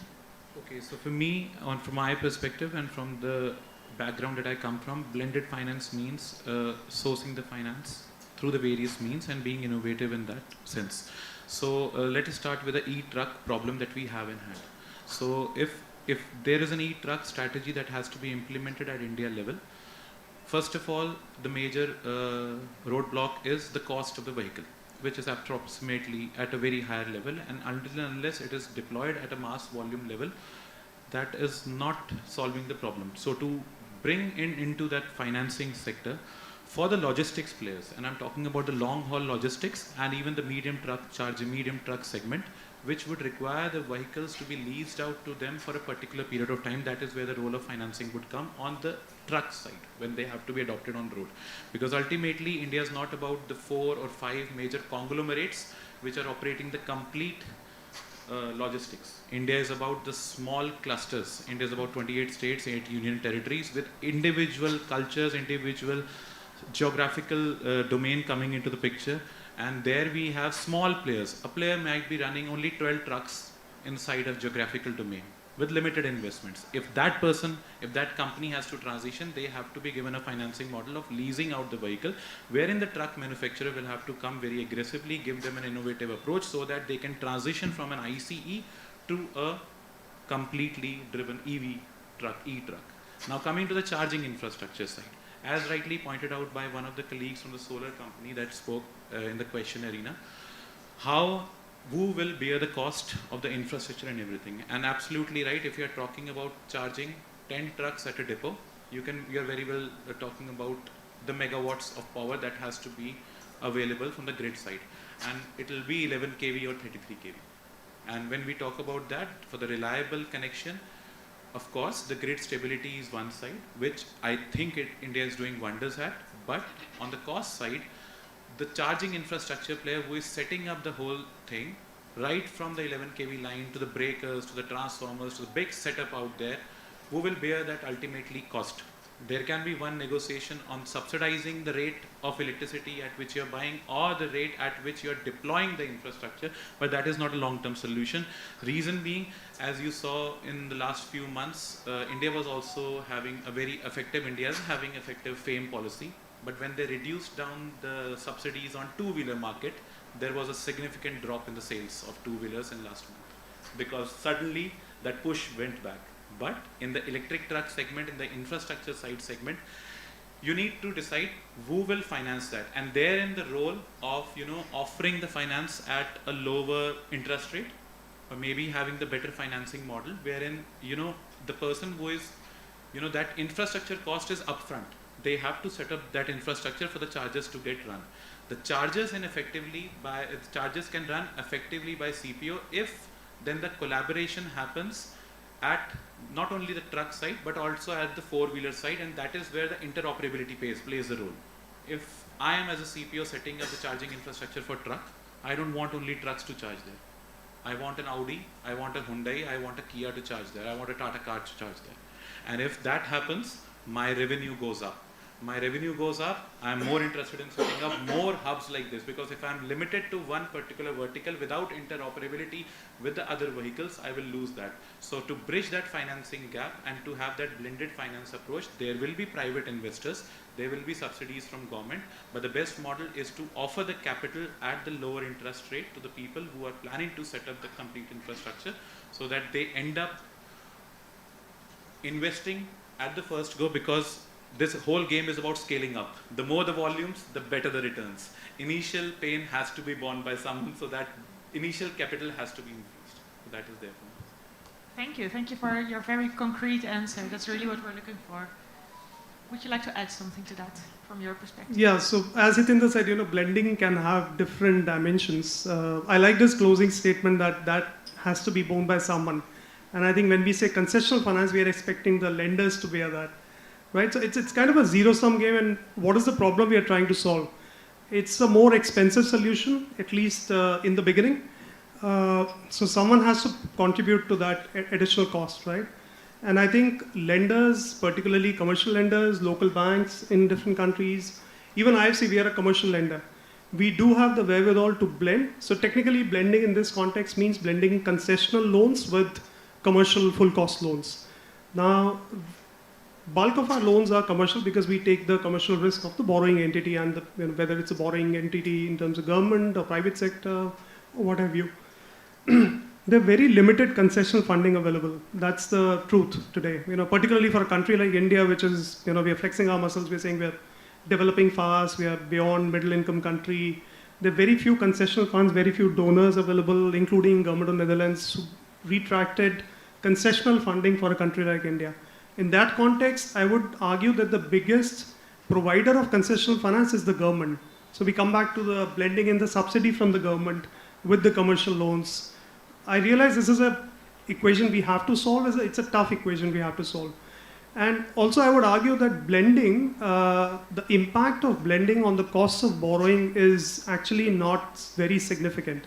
If you're looking at a $100 million loan for a manufacturing of e-trucks or e-buses, and if IFC comes in or a local bank comes in with $90 million at, let's say, 8%, and you get 10 million at 6% or 5%, the overall impact will be quite negligible. So we need to just keep that in mind when we push for, and this is all not to say that we should not push for blended or concessional finance. There are pots of money available. We have access to pots of money. The Government of India, the new Bank for Infrastructure Development, has a very significant capacity to blend.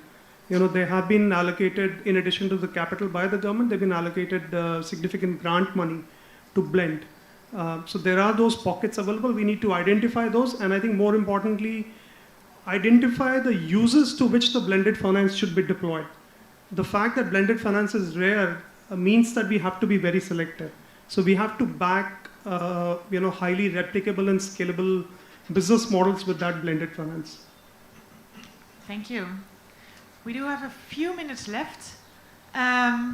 Only a very few, so if you can keep the questions short and the answers a bit short as well, we might have time for one or two more questions. Yes, please go ahead. Well, it's not in the back, on the side. Yes, let's just wait for the mic.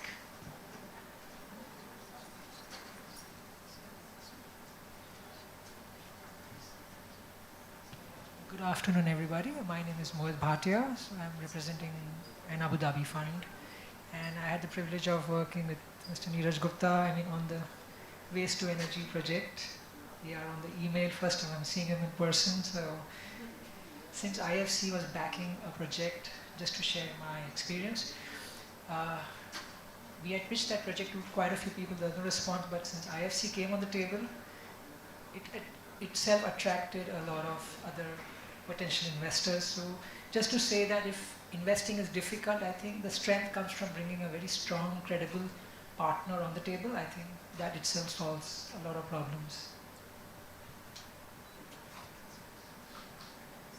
Yes, right here in the front. One of very strong panel, and I think what we wanted to understand about truck financing and infrastructure was very well delivered by the both speakers, very esteemed speakers. I must congratulate all of you for having this. I'm Abhijit Sinha, Project Director of National Highway EV, the project which Mr. Hitendra just mentioned as a best practice. It's in the same way what we discussed just now, that the hybrid model, the way HAM was cultivated 4 years back, 4 to 5 years back, and IFC has a very great role into bringing HAM into road transport and infrastructure. The low concession or the blending of funds which you both mentioned here is primarily giving a period of around 12 months from the land acquisition to handover of the infrastructure without any interest or without any, what we call is moratorium.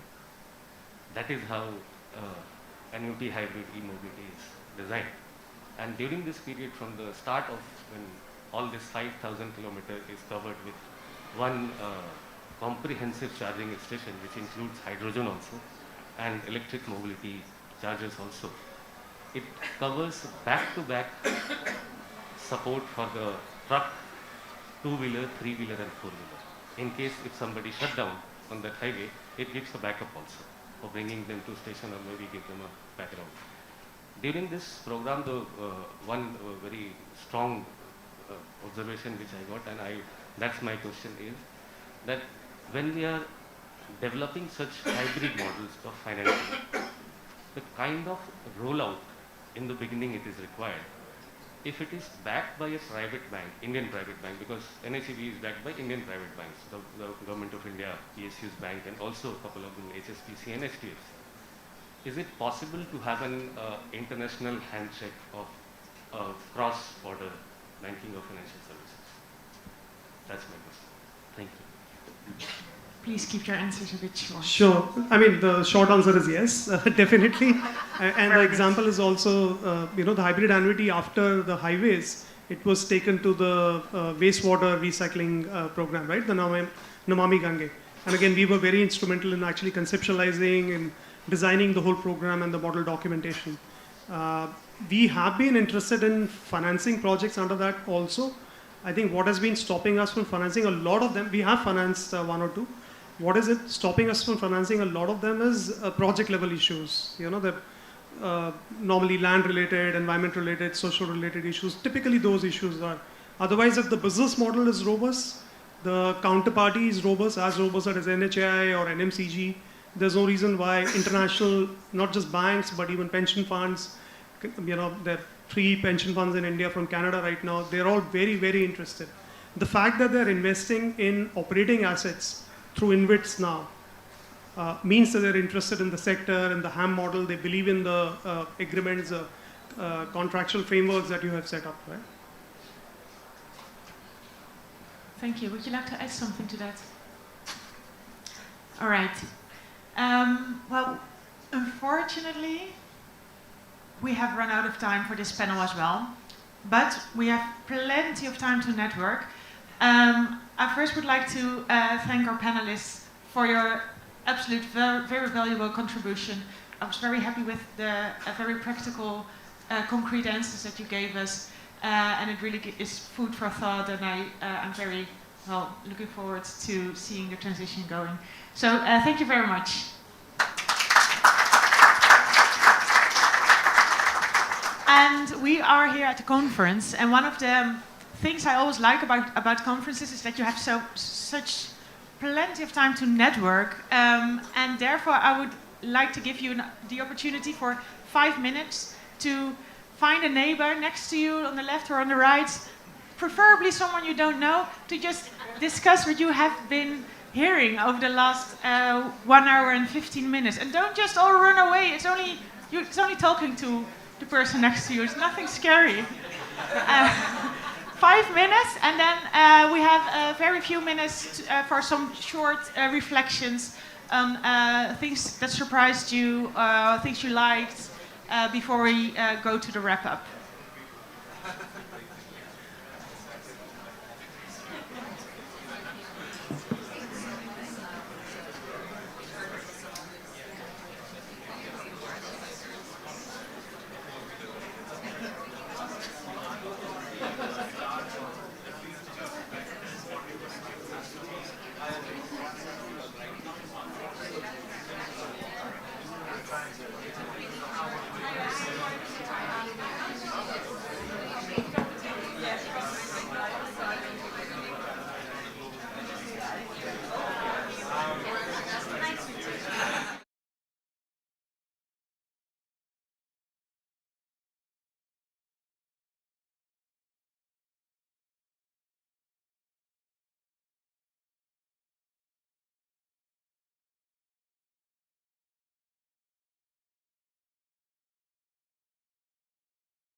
has a lot of analysis specific to the Indian road transport sector, and also a number of policy recommendations on how to move forward. Thank you very much.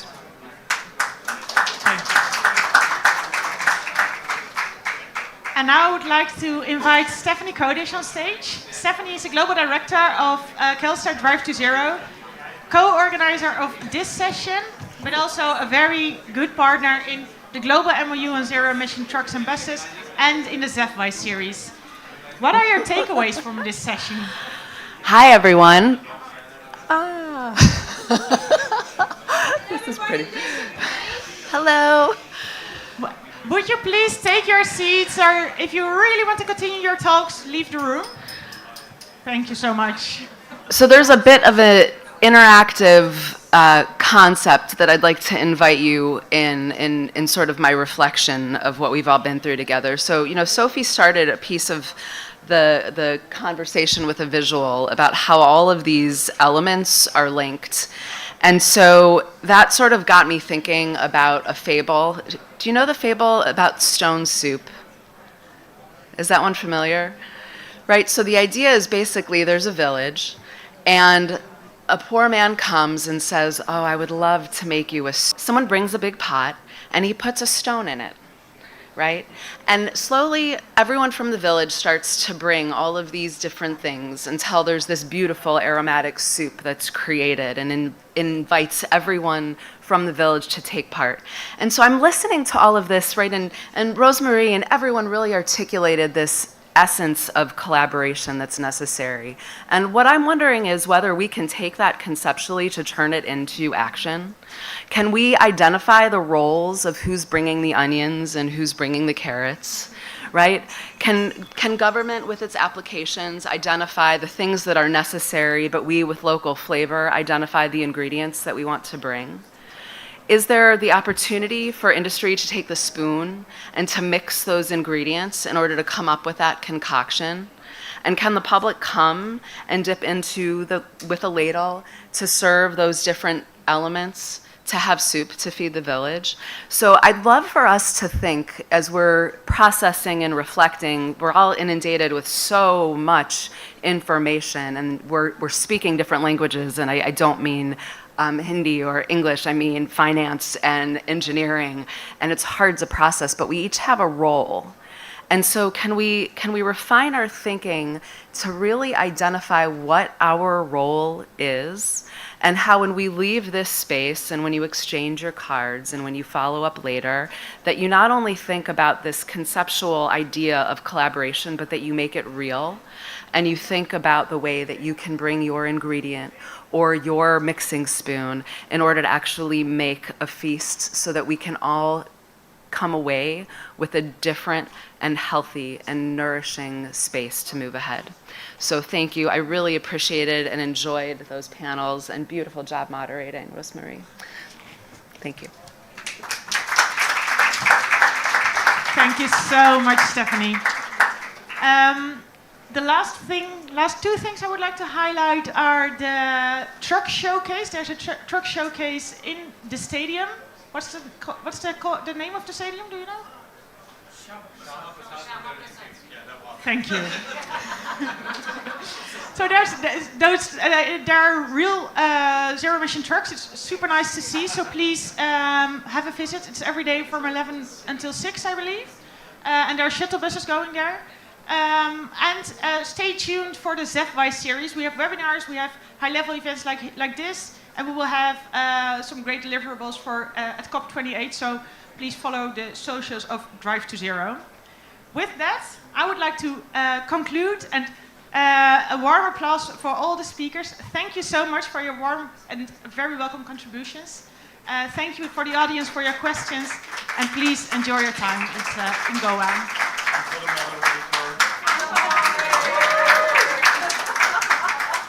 And for the speakers who are still here, would you like to come on stage for a picture? Yes, sure. Yes.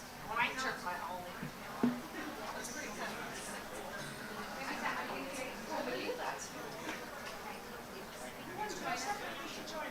think you should join. That'd be nice. Yeah, thanks for I'm going to put mine here.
side event focusing on hydrogen, unleashing the global potential for clean hydrogen in ports and the maritime sector.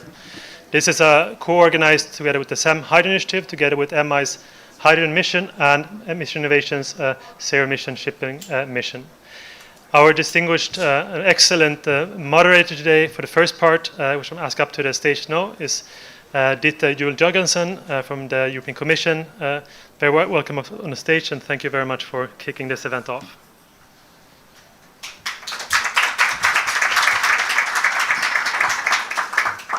Thank you very much for the kind welcome, ladies and gentlemen. It's a real pleasure to be here, to be in Goa, and to have this opportunity to discuss the important aspect of hydrogen in the ports and the maritime sector.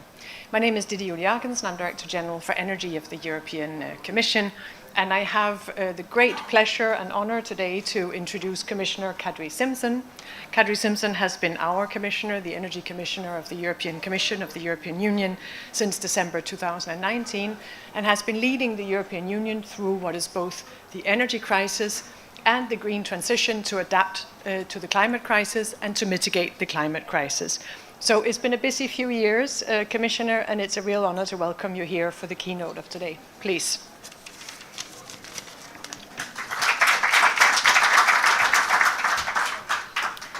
Thank you, Dita, and good afternoon. It is a great pleasure to be with you here today on this event on ports and shipping. I had the pleasure to launch the Global Hydrogen Ports Coalition 2 years ago at the 12th Clean Energy Ministerial meeting. And since then, hydrogen has become even more important for our objective to reach carbon neutrality by 2050. Following Russia's illegal war on Ukraine, hydrogen has become key for ensuring Europe's energy security, for it can replace natural gas in hard-to-abate sectors. And this is why with the Repower EU agenda, we raised our target volumes for hydrogen by 2030. So now our declared objective is to produce domestically 10 million tons of green hydrogen and also import another 10 million tons of hydrogen by the turn of this decade. In this way, we will replace 27 billion cubic meters of natural gas. We have already made great progress in the implementation of the EU hydrogen strategy. Before the end of the year, we will have completed a regulatory framework that will provide certainty for both the European hydrogen market as well as its hydrogen trade partners. And this is on the back of a provisional agreement for mandatory demand for renewable hydrogen in industry and the transport sector. To be very concrete, we require that 42% of the hydrogen consumed in industry should be produced from renewable energy. And we also require that 5.5% of fuels supplied to the transport sector are advanced fuels with a dedicated sub-target for hydrogen-driven fuels of 1%. This means that the hydrogen industry, both within the EU as well as potential hydrogen producers in third countries, can count on the EU as a first market for renewable hydrogen. In particular, this will be helpful for ports and the shipping industry who need to handle international trade. This is also why we are enhancing our international cooperation on hydrogen. International cooperation is essential to create a global market for renewable and low-carbon hydrogen. First, we have developed a legislative framework that provides a clear definition for renewable hydrogen. This clarifies issues such as the necessity for additionality, geographical and temporal correlation with renewables, and can be easily applied across globe. We have also proposed to extend our existing certification practices for sustainable biofuels to hydrogen. This will make it very easy for international producers to certify their hydrogen and import it to any EU member state. Second, we are developing a first set of hydrogen infrastructure projects within the EU. These projects will enable the development of import corridors connecting ports or international pipelines to the consumers within the EU. And third, we continue to support international cooperation on research and development. including through financial support and technical assistance for hydrogen production plants through our global gateway. In addition, the EU supports financially the production and import of renewable hydrogen through the establishment of the European Hydrogen Bank, which will have a domestic and an international pillar. And we firmly believe that ports will play a key role in the creation of the global hydrogen market. First, ports do not only serve as the backbone of vital infrastructure for scaling up and transitioning to renewable and low-carbon hydrogen, but they themselves will be important consumers of hydrogen in their day-to-day operations. And second, ports will need to develop infrastructure, including fueling and bunkering facilities that will allow the maritime sector to switch to hydrogen or hydrogen-derived fuels and reduce their emissions. And third, ports often host large industrial consumers that have been relying on fossil fuels for their processes. Consequently, ports and shipping can play a crucial role in the establishment of hydrogen valleys, where hydrogen production, local infrastructure, and end-use applications can be developed simultaneously. Earlier this month, I visited the port of Antwerp-Bruges. This is in Belgium, where they are already developing new ammonia terminals, new power-to-methanol facilities, as well as a local network for hydrogen. And the commitment to decarbonize our economy and the necessity for port infrastructure is not only important for the EU, it is of global interest. So we hope that all this work will also be useful for the international community when it comes to the sharing of best practices as well as the establishment of global rules and standards. And this is why we are working closely with many important global initiatives, and in particular the Clean Energy Ministerial Hydrogen Initiative and the Mission Innovation Hydrogen Mission. The European Commission co-leads various working streams, for instance, on the global aspirational goals for hydrogen. We also lead the Global Hydrogen Ports Coalition, which is at the core of today's event. The Global Hydrogen Ports Coalition already plays an important role as a forum for representatives of port authorities, associations, port and terminal operations, and government officials.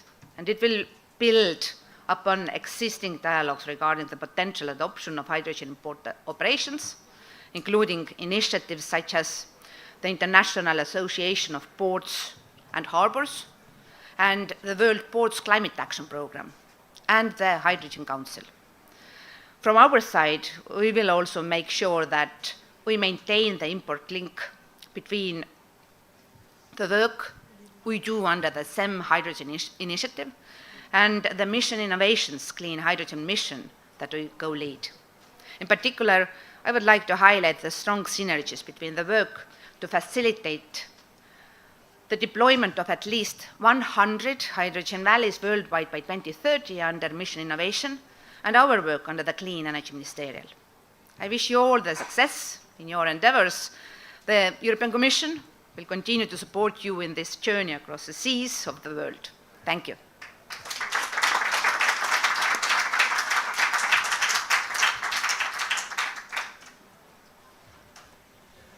Thank you very much, Commissioner. Thank you very much, Kadri, for your words of introduction, for your keynote.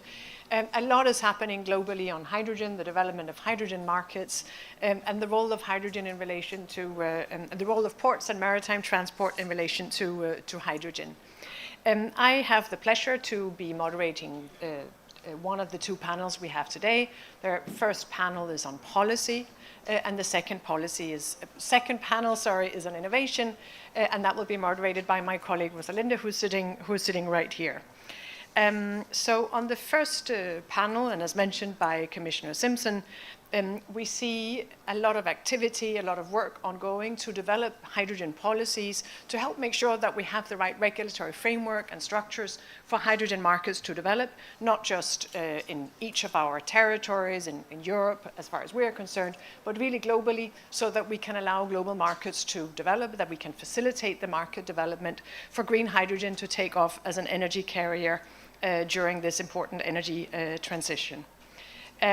We see these policy developments as absolutely essential, and it's great to have the opportunity to discuss that. What are the policy priorities that can facilitate these developments, that can facilitate investments and create the right incentives for this market to take off? So we will now hear from panelists about the policies that are relevant for ports and shipping in particular, and how we can best work together on that. As a beginning to the panel, I would like to introduce my colleague Tudor. Tudor Constantinescu is a principal advisor in DG Energy, so he advises me, and he will talk about the Ports Coalition and Hydrogen Initiative. He is joining us online, I hope.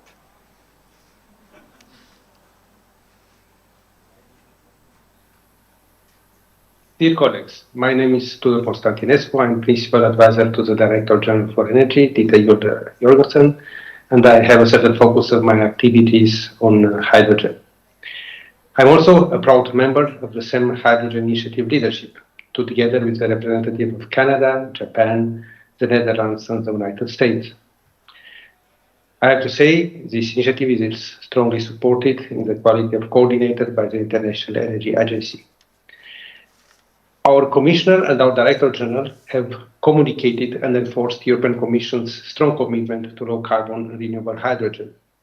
I will focus my intervention on the CEM Hydrogen Initiative and notably on the CEM Global Ports Hydrogen Coalition, an informal network with around 60 ports from 5 continents around the world. The rotating secretariat of the initiative is currently secured by the Port of Rotterdam.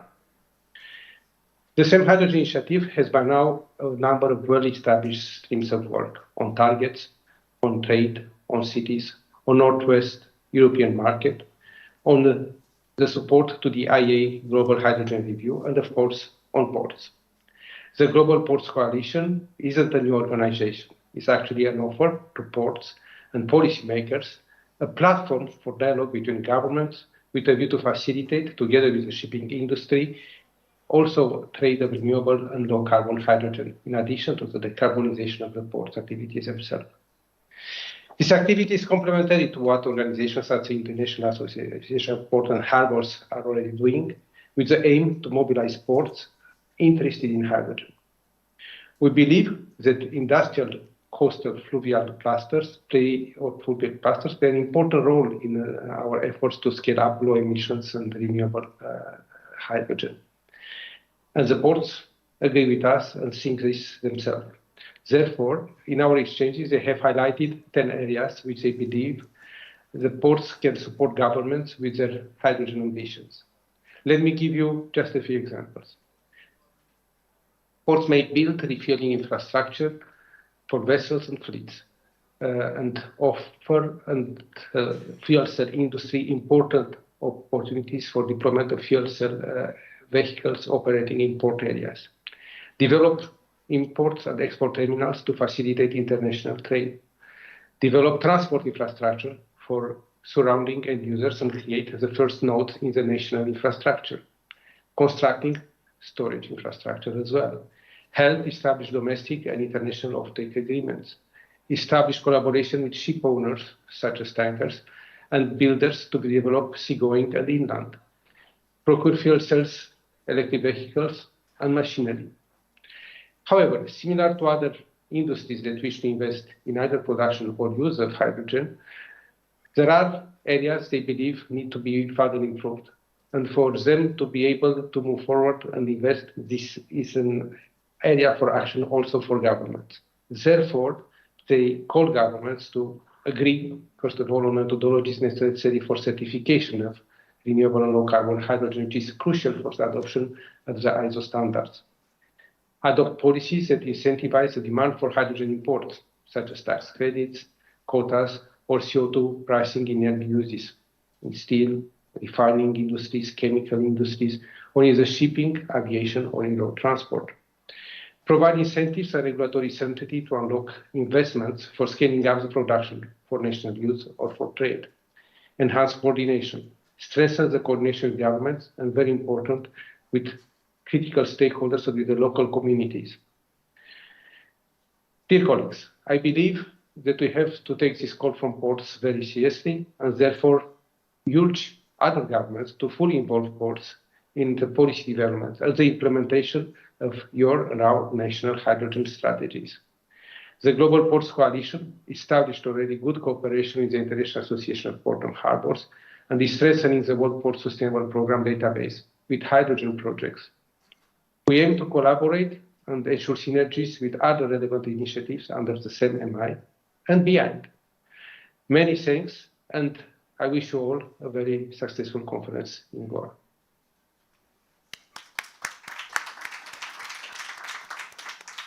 With many thanks to Tudor for these messages, we now move way beyond Europe for a global perspective on hydrogen, ports and shipping. And we have three panelists joining us for this first panel, and I would like to invite the three of you to join me here on stage for a discussion. First of all, Mr. Niall Jacobson. Mr. Jacobson, who is working at the Department of Climate Change, Energy, the Environment and Water in Australia. Mr. Jacobson, please. Thank you for coming. Please sit down. You will be joined by Mr. Aaron Hoskin, who is Deputy Director for Transport in Canada. There you are. Welcome.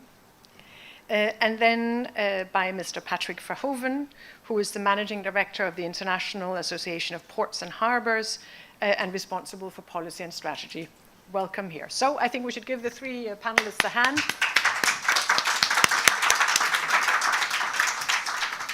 And then I would ask you to start. You will each give a short presentation of no more than 5 minutes, starting with you, Mr. Jacobson, please, Niall, and I will move over here.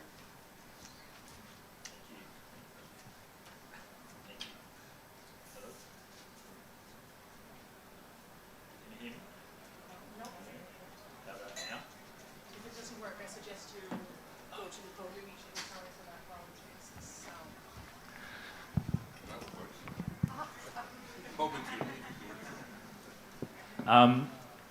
Thank you. Thank you for the introduction. Hello, everyone. My name's Niall Jacobson. I work at the Department of Climate Change, Energy, Environment and Water in Australia in our International Climate and Energy Division, and I'm very grateful for the opportunity to be here speaking today. I think the question about policies to help address key barriers, it's very important to first understand what some of those key barriers are.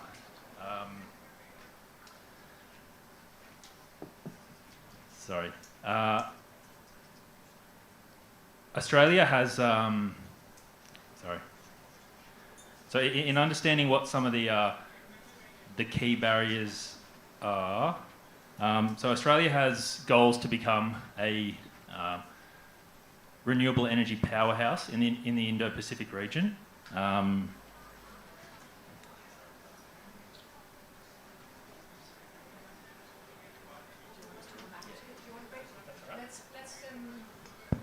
Yes, no worries. Let's move on to Mr. Aaron Hoskin from Canada, and then we'll come back to you, if that's okay. Please.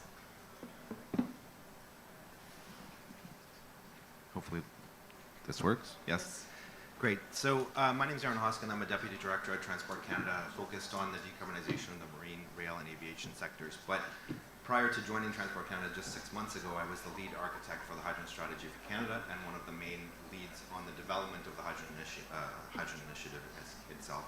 So good afternoon. It's a real honor to be able to participate on this panel with very esteemed guests, focused on the policy priorities to scale up hydrogen production and use in low emission in ports and the maritime sector. It's hard to believe that only 4 years ago we actually launched the hydrogen initiative, and then a year after that we launched the Global Ports Coalition. A lot's changed in those 4 years, obviously. So much has changed, both in the hydrogen market and globally. We've endured the global pandemic and emerged forever changed on the other side. But investments made to help recover from that pandemic have really spurred the clean energy transition a lot faster than we thought would happen. And that's really pushing hydrogen at the forefront of that transition. And of course, as was already mentioned, the invasion of the Ukraine by Russia has shifted the global energy transition even faster as Asia and Europe look to diversify their energy mix. All of these factors strengthen and reaffirm the essential role that the CEM Hydrogen Initiative and the Global Ports Coalition must play in establishing the types of strategic partnerships required to unlock hydrogen's true potential. This sense of urgency is actually felt across Canada. When we released the hydrogen strategy in 2020, we were focusing on the first 5 to 10 years of domestic deployment, and our policies and programs that we had put in place to support that were really focused domestically. Yes, the hydrogen strategy pointed to the fact that Canada has vast opportunities to become an export powerhouse, presented by our abundant feedstocks, clean energy, clean electricity grid, world-leading hydrogen fuel cell industry, well-established conventional energy sector, and the fact that we would likely become a global powerhouse for the export of hydrogen. But that was expected to happen past 2030. In the last 2 years, the entire dynamic has changed, and I would argue that Canada's situation is not unique. Countries around the world have accelerated their efforts to transition to hydrogen. In Canada, we now have more than 50 large-scale hydrogen production projects in various stages of readiness on both coasts. And the majority of those, the vast majority of those, are focused on the export market. And that's where the Global Hydrogen Ports Coalition and the role of the maritime sector have a key, come to the forefront. How do we move those energy products from large-scale producing countries like Canada or Australia to the markets that want them? What do we move them as? What policies need to be in place to enable that?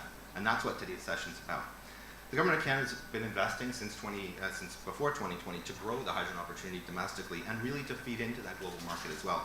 $1.5 billion to grow clean fuel production, including 10 hydrogen projects, an investor's tax credit that looks at carbon intensity, various thresholds of carbon intensity for hydrogen production, $20 billion in clean electricity, because we know that not only policies on clean energy, but clean electricity will be essential to grow the production at scale of clean hydrogen as we push forward. And a $15 billion clean growth fund that looks at supply arrangements and contracts for differences. In fact, following our most recent budget, Bloomberg and Riyadh Energy suggested that Canada is now the second most important country in the world to invest in for renewable energy, including hydrogen. We're attracting billions of dollars of private sector investment domestically and foreign direct investment as well.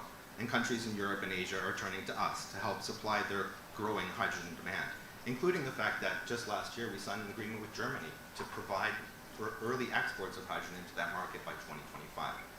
How do we do that? Ports, maritime sector, all have a role to play.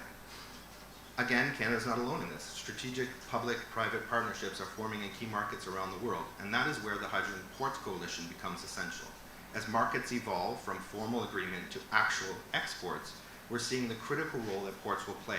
And I applaud Tudor, actually, for having the idea to have a Hydrogen Ports Coalition from the beginning of the Hydrogen Initiative, because he saw that ports would have a key role to play, not only in having hydrogen decarbonize their operations, but also in being that conduit for global trade.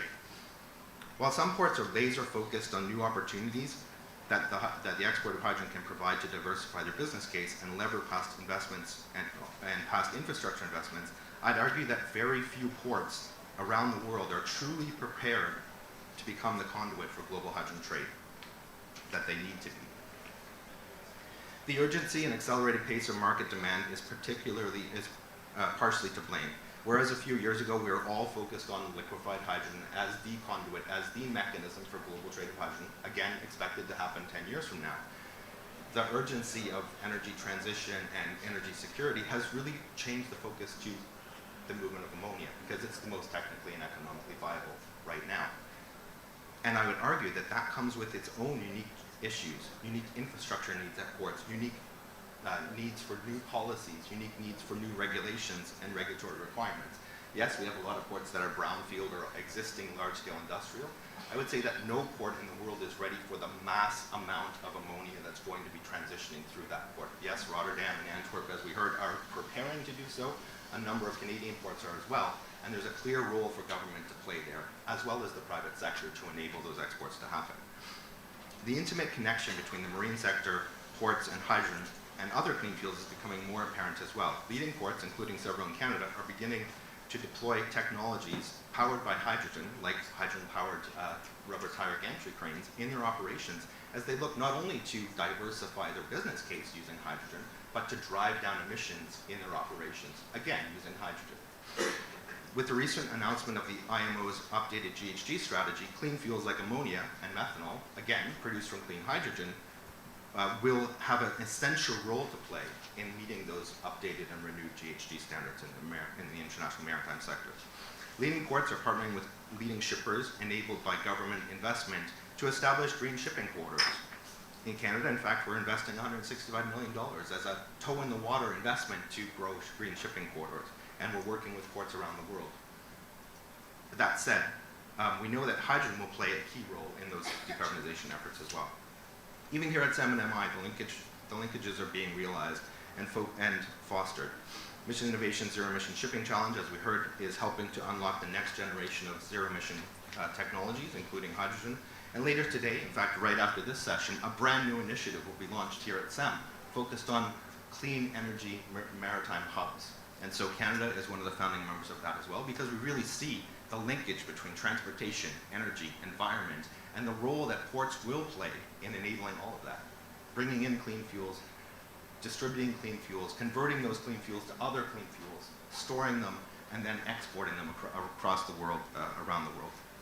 While there's challenges ahead of us, which must be addressed, it's through global collaboration such as this, bringing the like-minded governments and industry leaders together to share knowledge and experience, lever investments in infrastructure, and build momentum that we will truly succeed.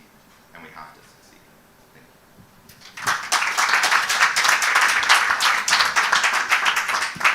Thank you very much, Aaron, for sharing that analysis and the experience with us. Impressive what Canada is doing, and indeed very close cooperation.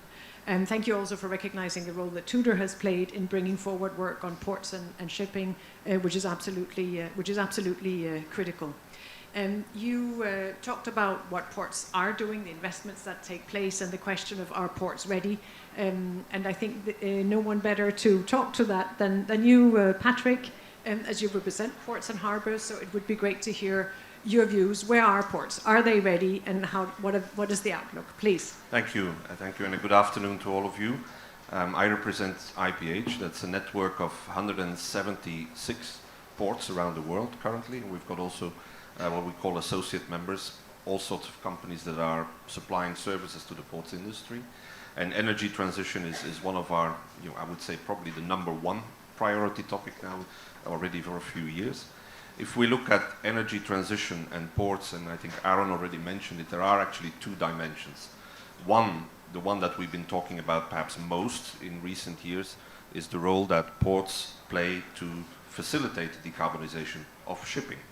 That is very much centered on the discussions at the IMO, and you mentioned the recent news or the revision of the greenhouse gas strategy is very relevant to the ports industry as well. Since 2019, there is a resolution that actually lists the actions that ports can take to facilitate decarbonization of shipping, actually initiated by Canada and IPH back then. It's been revised in 22 to take into account also the concept of green corridors. But of course, the most important aspect there is the bunkering, is the supply of zero and low carbon fuels to the shipping industry. And that's where we have been working very closely with the Global Ports Hydrogen Coalition, creating a database where several projects are shared among ports. And also, and this is to come towards the end of this year, we're working, and this is again, it's all acronym soup. There's another initiative called WPCAP, and that stands for World Port Climate Action Program. And we say WPCAP, not WPCAP. WPCAP is how you would pronounce it in Italian. And it sounds much better, WPCAP, than WPCAP. Anyway, what has been produced there is a readiness level tool, a port readiness level tool. For the shipping community, it will be clear where ports are they still in the initial stage, for which fuels, or are they really ready to fully service the industry with all the quality standards and safety standards that are required. Again, something that we're working closely with Mission Innovation and with the coalition in making that happen and launching that in the beginning of next year. So a milestone event, I think, in that cooperation that we've had.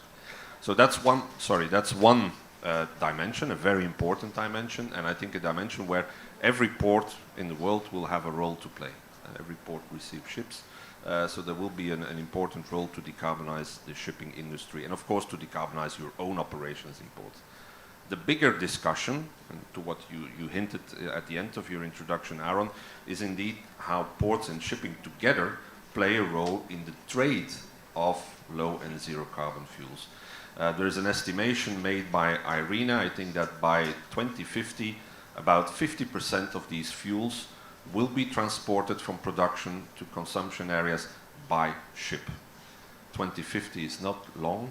If another statistic, and I have to check it here, if we see now at the world's low carbon hydrogen production projects that have a final investment decision, there's only 5% of all these projects have a final investment decision, and none of them are close to a port. So that is actually another wake-up call. The one is the 50% by 2050 needs to go from ports by shipping, but at the moment we don't really have anything that's where there's an investment decision. So between now and 2050 there's a huge amount of work and huge investments that need to be done to make that happen, to make sure that we can transport the fuels from where they're produced to where they are needed. And that is indeed where the next session, following this one, we'll talk about that in more detail. That is the CEM Hubs, the Clean Energy Marine Hubs initiative. It was originally initiated by the International Chamber of Shipping, and Stuart Neal is here in the room from ICS. We partnered with them. We had a soft launch at the CEM Ministerial in Pittsburgh, and we're going to launch it officially in exactly an hour from now, where this is actually meant to be a partnership not just between the ports and the shipping industry, but also governments. And that brings us back to the discussion on policy, because we cannot do this on our own. Of course, you need the dialogue between port and shipping industry, but the investment in these hubs that we will need on different parts of the globe, and especially in the global south, where the opportunity for production of these fuels is huge, we will need massive investments in that value chain, in that supply chain. And that's where it becomes tricky, because of course we are all in a competitive world. Ports are competing with each other, shipping lines are competing with each other. But there is also another thing. There are goals, Paris climate target. This is not purely commercial. This is not purely market. So we need governments really on board in this discussion to see where are these hubs going to come, how will they develop, how will the investment happen, how will the financing happen, and can we work with frontrunners? And there are 5 countries that have already signed up to this initiative. Again, Canada is among them, Norway, Panama, Uruguay, and the United Arab Emirates, and we expect some others, Stuart, also to join during this week. And that is really important, that we have the countries that are, running ahead, the frontrunners, the ports, the shipping lines together, but also that we open this up, that we can bring the developed and the developing countries together, because that's where the huge opportunity is, I think, especially in the developing economies, to create these hubs for production, storage, distribution, and then ultimately transportation of these fuels through terminals, through port facilities. And of course we need them on the other side as well, on the importing side. So these are the 2 big dimensions.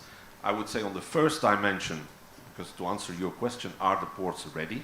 I would say we're getting there. I think there's a lot of good initiatives around the world that are moving in the right direction, and most ports are aware that their bunkering role will be essential, and that they need to invest and make sure these facilities are there. We've got an IMO framework for it. Hopefully we will also get, in that context, a market-based measure adopted at the IMO level, which would create revenue for investing in that type of infrastructure, especially in developing countries. The bigger picture, I think we still need work to be done. We also have frontrunners, as always, and there are partnerships developing also overseas.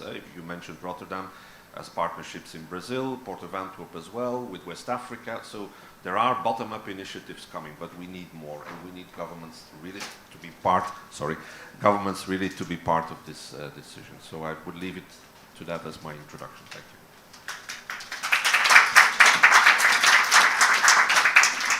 Thank you very much, Patrick, for those insights into where are the ports and harbours on that. And as you say, the recognition of the need for hydrogen also as a fuel for the industry, the bunkering aspect, but also the role of ports in the international transport of hydrogen that will become more sea-based over the coming few decades. And with that, I'll come back to you, Niall, to hear more from Canada and how you're approaching some of these, Australia, sorry, and hear how you're approaching some of these issues, please. Thank you. Let me try this again. So again, thank you for the opportunity to speak here today. I think in any discussion about policies, you need to have a clear understanding about what some of the key barriers are. And I think in the ports and maritime sector, one of the complicating factors is that sits at the end of a very long pipeline of other things that also need to happen beforehand. To get to a stage where you have sufficient amount of investment in low emissions hydrogen, you need the low emissions hydrogen industry, you need the clean hydrogen. To get that, you need the renewables. And so in that kind of framework, I think the Australian government has a focus on the development and the scale up of a clean and green hydrogen industry. And so that's kind of what I'm going to be speaking more to about today. So I think firstly, one of the key barriers is around regulatory frameworks, cost, infrastructure availability, and technological challenges. And so in thinking about policies that can help address some of these, and provide investment certainty to the private industry, you need to think about developing regulatory frameworks, so things like standards and certifications, operational guidelines. In Australia, we have a few things underway in this space.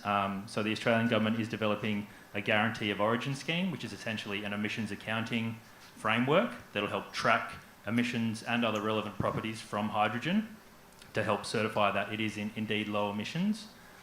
We also have a national hydrogen infrastructure assessment underway to help look at hydrogen supply chain needs, including in ports. We're also undertaking a review of existing legal and regulatory frameworks to help make sure that those are fit for purpose. For example, gas blending, hydrogen blending into gas pipelines, gas transmission and distribution pipelines. On the point about cost, I think governments can provide financial support and incentives through a range of mechanisms that others have already spoken about today. In Australia, the government has recently announced a $2 billion hydrogen Head Start program to help scale up the development of our clean hydrogen industry with the aims of achieving a gigawatt of electrolyser capacity by 2030. The government also has a big focus on the development of hydrogen hubs, and I think hydrogen hubs, valleys, clusters, I think we're referring to the same thing. But by co-locating multiple users in a single location, you get the economies of scale of driving down costs of production, of encouraging innovation, and workforce skills, jobs and training development as well. And the government has committed over $500 million to those, and most of the hubs in Australia are based around ports. Third, I think the third to help address some of the technological challenges, I think collaboration, both domestically and internationally is very important. In Australia, we have 8 international clean energy partnerships, and most of those have a hydrogen aspect to them. We have a partnership with Singapore focused on the development of low emissions fuels, and then moving into forums, multilateral forums like CEM and MI, which we can touch on, I think we might be touching on a little bit later, but a really unique opportunity where you get technical experts, talking to policymakers, talking to commissioners and ministers and CEOs about some of the key barriers and solutions to help address some of those. And so I think getting governments to continue engaging through these forums, extending the reach of these forums to start including others as well, and making sure that we're maximising the impact and the potential impact that these could have.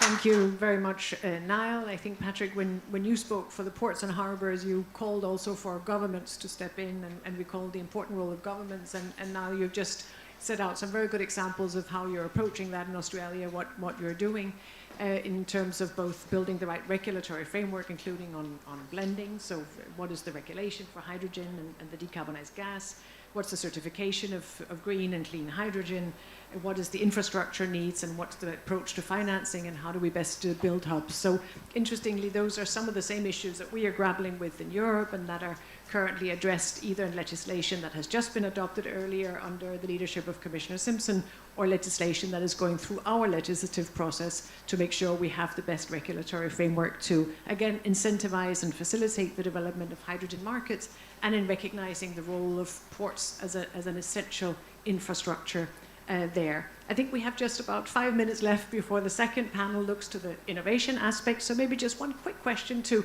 the three of you, if you want to come in. I would like to hear, as regards the Ports Coalition and shipping mission, what do you expect from the cooperation there? What would be, if you were to write a very short wish list of just 1 or 2 wishes from the coalition, what would you like to see coming out of that? And if I may start with you, Aaron, please. And really just about 30 seconds each, because otherwise we will eat into the next panel. I think what we expect to get out of it is what we expect to get out of most CEM initiatives or CEM activities. It's really governments around the world that are foresighting, that are already pushing forward on the clean energy agenda, working directly hand in glove with industry. That's the only way we will achieve the change that needs to happen. I think the Ports Coalition has been very clear to be able to bring the shippers, the port operators, the port authorities, and governments together to address that and to understand the size of the opportunity, but also the challenges and how to work together to address them. Great, thank you very much. And Patrick, I think you're very well placed to follow up on that, because one of the key points is the cooperation between public authorities and ports. What are your expectations? What would you put on your wish list? I think as I said, we've already started a very good pathway with the coalition and with the port readiness level tool. When that comes out, I think that will be a really milestone on the bunkering side. And of course, there is the initiative that we're about to launch in a couple of minutes, the CEM hubs, and I think it's really important that all that work is well aligned, because there is always the risk that you start overlapping things, and that's normal, because we are in a transition period. So it's good that there are many initiatives popping up left and right, but we need to make sure, especially with governments, that there is a coordinated approach. So that would be my sort of 2 wishes. Great, thank you very much for that. So clear coordination between the various initiatives, making sure we all not just walk together, but also more or less in the same direction. And then, of course, the Hubs initiative that will be launched a little bit later this afternoon. Niall, anything for your wish list as regards the coalition, please?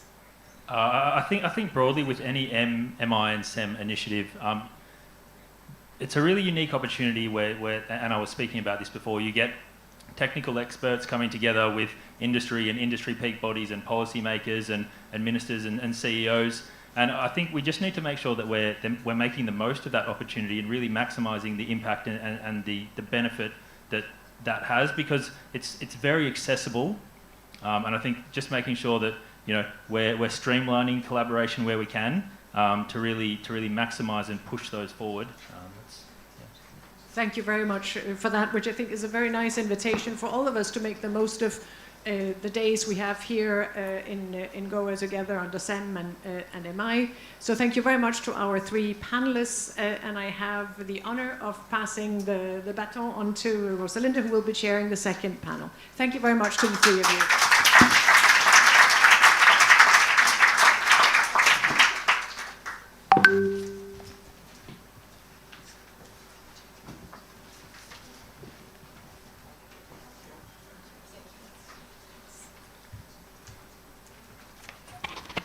So good afternoon, everybody, and it's my pleasure to continue the debate in the second panel discussion that will be focusing on innovation, and we will be diving a bit deeper in how we can accelerate deployment of green hydrogen in ports.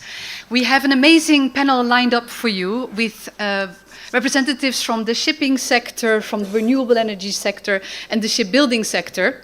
But before I will introduce this panel to you, it's my great pleasure to invite Matthijs and Mette for an introductory presentation on both the clean hydrogen mission of Mission Innovation and the zero emission shipping mission of Mission Innovation. And I think, already the previous panel passed the message that it's really important that we connect the dots between all the different initiatives that we have at global level. So here we are doing this now live and immediately, because this will basically be a joint presentation from 2 missions on the Mission Innovation. So Matthijs and Mette, the floor is yours. And a big applause, please, for Mette and Mette. Thank you. Thank you, Rosalind. Just in a very small glance of what we are doing and also in cooperation. We split it a bit in two, but there is cooperation on this. First of all, happy to be here and to present as well the work which we're doing in the Clean Hydrogen Mission under Mission Innovation. We have a great team with all the different countries which are contributing, and I would like really to thank especially the co-leads in this mission from Australia, Chile, United States and United Kingdom, but also strong support of Germany and all the other countries. We have as a mission to really, and as an inspirational goal, to have realized cost reductions.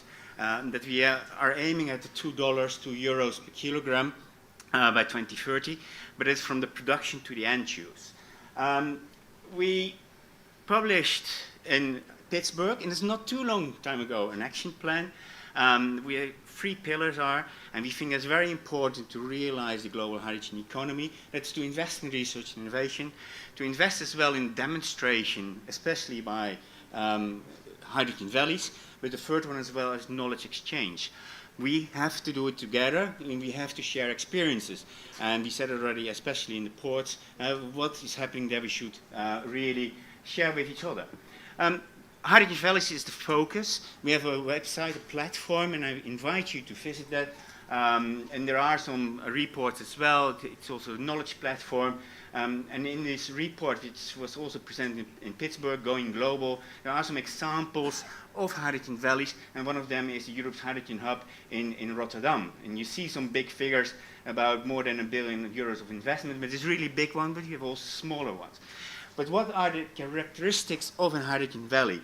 And that is that we really have the production, the storage and the distribution, and the end users together in a relatively small geographical area, in a region. And you can say, okay, we have already a lot of pilots and demos, and you see it in the left corner. We bring that together in the hydrogen valleys, and it's maybe the first step to really build the global, fully developed hydrogen industry. And that's how we see this. And with the hydrogen valleys, we can learn and grow. Centralized clean hydrogen production, shared infrastructure, clear regional scope. I mentioned this already. This is an example. I was a month ago in the north of the Netherlands. And sorry, I'm a bit Dutch in that respect. But here was a very nice map which they presented. And you see here, there's a harbor, Den Helder. It's a relatively small one. It doesn't have to be Anderlecht or Antwerpen or Rotterdam, a famous one. It doesn't have to be Singapore in that respect, the biggest harbors. Also the smaller ones. But they really show the production offshore, renewables, but also, hey, who can be the end users? And they have been looking in IJmuiden, you see to the left, there's Tata Steel, but also maybe the airports, and there are different end users. Interesting as well, they're saying we have also a knowledge center. Knowledge is important, but we need as well knowledgeable people and to still do innovation and to make it better and to make it more effective. And you have to build an ecosystem on that. In the meanwhile, we have been calling for hydrogen valleys. We would like to see 100 on the global level. Potential in different stages of development, and we have now around 80, 83 when you look on the platform. And we're still calling for more, of course.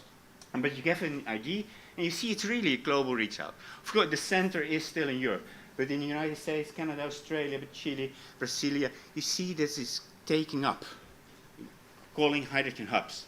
So that's what we see. I had a look a bit into the details of these hydrogen valleys, and there are some key points. 30% of these hydrogen valleys mention ships already for distribution or potential end use. 40% of these hydrogen valleys are around ports, port cities. So this is already a very good number. 9.5 million tons of annual green hydrogen production overall, which is a very good number, I have to say. And it will require an overall investment, and the previous panel was already saying, 125 billion is needed. Now, there are some examples of potential uses, but I think it's matter we should go in more into that.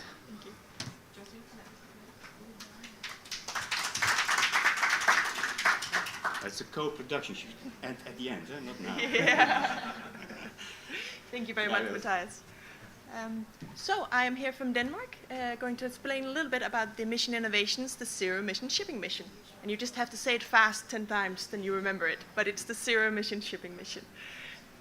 So I will just... So the zero emission shipping mission is a public-private partnership that we launched in 2021. We have 15 members. And a lot of the key players when it comes to both the energy and the maritime sector. We are 5 co-leads, where we have the United States, Norway, and 2 private entities, the Global Maritime Forum and the Maersk Mc-Kinney Møller Center for Zero Carbon Shipping. And then, of course, Denmark, who I represent. So the Zero Emission Shipping Mission, we have a full value chain perspective when it comes to ensuring the green transition of international shipping. So we think it's important to have this full value chain perspective. So we see it's not only what needs to take place on board the vessel to make sure that they can use these new alternative zero-emission fuels, but it's equally much also the things that goes on in land when it comes to the fuel production and the infrastructure. All things need to be linked if we need to ensure this transition. And the shipping mission, we have goals by 2030 because we think it's very important to support these first movers. And also, I noticed the panel before also mentioned IMO's strategy on reducing GHG emissions from ships. And they also have some checkpoints before 2030, where there actually is a goal when it comes to the uptake of zero-emission fuels of 5%, striving to 10%. And the emissions goals when it comes to these fuels is actually also 5%. Because if we reach that by 2030, then we should be at a good trajectory to reach climate neutrality in 2050. So I definitely think the IMO newly adopted strategy is a good signal to the industry that this transition is coming and investments can take place. And there will be a future demand for alternative fuels for shipping. So that means that all these initiatives we have going on are just more important. So we make sure that there is collaboration across the value chain in order to assure some of these goals. So what I wanted to share with you is how do we work as a mission with innovation? Because innovation can be a broad topic that says what is innovation and how do we work with it? But at least from the shipping mission side, when we focus on innovation, it is how can we help these first movers we see today when it comes to helping them, for example, if they want to build or retrofit a ship that can use alternative fuels. Some of those main principles that we work with is that we want to share knowledge, make sure there is a common framework for knowledge sharing. So we utilize all these early learnings to the best of its advantages. We also think it's very important that we can share knowledge from as many demonstration projects as possible as a way of upscaling some of these technologies, whether it's on board a vessel or in regards to the fuel production or the infrastructure. And just a few examples of some of the projects and activities that we are working with within the Zero Emission Shipping Mission. Last year, during COP, we launched what we call a Green Shipping Corridor Hub. Green corridors is a concept that was launched during with the Climate Bank Declaration at COP in Glasgow, which means that governments have signed up to work for developing these green corridors, and that they can be an important step to ensure that at least along those routes, we can guarantee that there will be fuel available for the ships that can sail on them. And this hub is like a knowledge hub. We have, with the picture you see there, a tracker where you can see some of the announced green corridors. So you can follow where we see development. We also have a matchmaking tool where you can, if you have an interest in working on a fuel supply, for example, there is a possibility to find fellow peers with that matchmaking tool. And there's also a lot of reports when it comes to green corridors. So please do urge you, if you have an interest in green corridors, please check it out. It's a sub-page under the Mission Innovations webpage. And it will be updated and developed ongoing.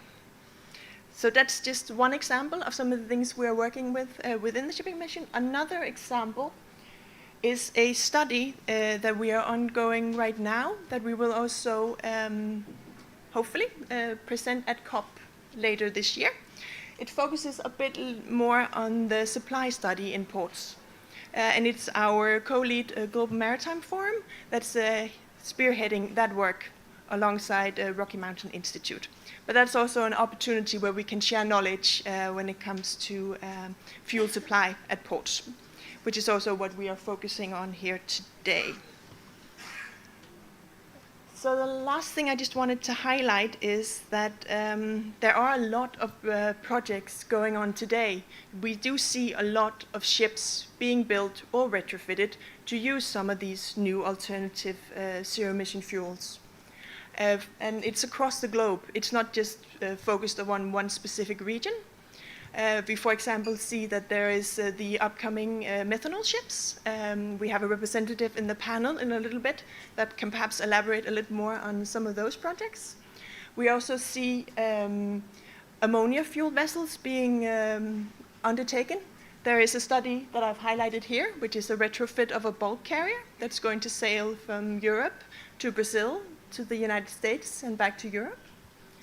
There's also an example of, that's more of the transportation side, the transportation of hydrogen, where the example I've highlighted here is the transportation between Australia and Japan. So there are a lot of examples worldwide when it comes to this, these new alternative fuels. And there will be a demand in the future for these fuels. Because there's often the discussion, are there ships, can they sail on these fuels? We don't want to invest in the infrastructure until we're certain that there are enough ships that can actually use these fuels. And then you end up in that chicken and egg discussion. So I just wanted to highlight that there are a lot of projects, and they will come by multiplying the effects in the years to come. So there is definitely a need for these new alternative fuels. And that's also where the energy sector and the shipping sector needs to collaborate to make sure that that is going to happen. Also, all these new alternative fuels, they need a lot of renewable energy. And that is also going to be a key element in ensuring these alternative fuels. Later on, we also have a panelist from IRENA, who's also done some very interesting analysis when it comes to the need for renewable energy, when it comes to these to the shipping sector, and how those, that renewable energy needs to take place. So I'm really looking forward for our panels moving forward. But that was just a few examples on how the shipping mission works with innovation. But thank you.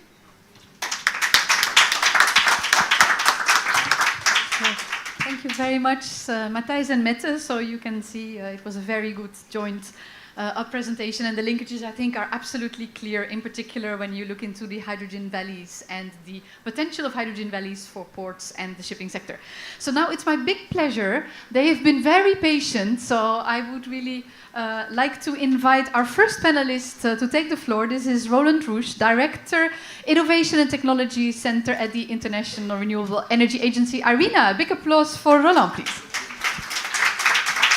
So please have a seat. And then our second panelist is Prashant Vij, Head of the Public Affairs of the South Korea Group of Maersk. Big applause, please. And finally, but not least, our last panelist, which is Dipru Surendam, General Manager of CSI Strategic and Advanced Solutions of the Korean Shipyard. Big applause, please. So, welcome, my distinguished panel, and thank you for having been very patient. So I'm really, very excited to kick off our last panel of today in this session. And to immediately dive into the subject, I will start with you, Roland, and I'm really curious for you to hear from IRENA's perspective, what are the main challenges and opportunities for really the green hydrogen deployment and innovation in ports and the maritime sector? Thank you very much for the question.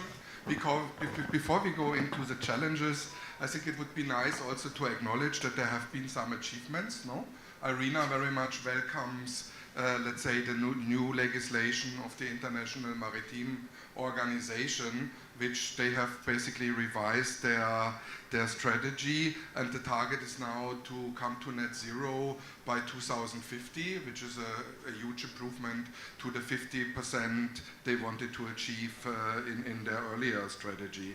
The other thing is also the EU emission trading system is considering now to integrate ships with 500 gigatons into the emission trading scheme. So these are good achievements, but of course still to decarbonize the shipping sector is still a challenge, because 99% of the shipping still goes with heavy fuel oils, or at least carbon-related fuels. And if we go now into e-fuels, hydrogen-based fuels, one of the challenges before we come into the trading, I think there is the hope, of course, we all hope that bis 2050 we come to a situation where we have in all sectors, in the industry sector, in the chemical sector, also in long-haul trucking, in aviation, in shipping, and steel making, we use hydrogen. So, and as was said before, of this 25% of the 520 million tons of green hydrogen, we assume 50% will be handled by shipping and ports. So this is a huge amount, half of it. And let's say 25% of this will be traded, and half of this 25% then will be basically handled by ships. And while they are doing this, of course, the fuel is available and can then be used also to decarbonize the shipping sector. So this is kind of the strategy, but let's say we have to find a way now to do the upscaling, and let's say to give a dimension where we have to go with the upscaling. So that means till 2050 we have to implement 5,760 gigawatts of green hydrogen water electrolyzers. This is a huge capacity, and it needs a huge amount of renewable energy to do this. And let's say this is a big challenge to scale up this production, and also to find and invest into the renewable energy generation that is needed to deploy this capacity of water electrolyzers. And it's a little bit more complicated then, because it's not just scaling up the electrolyzer and the production side. You have to make the match between demand and supply and scale it up. And at the moment, let's say colleagues we have working at the World Bank and other places, they say the power purchase, the purchase side of the hydrogen is a big issue, no? To get contracts in place, that somebody invests into electrolyzer capacities and renewable capacities, and then to have take-off contracts on the other side for the hydrogen. So this scaling up is a big issue. So supply and demand have to grow, and let's say all this needs a lot of clarity in the policies and in the regulation to make sure that also the bank can finance this huge amount of projects. And as we have seen maybe 15 years ago on offshore wind, so that the private sector banks are very careful if they do not understand fully the technology, if the technology is not at market price levels that can compete. And the banks are also very careful if the regulation in a global hydrogen market is not clear. So there is a lot of policy making and regulation needed to bring also the banks on board.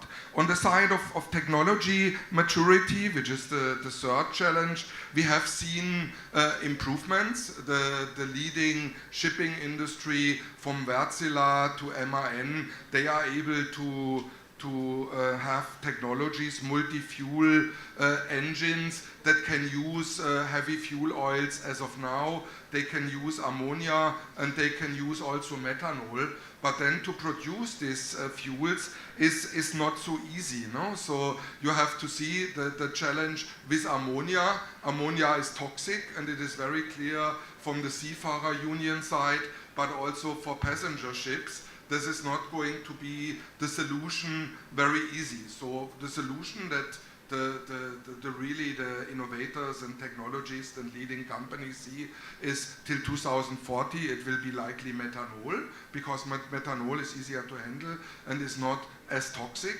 And let's say, but for the production of methanol, you need CO2 emissions. And if we heading towards net zero, CO2 emissions is a challenge. So you need to develop innovations like direct air capture of CO2 to produce the methanol, and then you have to move probably also into ammonia to deal with the challenges I have mentioned. So there is some challenges that have to be addressed. And then last but not least, we all know about the costs. We are not with green hydrogen production at the cost level we would wish to be, no? Let's say, of course, IRENA sees that let's say the renewable energy generation and having really low cost renewable energy generated electricity available is very important. And in many places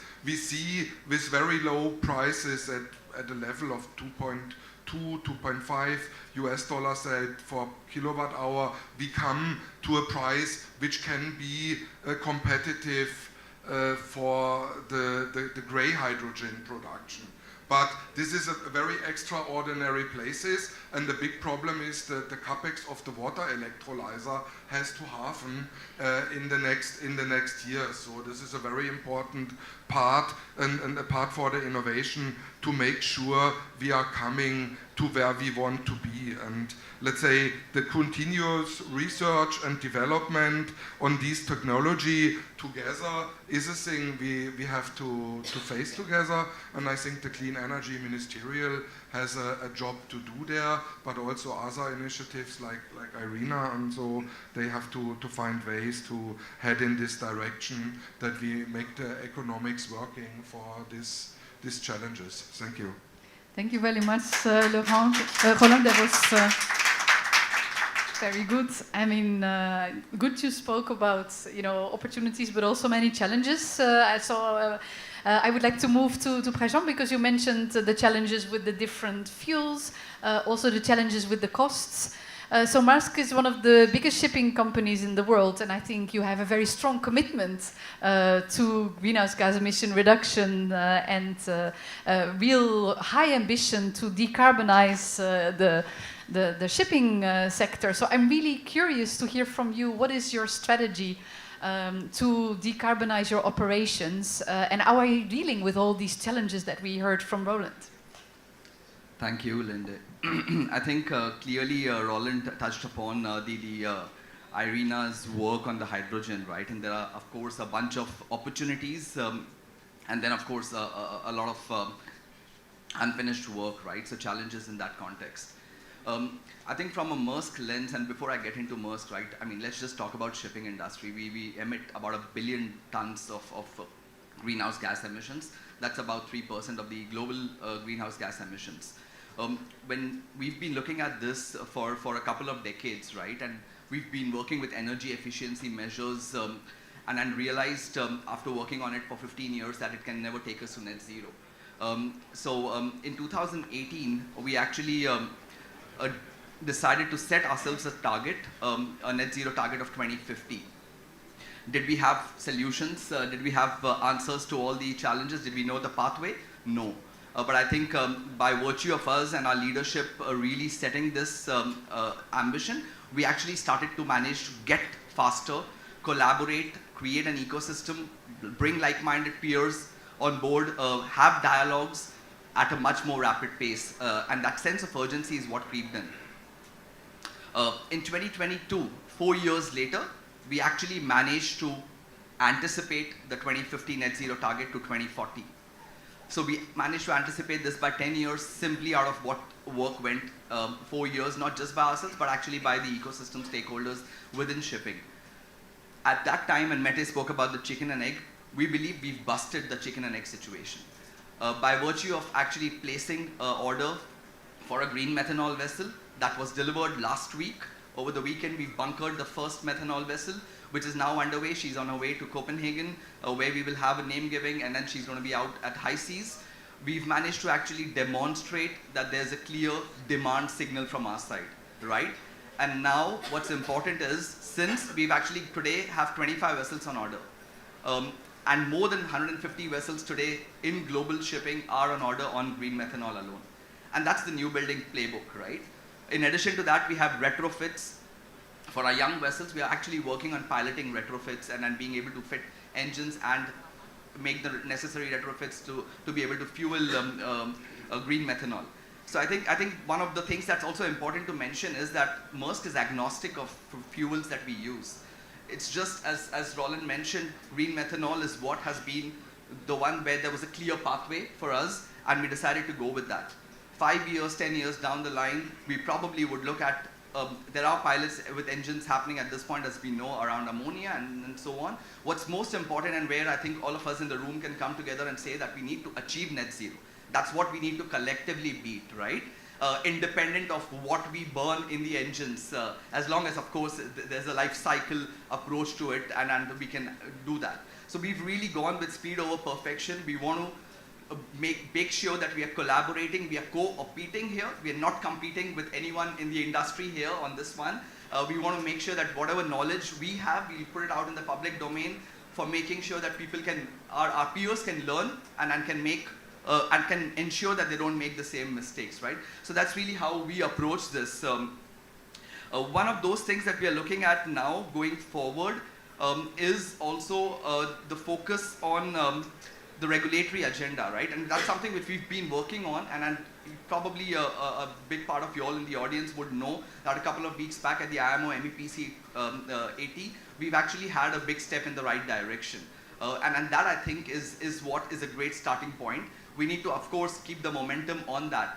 And then I think we spoke about, Roland spoke about as well, about financing and aspects around that. That's also an area that we need to work on. But for me, the single largest call out here is going to be really for the suppliers, right? They need to jump off the fence, start to get to producing green methanol, and we have in ourselves off-takers. We're going to require 5 million tons of green methanol by 2030, more than 20 million, and that's just for 25 ships.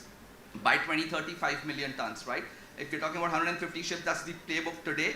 We're talking about 20 plus million tons by the end of this decade. So this is the decade of action. We need to really get our hands out there, dirtied, and deliver. That's really how I see it. Thank you very much.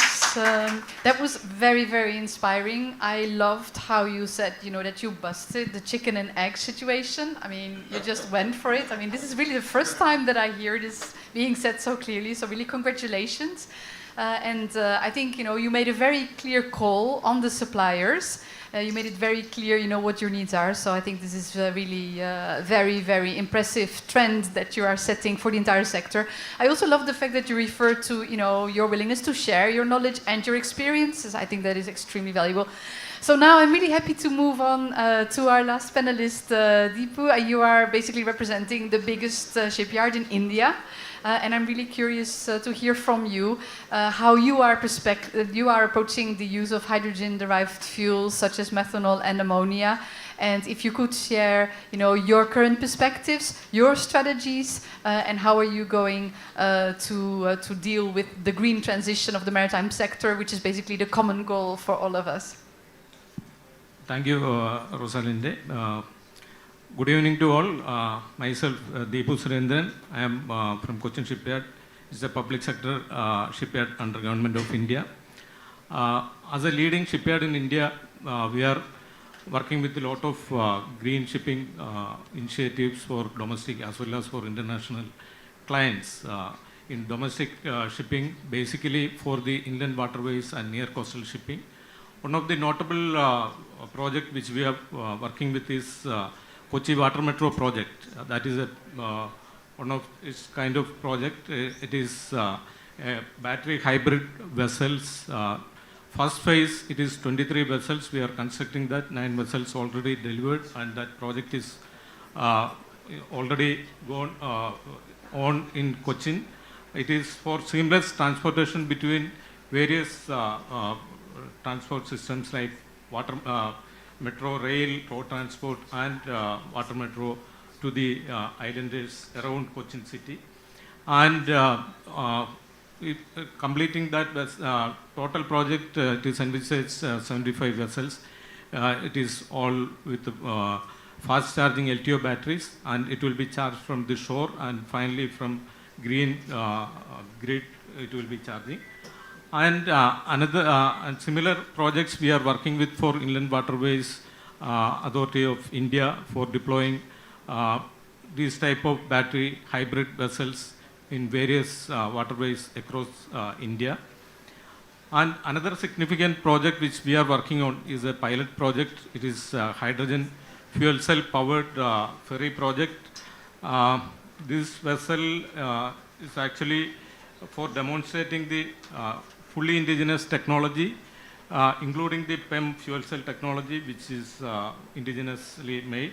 And that vessel will be completed by this September. And once this is demonstrated, it will be a very good solution for the urban water mobility applications. And we are also very, Government of India, we are working very closely with the Government of India for another program. It is called Green Tech Transition Program. In this, what we are trying to do is, our government is trying to do is to greening the truck fleets in India. Now all these trucks are using fossil fuels, transition in different steps, initially to electric hybrid, then to ultimately to green fuels like methanol, ammonia or hydrogen. That is the domestic project which are working with green projects. We are also working with international clients for different types of green vessels. One of the first vessel we have worked with is for ASKO, a Norwegian company.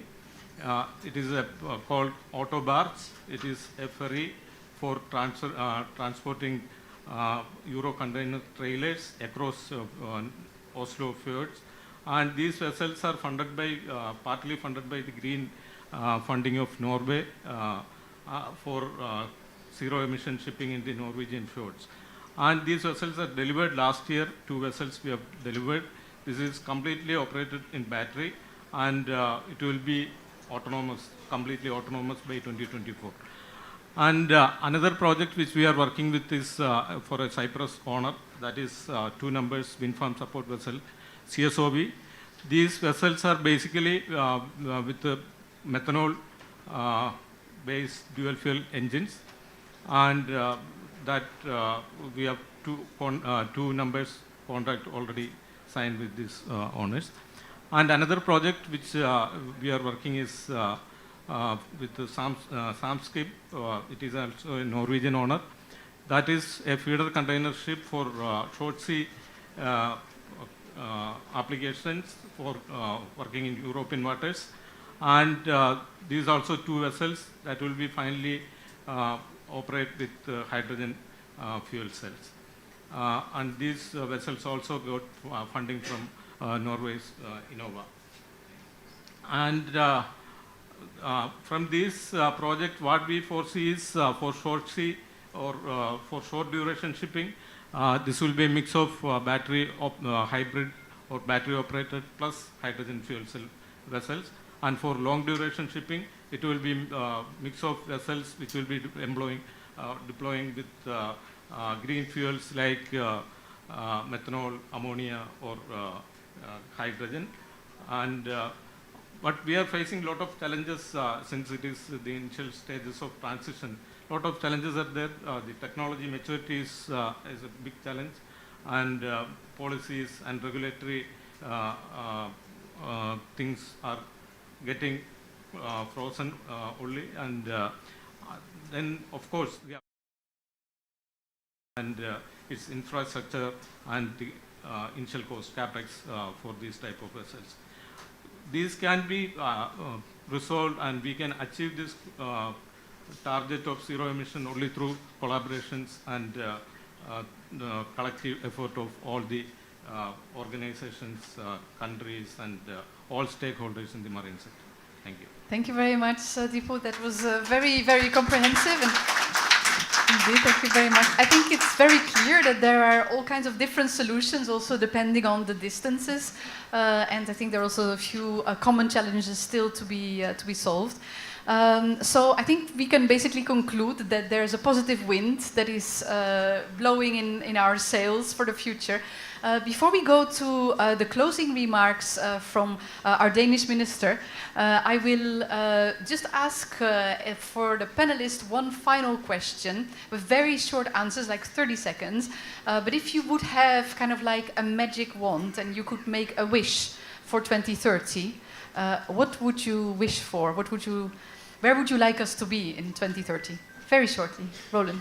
No, of course, to start to prepare this activity to reach probably 20% of the decarbonization of the shipping sector. I think we are well underway with the Clean Energy Ministerial, with Mission Innovation, IRENA, but also the World Economic Forum, all this initiative working into a direction that brings together the bits and pieces to work towards the decarbonization of the shipping sector. And yesterday we had a session also on the standardization and certification for the needs for green hydrogen. So this all things that start with the ramp up of the green hydrogen economy that supports this decarbonization of the end-use sectors. And I think we had a good start. If we can proceed with this to drill upwards with this, then it's going the right way. Thank you. Thank you very much. So Prashant, for you, very shortly, if you could make a wish, where are we in 2030? Right.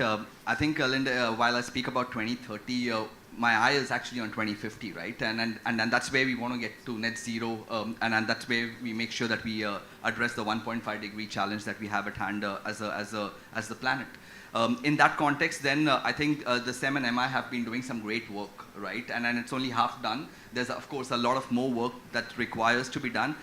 For me, it's really going to be about the suppliers of green fuels. And again, from sitting in this audience where I see a lot of Indians, India has the right ingredients to produce green fuels, right? In a big way. And there's Maersk here, but there are many others out there as well who are actually demanding green fuels. So let's have a dialogue in that context. And I think from a regulatory environment, eventually we need a level playing field as an industry. So I think the regulators also need to sort of have move the needle. They're already working hard.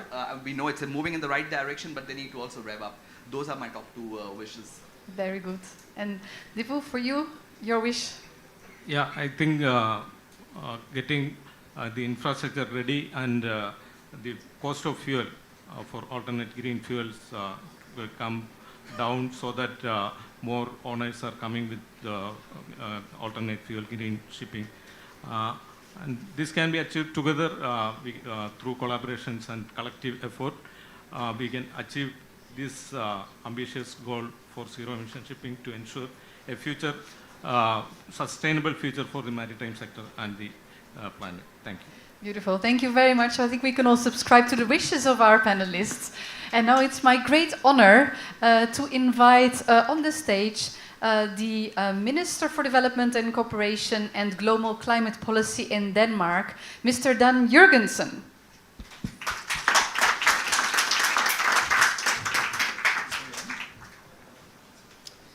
Thank you very much for that. And thank you for the opportunity to speak to you here today at such an important event. Around 130 years ago, a Dane, he was a teacher at a school, very smart, very into the natural sciences. He built probably one of the first wind turbines in the world that we know of that produced electricity. Paul Lacour was his name.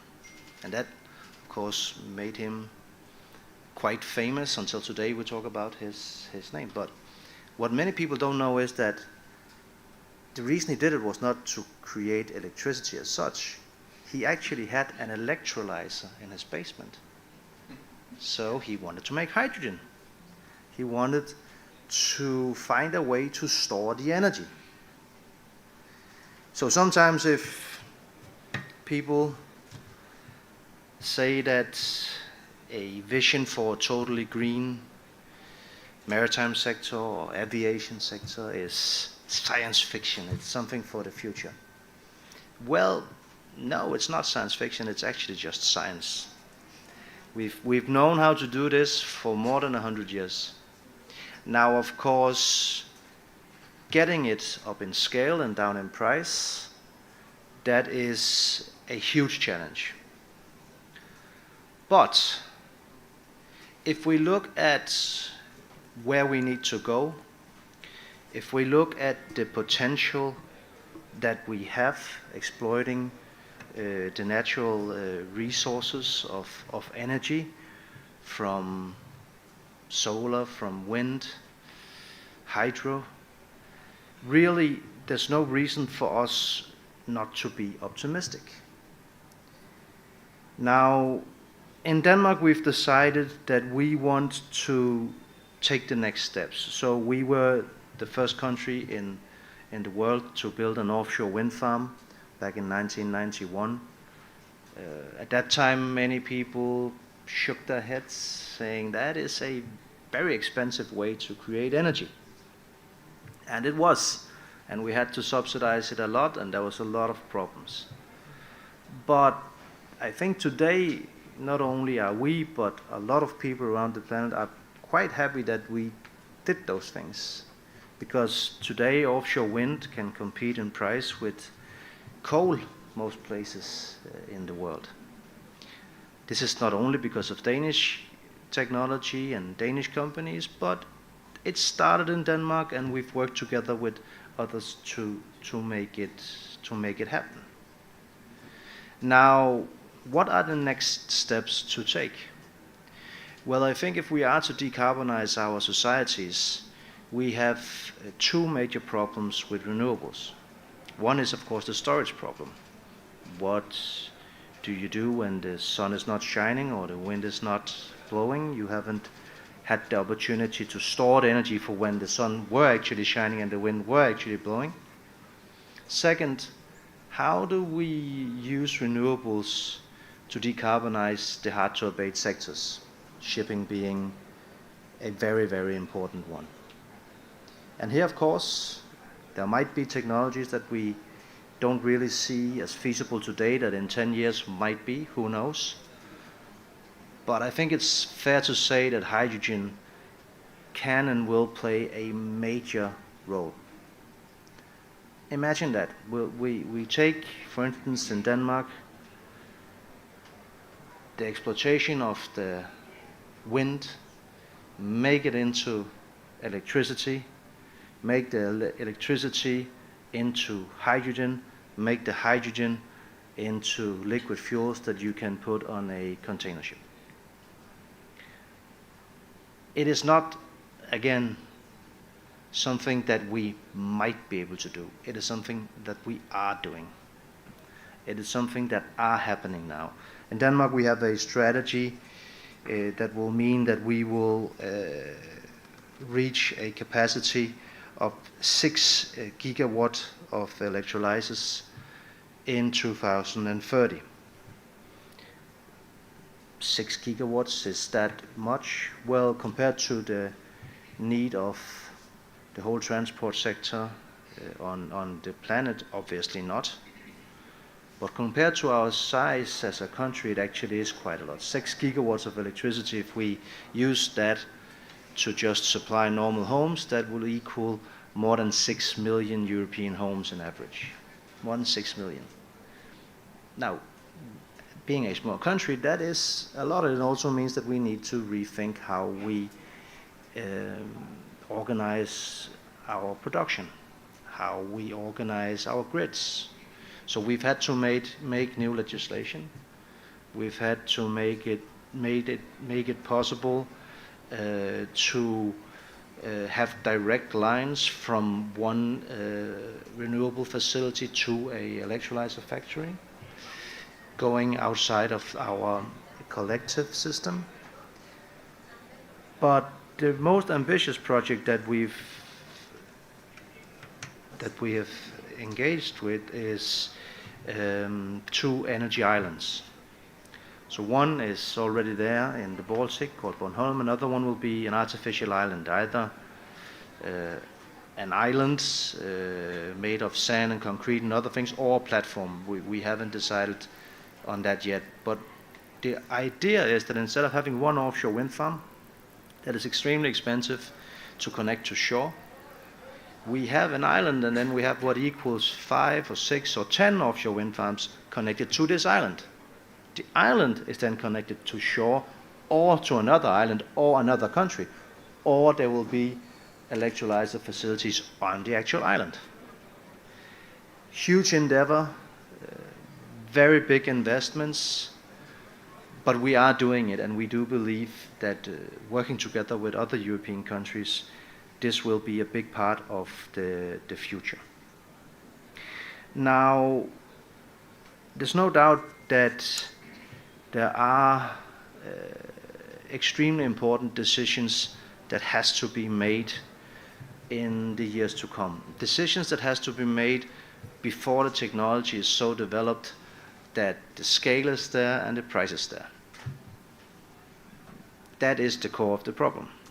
We need people to be front runners. We need people to, by people I mean investors, in collaboration with governments, with institutions, to be able to and wanting to taking the first steps.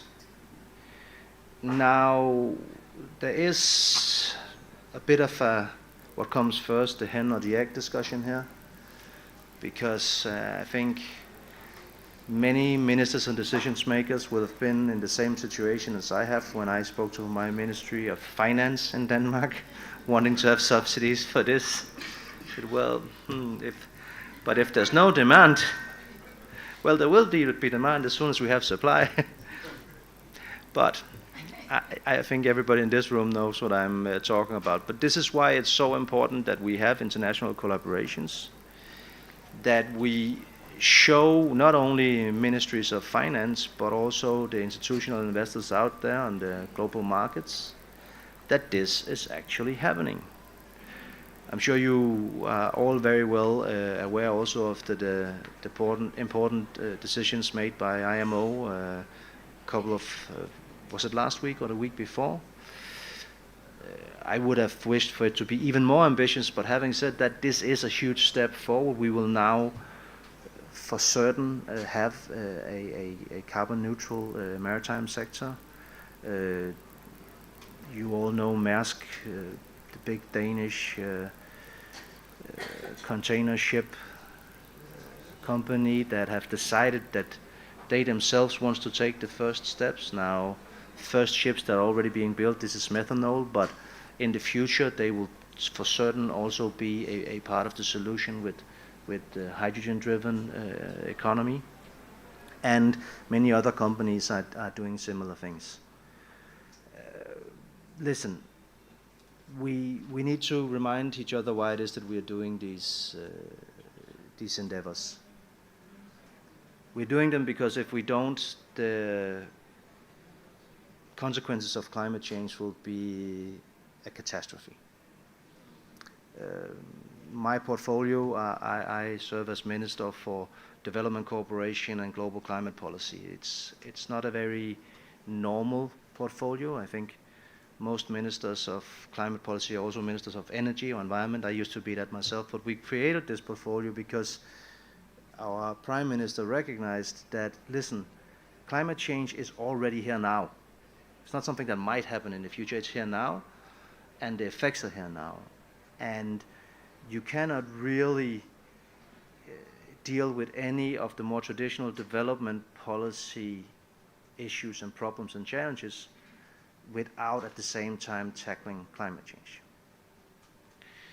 And this means also that I've had the chance within the last year to visit many countries that's been hit tremendously hard by climate change. Certainly India is one country already experiencing it now, but a country like Bangladesh in this region, country like Nigeria or Ethiopia in Africa, here people are dying already now.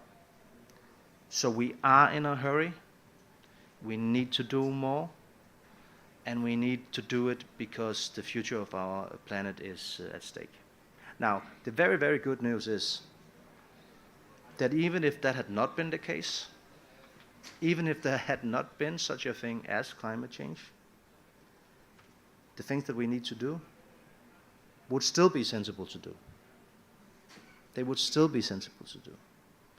Because in a future economy that's driven not by fossils, but by renewable energy, by hydrogen, we will have more stability.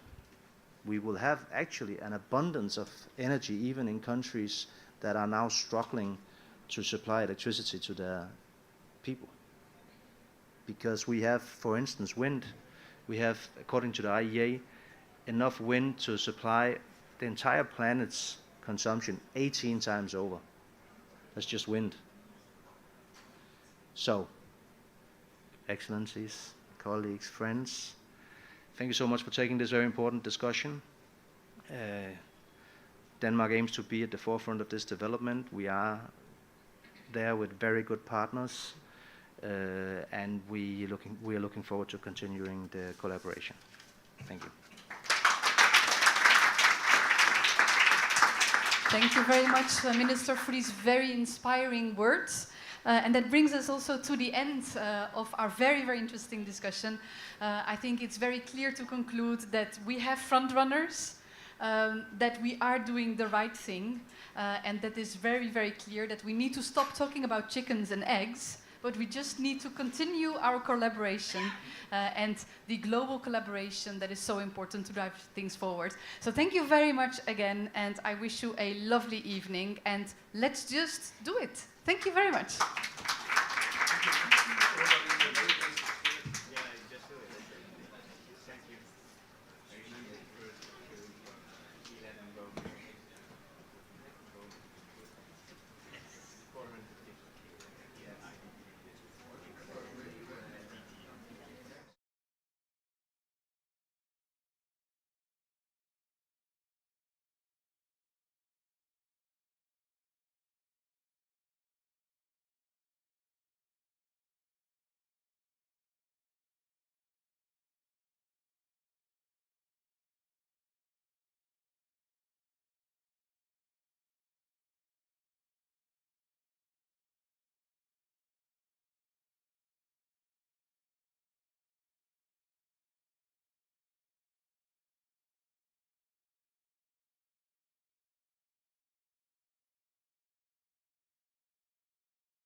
Thank you very much for your attention. And we are delighted today to have His Excellency Minister Al-Masuri, Minister of Energy and Infrastructure of the United Arab Emirates, to join us for this launch and to showcase this initiative for other countries and private sector. His Excellency, may I have you on stage, please? Welcome.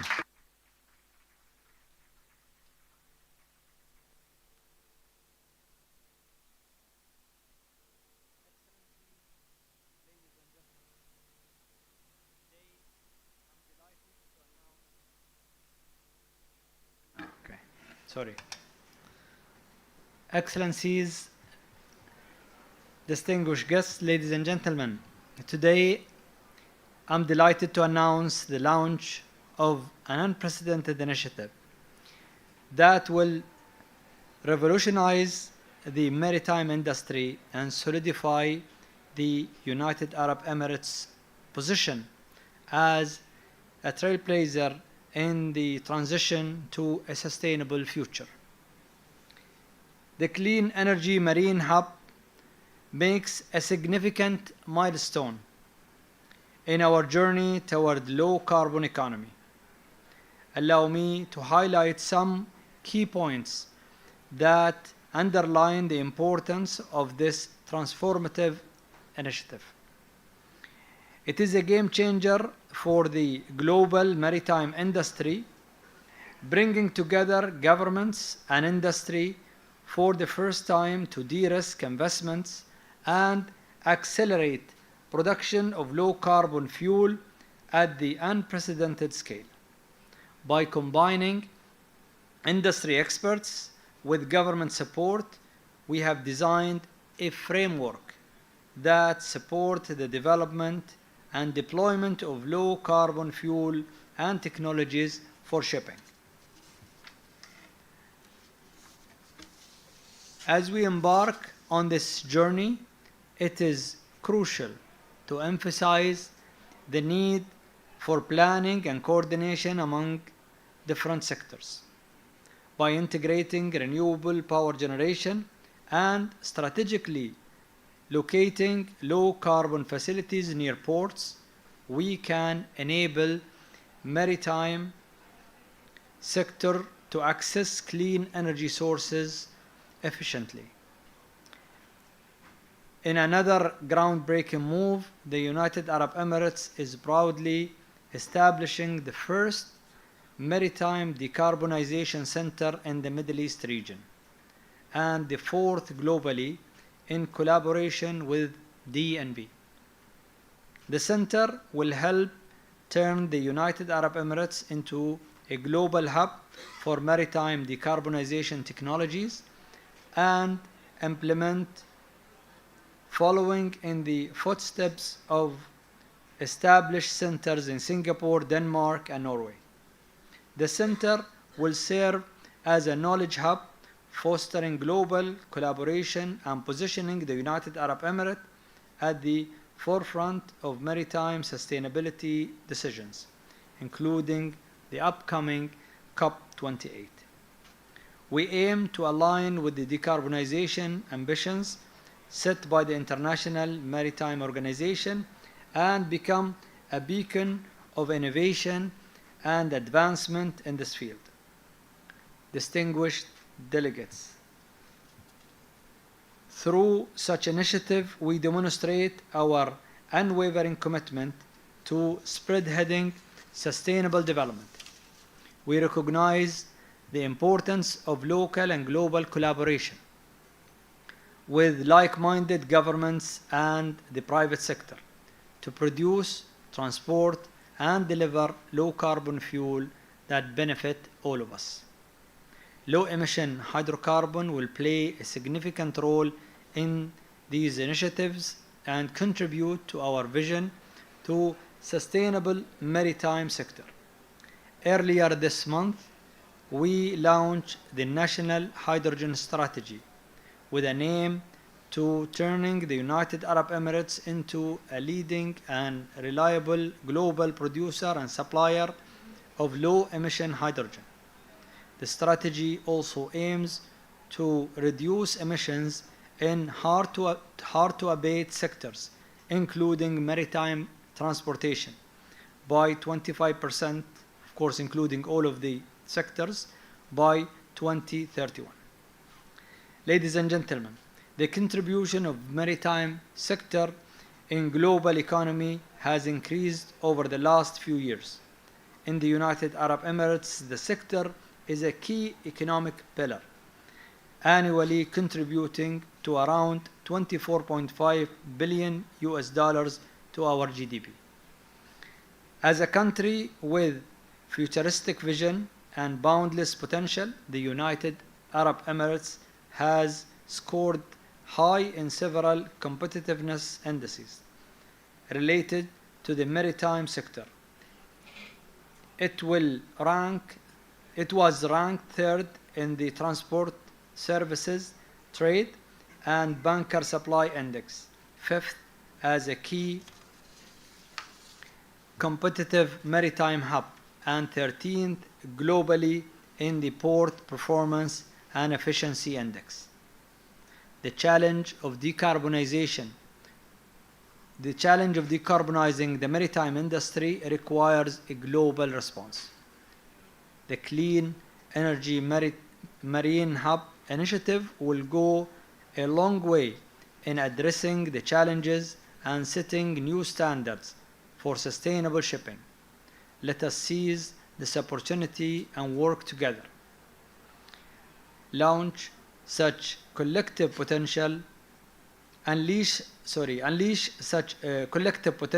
and shape the future that cleans and bring a greener and more prosperous future for all of us. Thank you.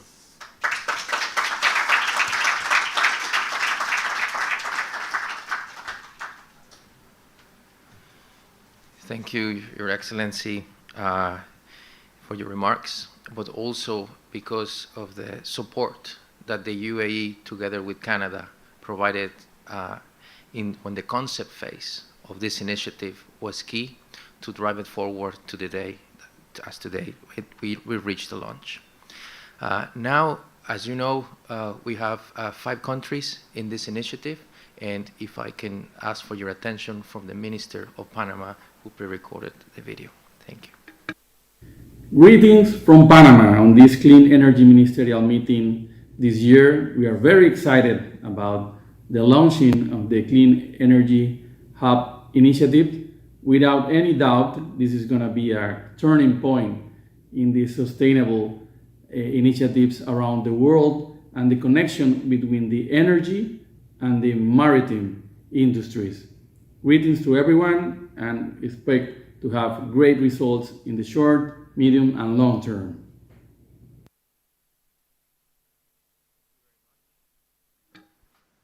Thank you very much. And I would like now to present very briefly, after we heard from the Minister of the UAE, the message from Panama, to present to you, first of all, what are we trying to do with this initiative, but most importantly, why?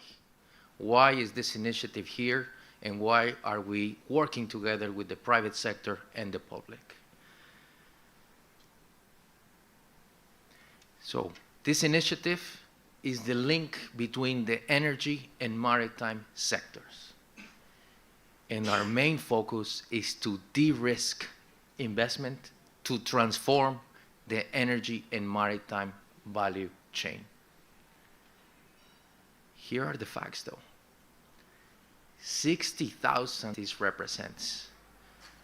However, to transition to net zero, the current renewable energy production will need to increase by 18 times if we are going to reach our goals.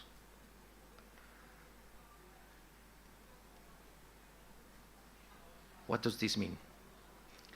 Multiple sectors, from heavy industry, steel, power sector, cement, aviation, as well as shipping, are looking for hydrogen and its derivatives, as well as sustainable biofuels, to decarbonize its sectors.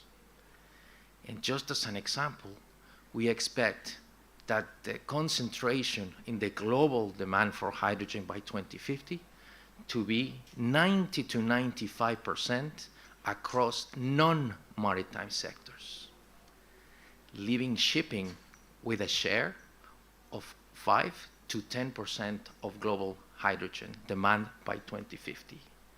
And although shipping will be a relatively minor player in the transition, it has a key role as an enabler to transport these fuels for other sectors to decarbonize.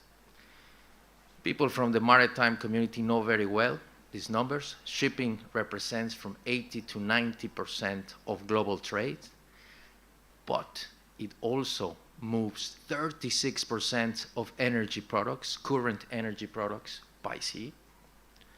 IRENA, our partner in this initiative, estimates that 50% of the trade of hydrogen and its derivatives will be done by ships. What this means is that we need to transform from a fossil fuel energy maritime value chain to a low carbon energy maritime change. But this, as I said before, requires tremendous scale, from smaller megawatt projects to gigawatt projects around the world that together can generate the terawatt hours that the world will require. However, we will also need new capacity and infrastructure strategically located close to the ports. This is crucial, and that's where the Marine Hub initiative focuses, in connecting the dots, in allowing us to first focus at the scale of the production of renewable capacity that we need, connected with the storage and conversion that we will require for that scale, and then for shipping to transport and use these fuels. We expect up to 5 times more for these low carbon fuels to be transported than the volume that shipping will demand as an end consumer. So together, governments and industry will seek to establish clean energy marine hubs around the world, not only collaborating, but trying to work faster to de-risk these investments and allow the production of low carbon transport and transport of low carbon fuels for the whole world. Governments and private sector are working together to transform this energy maritime value chain, sharing best practices, and also trying to accelerate the production and de-risking of investments. As said before, multiple sectors will require these fuels. We will all need renewable energy to increase substantially at scale, but the benefits are tremendous. Not only will it enhance low carbon energy security, net zero economic development, and improve the affordability of these fuels through scale, but also allow for further trade flexibility. This initiative allows us to work together to transition and work together. These are our 5 supporting countries. Thank you.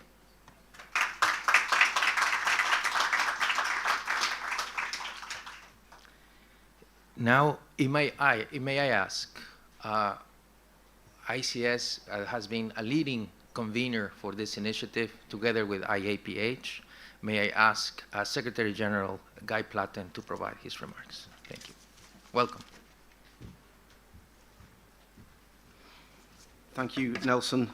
Your Excellencies, ladies and gentlemen, when I look back to the start of this journey at COP26 in Glasgow, and this subsequent summit was held last year in London, where over 200 maritime industry leaders provided the inspiration for this initiative, I'm amazed how far we have come.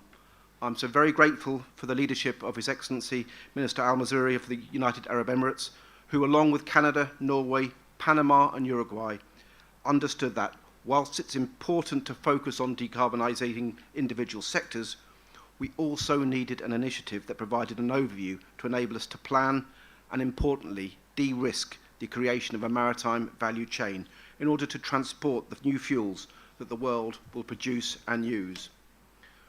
We all recognise that to deliver an energy transition, the maritime value chain is going to have to be massively scaled up to ensure we have the capacity to transport up to 50. To industry, this initiative is fundamental. It will enable countries to benefit from production opportunities and economies to transition to a low-carbon future. The scale of the challenge is massive. Bringing the stakeholders together is vital so that industry has clarity to invest at speed and with ambition in order to meet our collective goals. It is important at this point to acknowledge the leadership of the Clean Energy Ministerial team who have provided the glue that has brought us all together. Thank you. It has also been said that this unique public-private partnership with the International Chamber of Shipping, which I have the privilege to serve as Secretary General, representing 80% of the world's ship owners, and my colleague Patrick Verhoeven from the International Association of Ports and Harbours, whose member ports together handle well over 60% of the world's seaborne trade. To support the ministers, we have established a task force of industry leaders under the chairmanship of Esben Poulsen, made up of ports, energy producers, classification societies, finance institutions, ship owners and ship managers. And I'm really pleased that we are joined today by a number of those task force members here in Goa. Bjorn Hogard is the CEO of Anglo-Eastern, the largest ship management company in the world, with over 600 vessels under full third-party management and employing over 27,000 skilled seafarers. Captain Vajalingam Subramaniam is the President and Group Chief Executive of MISC and its group of companies, who has over 100 vessels focused on the transportation of energy products across the world. And Bud Dar, who is the Vice President of Mediterranean Shipping Company, the largest shipping and logistics company in the world, with 180,000 employees and 760 vessels. I'm also pleased that this initiative is supported by the International Renewable Energy Agency under the personal leadership of Francesco Camara, and more recently, the Global Centre for Maritime Decarbonisation under the leadership of Professor Lin Lu. Can I ask our partners to join with His Excellency for a group photograph to officially launch the Clean Energy Marine Hubs initiative? More countries and organisations will join us as we set out on this journey, but we do need to recognise those who have had the vision to get us to this point. So please, come and join me. And may I also ask our governments, Paula Vieira from DG of Transport Canada, William Christensen from Norway as well, and of course, His Excellency. Yeah, can you join us for the photo?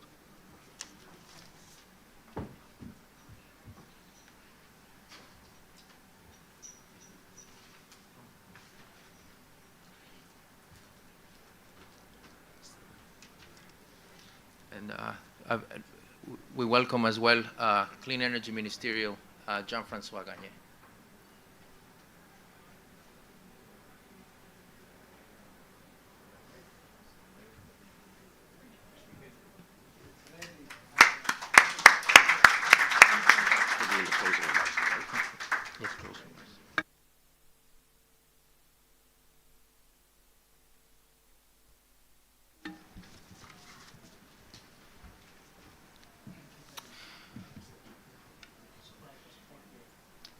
Very much.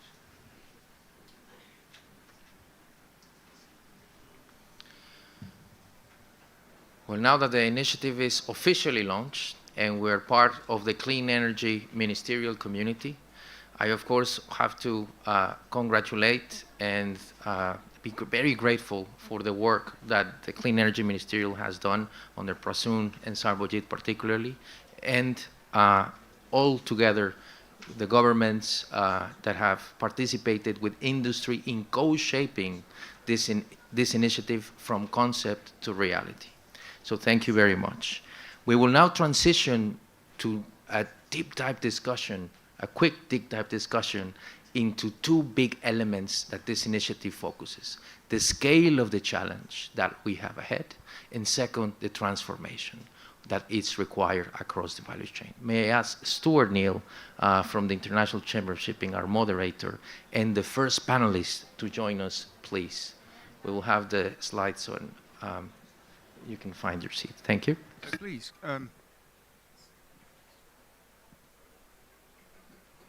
One, two, one, yes. So, Roland, if I can ask you to come here, and Nawal, if I can ask you to join us, please. Mohit, if I can ask you to... Bud, Bjorn, and I'm at the other end, so there we go. So this is kind of like speed dating, I think, because we're going to be running a little bit. So I think what we're looking for is punchy, quick, thoughtful answers, but these guys are doing this all the time, so this is important, right?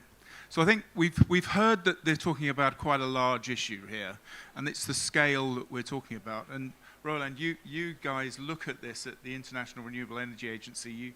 You've been studying this for many years, and you've seen the transition, but you've also recently produced a report looking at that future. Where do you see the opportunity and the scale that this is going to bring to everyone? Thank you very much, Stuart. Also, thank you very much to invite the International Renewable Energy Agency here to speak about our world energy transition outlook. So this decade, if we like it or not, will determine whether the global temperature rise can be limited to 1.5 degrees. So this is one of the key messages from our report. The second message is we are clearly at the moment off track with this 1.5 degrees objective. Electrification and efficiency fueled by renewables, clean hydrogen and sustainable biomass is the most realistic pathway we see at the International Renewable Energy Agency to achieve the 1.5 degrees scenario. Shipping is globally responsible for 3% of the emissions, but international trade will grow in the future, and therefore every sector needs to contribute to limiting the temperature rise at 1.5 degrees, and it is important because the shipping sector and the transport through shipping sector is significantly increasing. In IRENA's 1.5 scenario, the direct electricity consumption would make up half of the final energy consumption. So that means the biggest chunk of the decarbonization, also of the end-use sector, will go through electrification. But decarbonizing the shipping sector with electrification is not going to work. So there we need yield fuels based on green hydrogen like methanol and ammonia. So the other half needs to come from other sources such as biomass or hydrogen. We would roughly need 50 exajoule of hydrogen in 2050, and almost everything has to come from renewable power. So this 50 exajoule for the needed for the decarbonizing of the end-use sector, the steel sector, the chemical sector, the shipping sector, aviation sector, will need altogether 523 million tons of green hydrogen. Green hydrogen will be critical to decarbonize this hard-to-abate sector. Shipping is certainly one of them. Shipping would require in 2050 about 46 million tons of these 523 million tons that are needed altogether. Thereof, roughly three quarters of this will be e-ammonia, and the remaining will be e-methanol and directly green hydrogen through fuel cells, combustion, and ICEs. But shipping will not be the only consumer of hydrogen, as I mentioned, and its derivatives will be an enabler of hydrogen consumption. We project that half of the international traded hydrogen will be going to shipping. So half, let's say half means from this 523 million tons, 25% will be traded, and half of this goes through the shipping sector, ports and harbors, and the other half of this will be going through pipeline and repurposed pipelines. So that brings it for the shipping sector and the ports and harbors to a 66 million tons of green hydrogen. We need to build for this the infrastructure, and we have to make sure, let's say, that we have the infrastructure in the ports, that we have the ships ready to transport the green hydrogen that is needed in the industry, and it is also important that from the ports we have the pipeline infrastructure to the industrial centers. So you can clearly see there is a huge task. We have to organize the infrastructure, the ports, the harbors, and that needs the respective regulation and the support from policymakers to make sure that we achieve this. It is also clear that for the investments to do this, we need about 170 billion US dollar globally to set up these structures and the infrastructure to make this happen. And then, of course, you need to have the investments into renewable energy to produce hydrogen with water electrolyzers. This is another big chunk for investment. Thank you. Thanks, Roland. So a big challenge, and those challenges fall on Noel and the instruction that you have from your minister. Now, UAE's had a lot of experience in testing this, and Masdar is a prime example, but you've been looking at a lot of these things. What are the things that you're looking to try and get that scale? Yes, definitely. So as you heard our minister, that we already launched our national hydrogen strategy recently at the beginning of this month. And this strategy is already focusing on making UAE as a leader, one of the leaders producers when it's come to hydrogen, low carbon hydrogen. So definitely we are targeting also to have 25% decarbonizing the hard to abate sector, including maritime, by 2031. But what actually we are trying to grab opportunity from this at least initiative is fostering the international collaboration. We have a good relationship with a lot of counterparties, and we have a lot of concrete projects as well when it's come to low carbon hydrogen and fuel as well, if it is hydrogen or derivatives. However, it is very important to work collaboratively. This is a global challenge. It is not only a one country challenge. UAE already announced that we are tripling our renewable energy by 2030.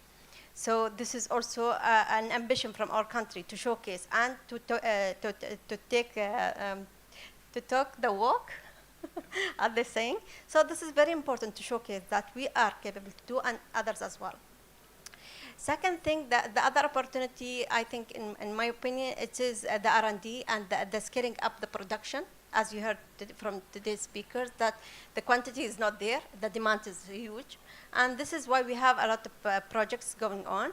We are anticipating to have 1.4 million ton per annum by 2031. However, in 2050, we are making this 15-fold, which is 10-fold, sorry, which is 15 million ton per annum. So this is all low carbon hydrogen. And it is not only green, it is also blue. So we are considering all colors, blue, turquoise, green. The important thing for us, it is the low intensity of carbon.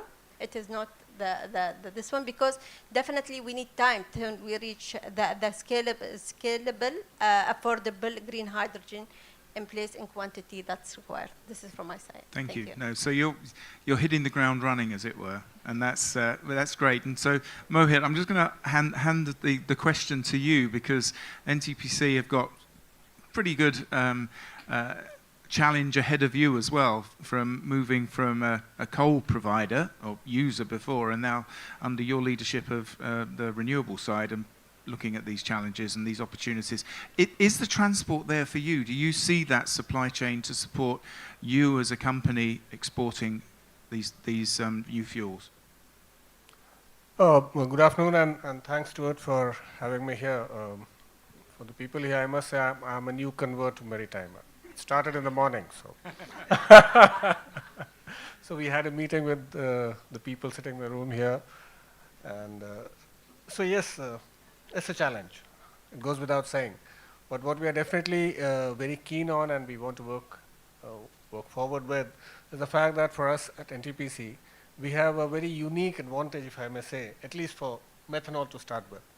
For the people in the room, NTPC is the largest power generating company in India. We supply a quarter of the electricity produced in the country, largely fossil fuel based. But as Stuart mentioned, I had the renewable portfolio in NTPC, and the target for us is that in the next 8 to 9 years, we create a renewables portfolio which is almost as large in size as we have on the fossil fuel side. So that's the challenge, that's the task ahead of me.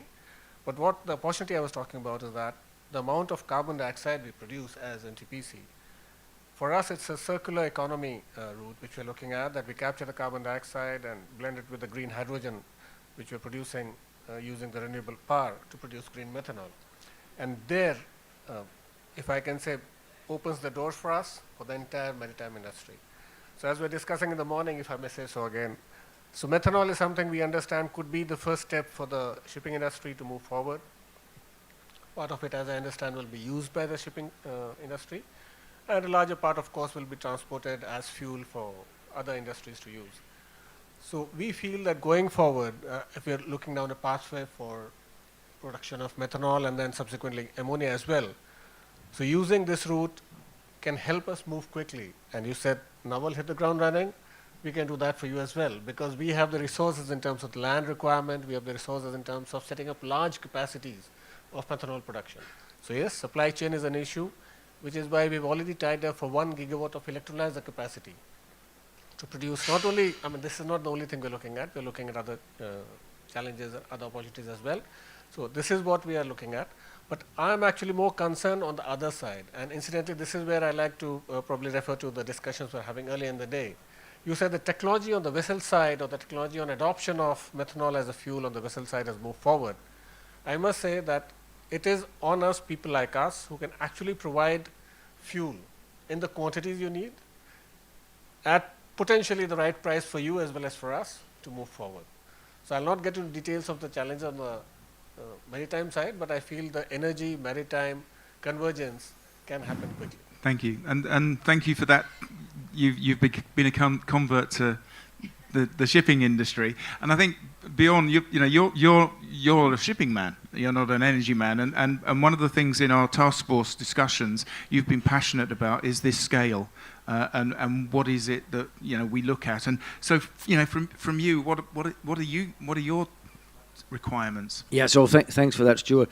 Just a little bit of context. So as a guy said, we manage about 700 ships, 2.5% of the world's deadweight tonnage for about 100 of the world's biggest ship owners. And in terms of the technology, first thing I want to say is ship owners really are moving forward. I mean, we are involved with today 76 projects of dual fuel ship, meaning ships that potentially can be propelled with these new alternative fuels, 14 of which are already on the water, and the rest are being built currently. So I think ship owners are moving at pace. We're working together with the engine manufacturers as well. They too are progressing well in terms of building the engines that will be able to burn these new fuels. So I think shipping is definitely there. What we really need is that fuel at scale. Our calculations show that we need something to the tune of 2 orders of magnitude more alternative fuels that Europe today produces energy from offshore wind, 2 orders of magnitude. And if shipping is only 10% of the requirements, that means the world needs 3 orders of magnitude more energy than Europe produces through offshore wind today. So we're talking massive amounts of energy here. I think the other thing just to mention, Stuart, is that in terms of scale, there's 1.9 million seafarers out there. About 1 million of those will also need to be trained and upskilled, in the next 6-7 years. I'm an old man now, and my 40 years in shipping have been burning heavy fuel oil, and that's been the only thing we had, some gas oil. Now we're looking at a plethora of new alternative fuels, many of which will be gaseous, and many of which will be poisonous. So we really need to focus on upskilling and training the seafarer to be able to handle these new fuels safely. No, it's a really good point, and a great one to finish on, because we always mustn't forget that it's not just a bit of concrete; it's also a bit of human capital as well. But your shipping line doesn't transport fuels, but you use them. But you've also see that connection and that nexus and that understanding of what that fuel value chain is and how it supports not only shipping but that whole wider piece. And you've been very vocal in our discussions as well. Do you want to talk to me about that, or the audience really, about that scale and how that the industry should respond to this challenge? Sure. I first of all would like to fully endorse Bjorn's last comment. I can't emphasize enough how critical the human element is to this, because there are some people talking about ships that may not have crews on board. We're not among those people, and we're the largest liner shipping company in the world and the third largest cruise line in the world. We see the human interacting with ships directly at sea for a long, long time. So it's not just recruiting and training, but retaining that talent as well. And that takes a real shift in mindset in some sectors. So I think it's very important. We are not in the business as MSC at the moment of transporting bulk energy products. I'm not going to say what our future plans might be, but that's not been our core business. But we are very involved in supporting that with transportation of equipment that's needed for that. And we are a large consumer of fuels. We will continue to be. As a company, not only do we have, the number changes every day, so forgive me, 750 or 760 cargo ships on the water. We have, as of yesterday, 23 modern cruise ships. We are the largest private freight railway operator in Europe, and we are operating air service. We have 10,000 trucks. So pretty much everything that the transport sector has looked at overall, we have those issues to deal with. Number one, I think it's very important we have a variety of fuels to choose from and not foreclose an option prematurely that may be part of the solution set. And I say that for two basic reasons. One is, as we look at our fleet and the diversity of ships that we have and operating profiles, there's no one fuel that provides the solution we need for all of those. And we're kind of a microcosm of the broader industry. The second reason why, which is equally important, if not more, is if we look at the time pressure we're under to get this done, and let's face it, this isn't about statements and aspirations and claims about what you're going to do in the future. For us, this is about, did we actually decarbonize and leave the industry and leave the planet in a better condition than we took it over? And I think we owe that to the next generation. And if we don't have the scale of multiple fuels, we will regret it, because we won't get there in the shorter term. Yes, maybe in the longer term, there'll be one emerging obvious winner, but there is not an obvious winner today, and we have to pursue those dual tracks. The last thing I'll say is, although we're not in that core business of transporting energy itself, I sit on the boards of the International Chamber of Shipping, the UK Chamber of Shipping, BIMCO, and speaking on behalf of our broader membership, I want you to think about how shipping has always been an enormous silent partner in making trade flow. Think about the pandemic. Think about what we expected, which was a massive economic downturn worldwide and a deep, deep recession. And you know what? It didn't happen because our seafarers and our industry kept trade flowing. And we do that, we will always be there for society where the trade patterns call for it. We'll be there to meet the need. We just need to know what's needed and where, and we will provide it. And please, please, please, as we are doing that, let us have our share of the fuels, because my company in particular, we have well over 100 ships on order right now being delivered for alternative fuels. And if you think about it, it's say $100 to $200 million a piece. What bigger of an investment and commitment could we make? And we're multiple fuel tracks being pursued at the same time for our company. But it won't matter if we don't have the actual molecules. So we want to be part of the solution for everyone. And all we ask in return is let us have part of that solution set to solve our own decarbonization needs. Thank you. Thank you, Bud, and thank you, panel. As I say, it is speed dating, unfortunately, because I know everyone wants to get to the bar. But before you go, can you please give a hand to our colleagues here for their insights and looking at that scale, and then we'll just have another wrap up with another panel. So thank you for your time, and apologies for it being so short. So if I can ask the second panel to come up, looking at how we actually, now we've got that scale, how we turn that around. We'll get that slide up, please. Yep, so Captain Raja, Paola, William, thank you. Mariana, I think, isn't here, or is here. Mariana, yeah. And Lynn. Mariana, thank you, great. please. Thanks, Patrick.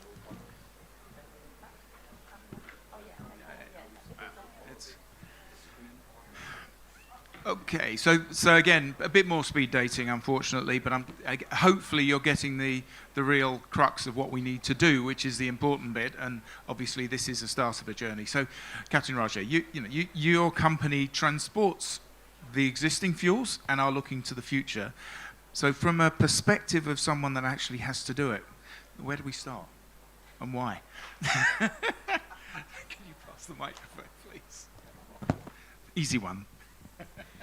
Firstly, nice to be here, and it's amazing in terms of all the parallel events and the the audience in this CEM MI meet, and we being invited. Maybe a little bit of background, yeah. Before I go into that question, I understand the speed dating and the bar is open, and the beach. I hope it is that view, because this is my second time in Goa in the last 2 decades. And I've not seen that view yet. It's a beautiful view, but not that view. Yeah. So I'm accountable for the MIC group, right? But before this, in 2017, when I was the CEO of the subsidiary, the petroleum subsidiary, we were trying to decarbonize our assets. Yeah. And in decarbonizing in our cluster of ships, we have LNG carriers, we have ethane carriers, we have petroleum carriers, we have chemical carriers, etc. We thought that it's just going to be a simple, nice transition into that. But boy, in terms of the ecosystem challenges that we had from the financing industry, and someone who's also the champion of the Poseidon Principle Guru in the financing stream, I had many challenging moments, and sometimes it is just a 15% extra in terms of technology cost to do that, but that was quite challenging. Today we have 15% of our fleet running on LNG, and my predecessor in my current role had a great vision in terms of transitioning to the net zero, which is, to us, we felt methanol and ammonia are having its space for decarbonization. And we started the Castor initiative, which is a very collaborative and partnership approach with ecosystem support to bring, be it blue ammonia, be it green ammonia, into usage for our ships. And it is still challenging. Going to your question in terms of what is our role in terms of being able to transport the new commodity, right? The new molecules. It is an upskilling and reskilling that we require. My colleagues have said very well just now in terms of the upskilling and the reskilling required on the manpower side, right? But it is also technology, adoption, the industry, the shipbuilding industry needing to move forward. I was pleasantly surprised by the gentleman from Cochin Shipyard in terms of what is being done in India. Very well done. I was pleasantly surprised with some of the panel speakers in terms of what they mentioned. But it is still an ecosystem challenge in terms of us moving forward. Yeah. But what we have committed in our group is that by 2026, 2027, that time frame, we will have our carriers being able to run on ammonia. That is a commitment that we've made as an organization. And at the same time, we will also have carriers capable of transporting that molecule. So my colleagues there have gone very far as methanol is concerned. We felt that we need to champion the ammonia agenda, but as a user, we will use any of those two molecules as far as decarbonization of our assets. Thank you, Captain Raja. Obviously, you're looking ahead and seeing the scale of the opportunity. Now, Paolo, you've been working on the hydrogen strategy for Canada, and you certainly see that transportation issue as important. Just tell us about that and where Canada sees in respect of ports, terminals, and transportation. And perhaps you could pass the microphone on. Thank you.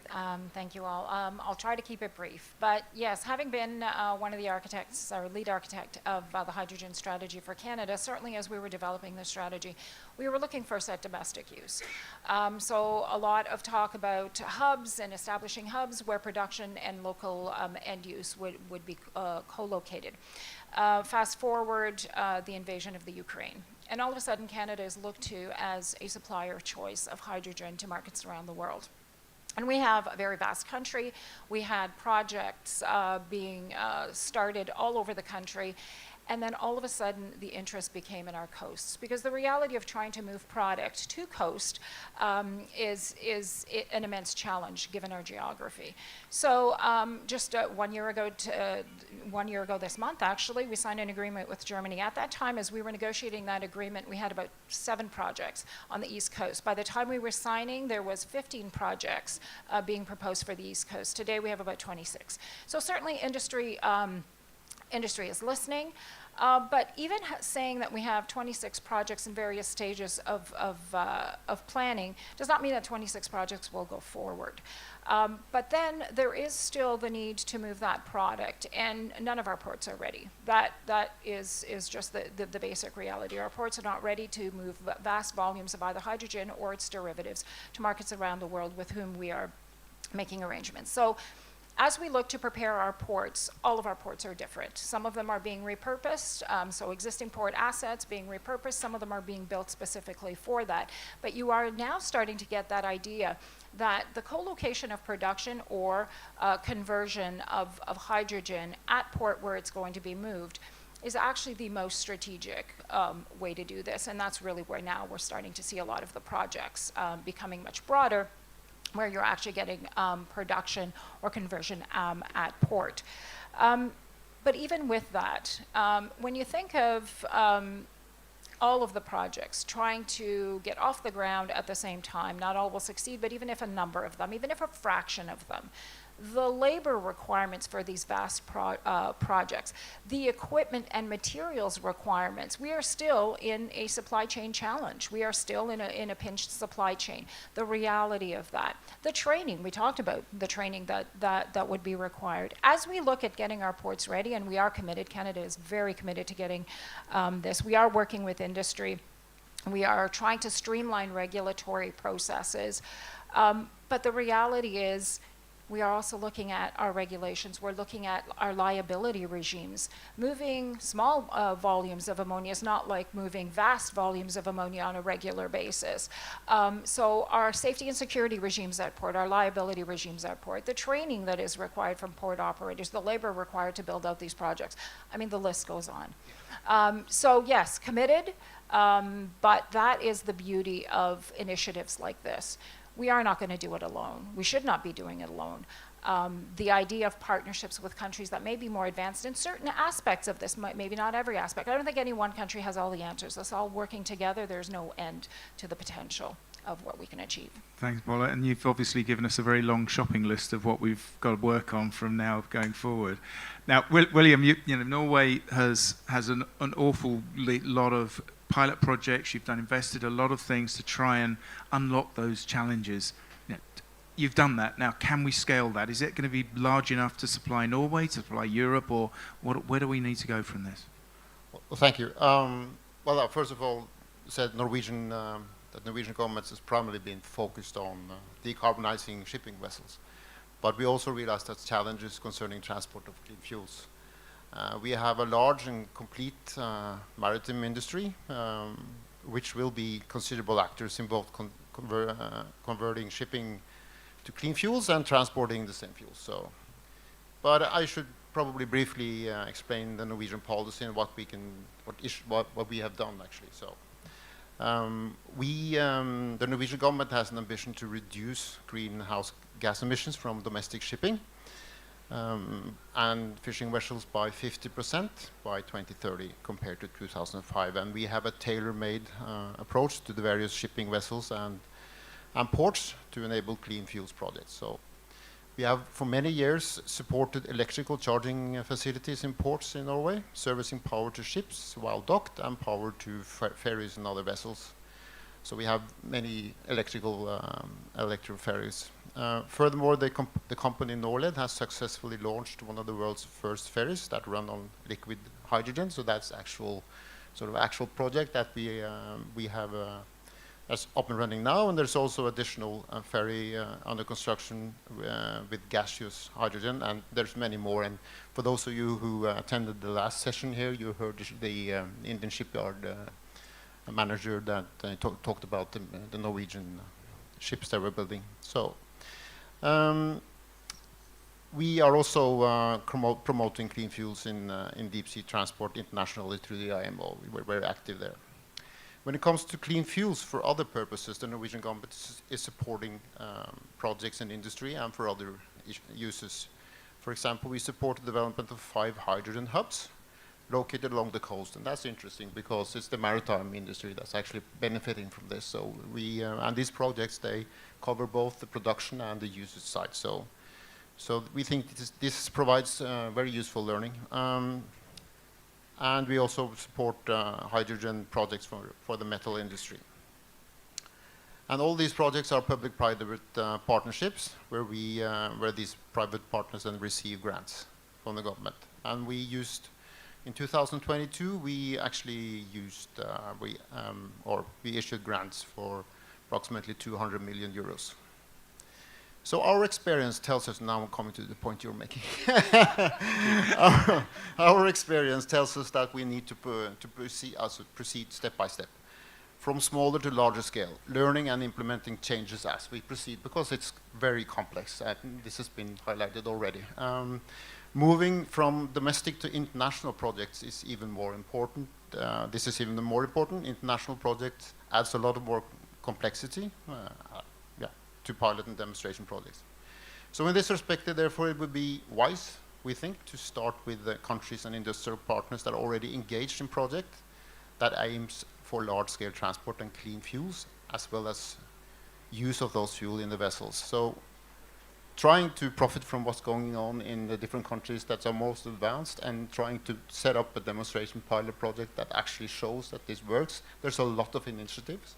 This is probably an area that this initiative can contribute a lot, bringing actors together and trying to see where we can establish useful sort of routes that transport clean fuels and also provides clean fuels for the ships themselves. I think that's what I wanted to add. Brilliant, and I think that's interesting that we need to demonstrate we've got some expertise, we've got some experience, we now need to share that, and that's a perfect segue really into Mariana, really. And obviously we were in Rio for the prep meeting, we're going to Brazil. You know, as an emerging BRIC economy, you've got a lot of plans, but how do you balance that domestic requirement, export potential? What do you need to try and enable this to happen, and how could something like this help you?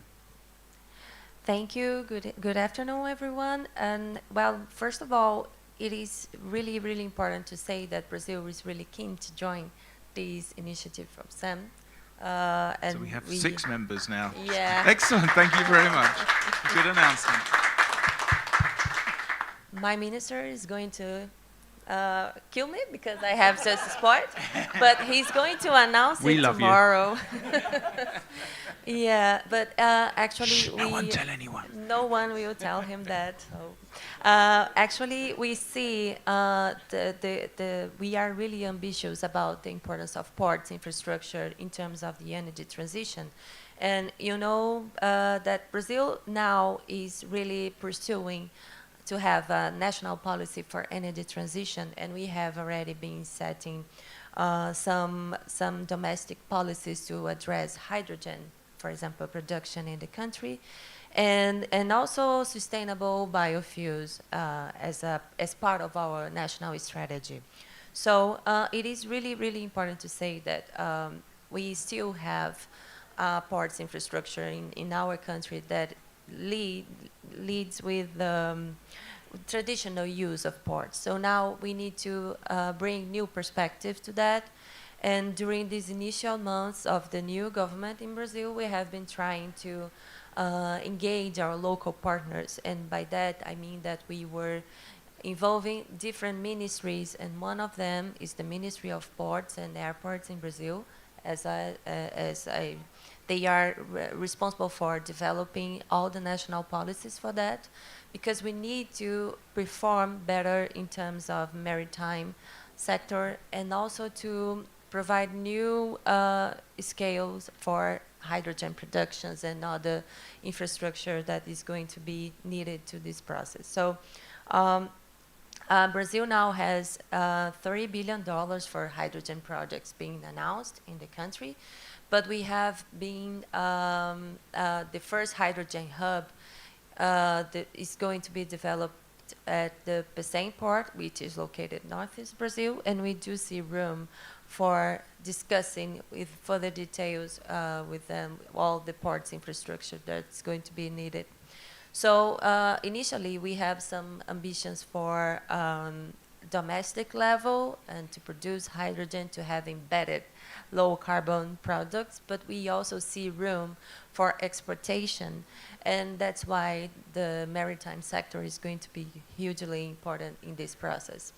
And we have also our partners, we are also dealing with some private sector at the ports infrastructure in Brazil, and we are really glad to announce that we also have a partner that will join the CEM Hubs initiative from the private sector perspective, which is the Sul port located southeast Brazil. They are really interested on developing all this infrastructure and bunkering that is going to be needed for ports infrastructure. And actually, we do see room and opportunity to enhance and to engage more other actors. So the balance between the domestic needs and also what is going to be delivered to the rest of the world is something that we are pursuing in Brazil. We are doing internal studies to address which is our national demand for hydrogen, and we expect to have these results pretty soon. But we do see room and opportunity since Brazil has many different energy resources that can be explored, and different routes, technological routes that can be actually used for hydrogen production. So we'll be more than glad to keep this conversation going, expecting to have you all in Brazil next year to continue these CEM initiative activities. And we of course, we expect to already have some key results to showcase next year. Thanks, Mariana. So yeah, another long list of things to do. One of those conversations we were having yesterday about where we go next with this. It's a busy agenda, and we're going to have to work out. Now, Patrick, your members, and Port of Açu is one of your board members, which is fantastic. And I think that the leadership that you guys have provided in that partnership, and we've heard earlier on the other initiatives you're working with, and how what more can we do to enable those members that, you're saying you weren't really ready? How do we work with you to make sure that we get them ready and they're able to move forward? Yeah, on the question of readiness and this whole transition, I think we're still maybe not completely fully grasping the fundamental effect that this will have on business models in the industry, shipping and ports. And I think the last revolution that we experienced was the containerization. Late 1950s, early 1960s, and you see parallels. Back then there were maybe a few ports that, well, that's interesting, we need to invest. Front runners, same with the shipping lines. There were a lot of them who said, what is this going to be? Only a few decades later, not even, you had, and you mentioned it this morning, the FOMO effect, the fear of missing out.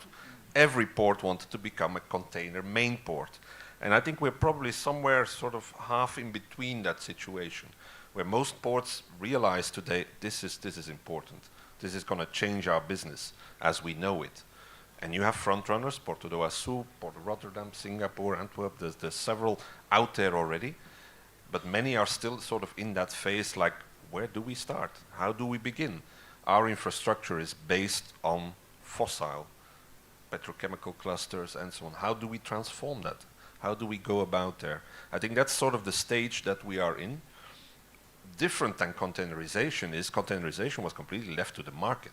in the end. Whether you participated or not, in the end, that was your choice and your business decision. I don't think we have that here because we have targets to meet, decarbonization targets, not just for shipping, but Paris Agreement global targets. So there's actually no choice. You have to get into this discussion. And that's where CEM hubs, I think, comes in. I think what would be, for me, or for the ports industry, a very important deliverable that we could look at short notice is sort of looking at criteria. What does it mean to be a hub? Because, of course, ports compete also. But can every port become a clean energy hub? Discussion. We've seen that before as well. Think of the trans-European networks in Europe. Think of other examples. It's that fine balance between let the market develop and get some form of coordination and planning involved. And that's always difficult in a commercial industry, which ports industry is. So that for me would be maybe already a first deliverable that we can look at under the Hubs initiative, is to see, is it possible to work on certain criteria, which could also be useful for those that will be funding investment. I'm thinking of World Bank, I'm thinking of regional development banks that will come in, especially in the developing countries. And other things that I think would be really useful for the industry to have is how do we deal with the safety aspects? I think similar concerns than were voiced in the previous panel for seafarers, you will have with port workers, not just with port workers, but with people living around port communities. How happy are they going to be that there is an announcement of an ammonia plant coming?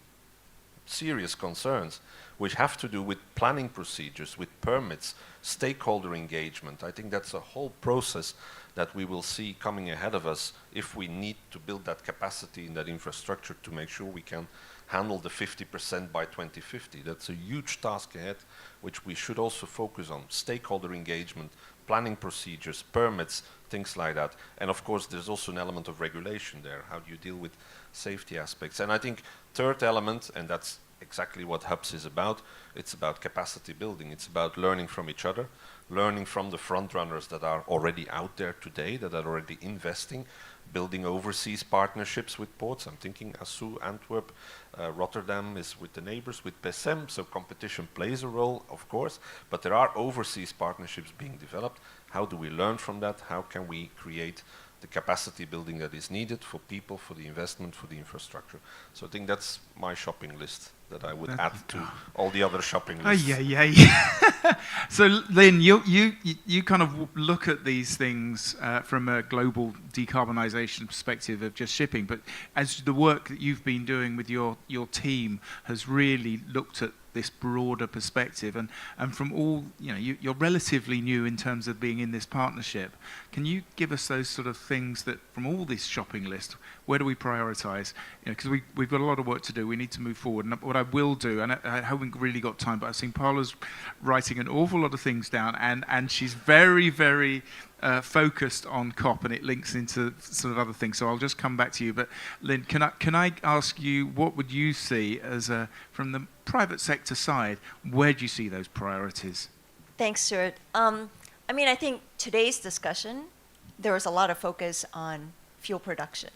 And we've heard loud and clear that we need to produce faster, more, cheaper. And then we've heard about demand signaling, right? Shipping needs to have a stronger demand signaling. It's a demand driver along with other sectors. I think what's less talked about is what happens in between. Once the molecules are generated, how do we flow the molecules responsibly, safely to where it's consumed? And to me, that requires three things. One is we need new supply chains because these end applications are new applications. They're not singular applications, but they're new applications. New applications are going to require new supply chains. So establishing that new supply chain is really important. Two, we need infrastructure build out, and this is where CEM hubs also comes into play. We're talking about, from ammonia perspective alone, 500 million tons by 2050. Today, 200 million tons, so almost 3 times, right? So we're going to need more storage facilities. We need export terminals. We need import terminals. We need bunker barges. Today, there are 40 ships on water that can transport ammonia, and that's trade of 20 million tons. right? Imagine that, right? I mean, so everything just needs to be built out, and it needs to be built out fast. It needs to be built out in a very coordinated manner. And then last but not least is standards and guidelines, but not just standards and guidelines. It needs to be harmonized standards and guidelines globally. I think this is where the Global Center for Maritime Decarbonization plays a small role. Our mandate is to help international shipping decarbonize as quickly as possible through shaping standards, through piloting, through doing trials. And so here I'll just point two quick examples. One is our ammonia study that we've just completed and put out there. It's really to identify the gaps and then to come in and define the safety and operational envelopes on how we can think about bunkering ammonia, because this is a new end application.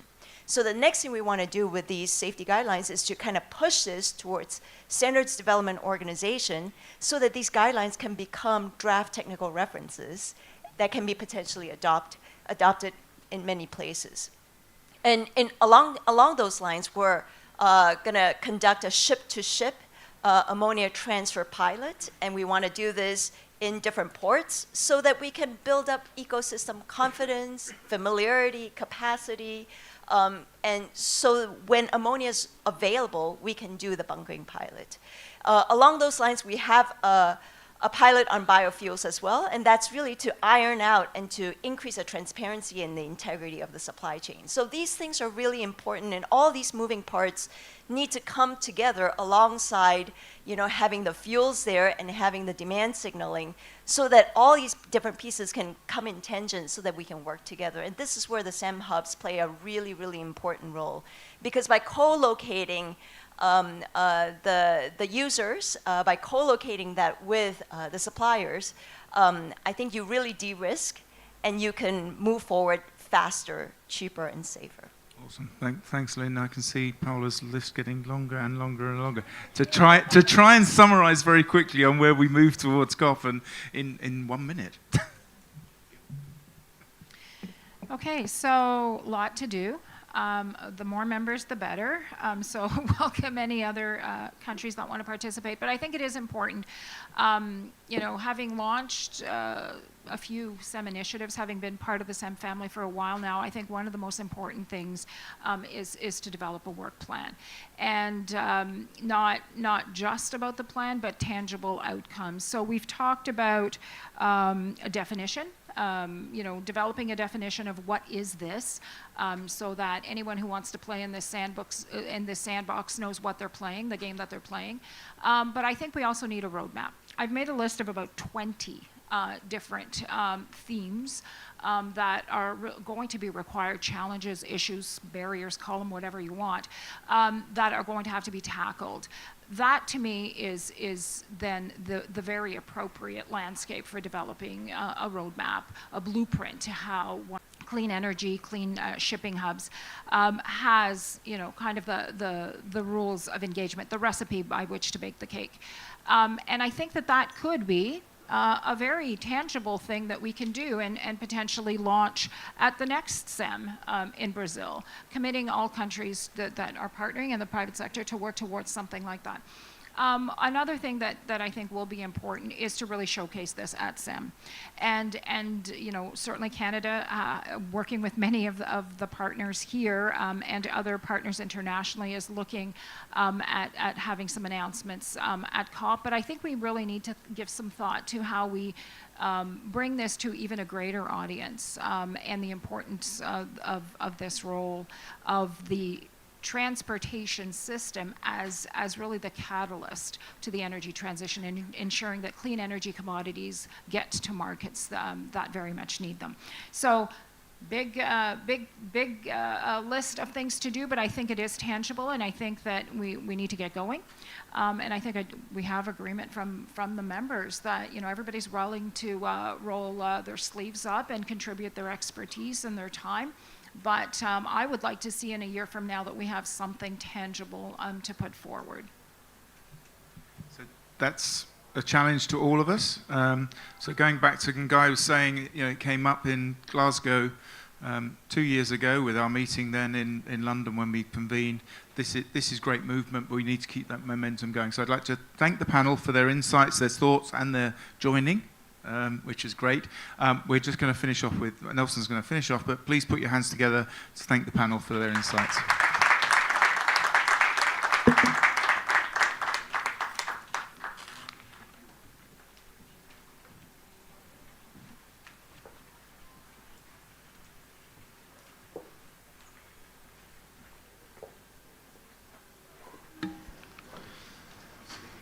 Thank you very much, everyone.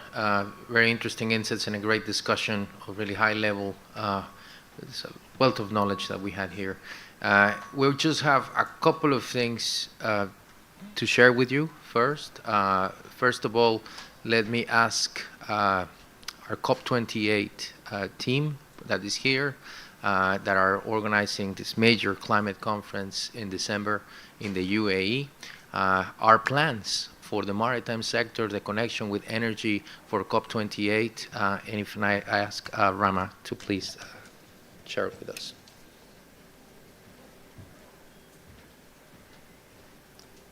Thank you, Nelson. Thank you to the ICS for all of the hard work that they've done in bringing this together. I'd like to thank all the panelists, of course, and the participating countries of the clean energy marine hubs. This conversation comes at a very important time and place, and I'd like to point out the foresight of ICS for starting this work well in advance of when it was going to be needed, right? So I remember having a conversation with Nelson on the sidelines of Abu Dhabi Sustainability Week in January, in which he was talking about this concept, and I'm sure that the work started way before then. And I remember him telling me that the IMO is going to be meeting in July to talk about the revised greenhouse gas strategy, and he actually had the foresight to say, it's going to go through. It's happening. He gave 100% confidence in that, and the fact that it did go through now, I think shows honestly that this is really coming at a great time. So, hands together for Nelson. But again, this year is a very important year for climate action. As mentioned, I'm Mohammed Shamsi from the COP28 UAE presidency, and we've been given the immense responsibility of conducting the global stocktake to the Paris Agreement. It's been a little bit over 7 years since the Paris Agreement, and we're 7 years to 2030. So this is a very critical and integral time to be able to address climate action. We know that we're behind schedule. We're behind where we need to be at this point in order to meet 2030 goals, but it's not too late. Now, what the IMO decision has showed us is essentially a signal to the market. We've heard from our friends at MSC that they're investing in dual-fueled vessels, but again, that's the outlier in what's happening. I'm sure there are plenty of examples, but we really need the market to be shifting and moving at a much faster rate. And what the CEM Hubs initiative really does very well is it shows that cross-sectoral collaboration can happen and should happen. This interlinkage between the maritime sector and the energy sector is something that, this relationship has existed for decades, right? But now it's time to look at it in terms of the future and the future fuels and how both can help each other in their own decarbonization and to meet the Paris Agreement goals. And another point I think that is quite powerful, and we're going to hear from our colleague here, is its place within the CEM infrastructure and the CEM ecosystem. So as COP28, the focus really is on the negotiation side, but since the UK presidency, a lot more focus has been getting made on the non-negotiated track of things. And this is where the partnership, I think, between the COP presidencies and the clean energy ministerial ecosystem is sharing more information on that as well. So it's going to be happening at the same time as COP28. That will be happening at the Museum of the Future, but we are currently working on developing other maritime events and outcomes at the COP itself. So with that, I'd like to thank you all and hand it back to Nelson.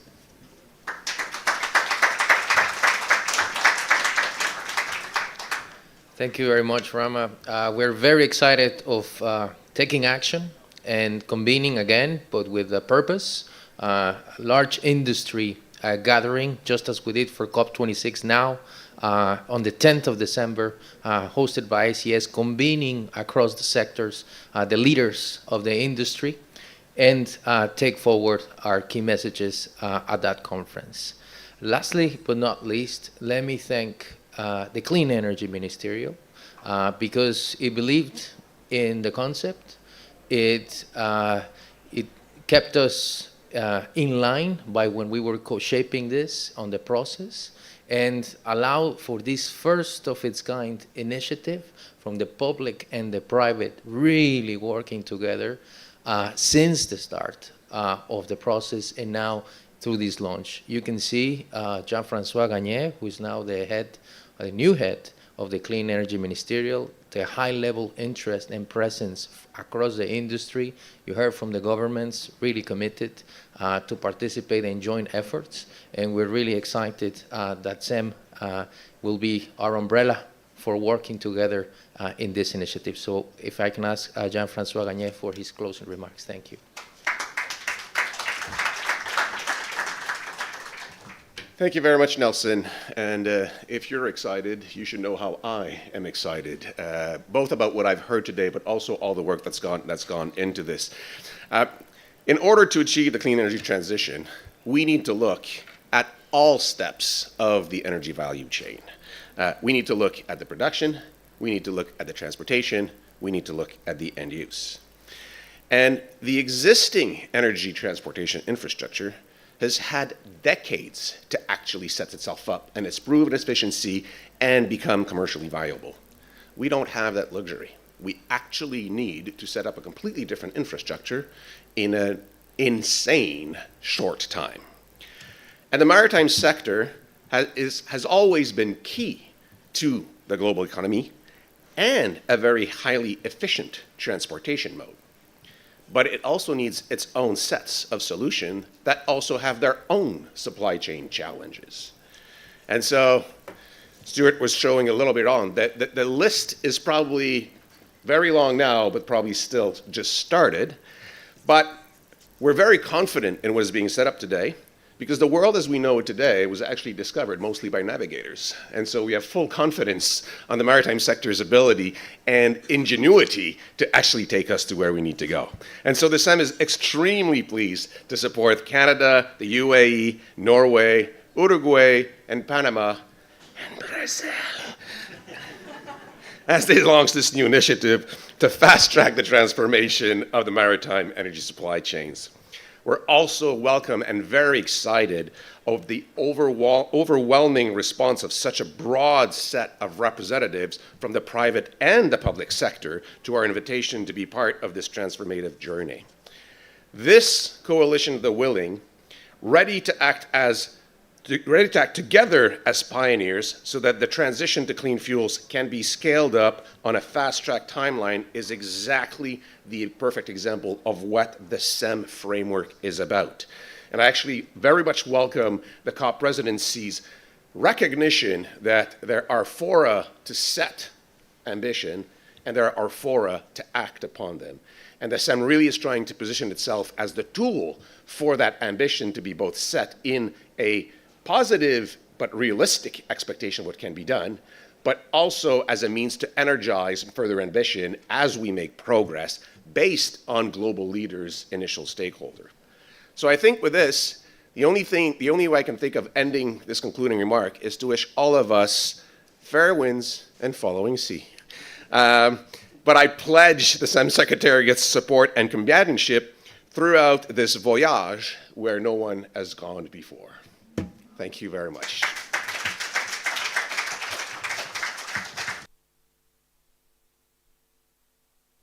Francois, and this concludes our event. We are kick-started, ready to go. So I'll see you at COP28.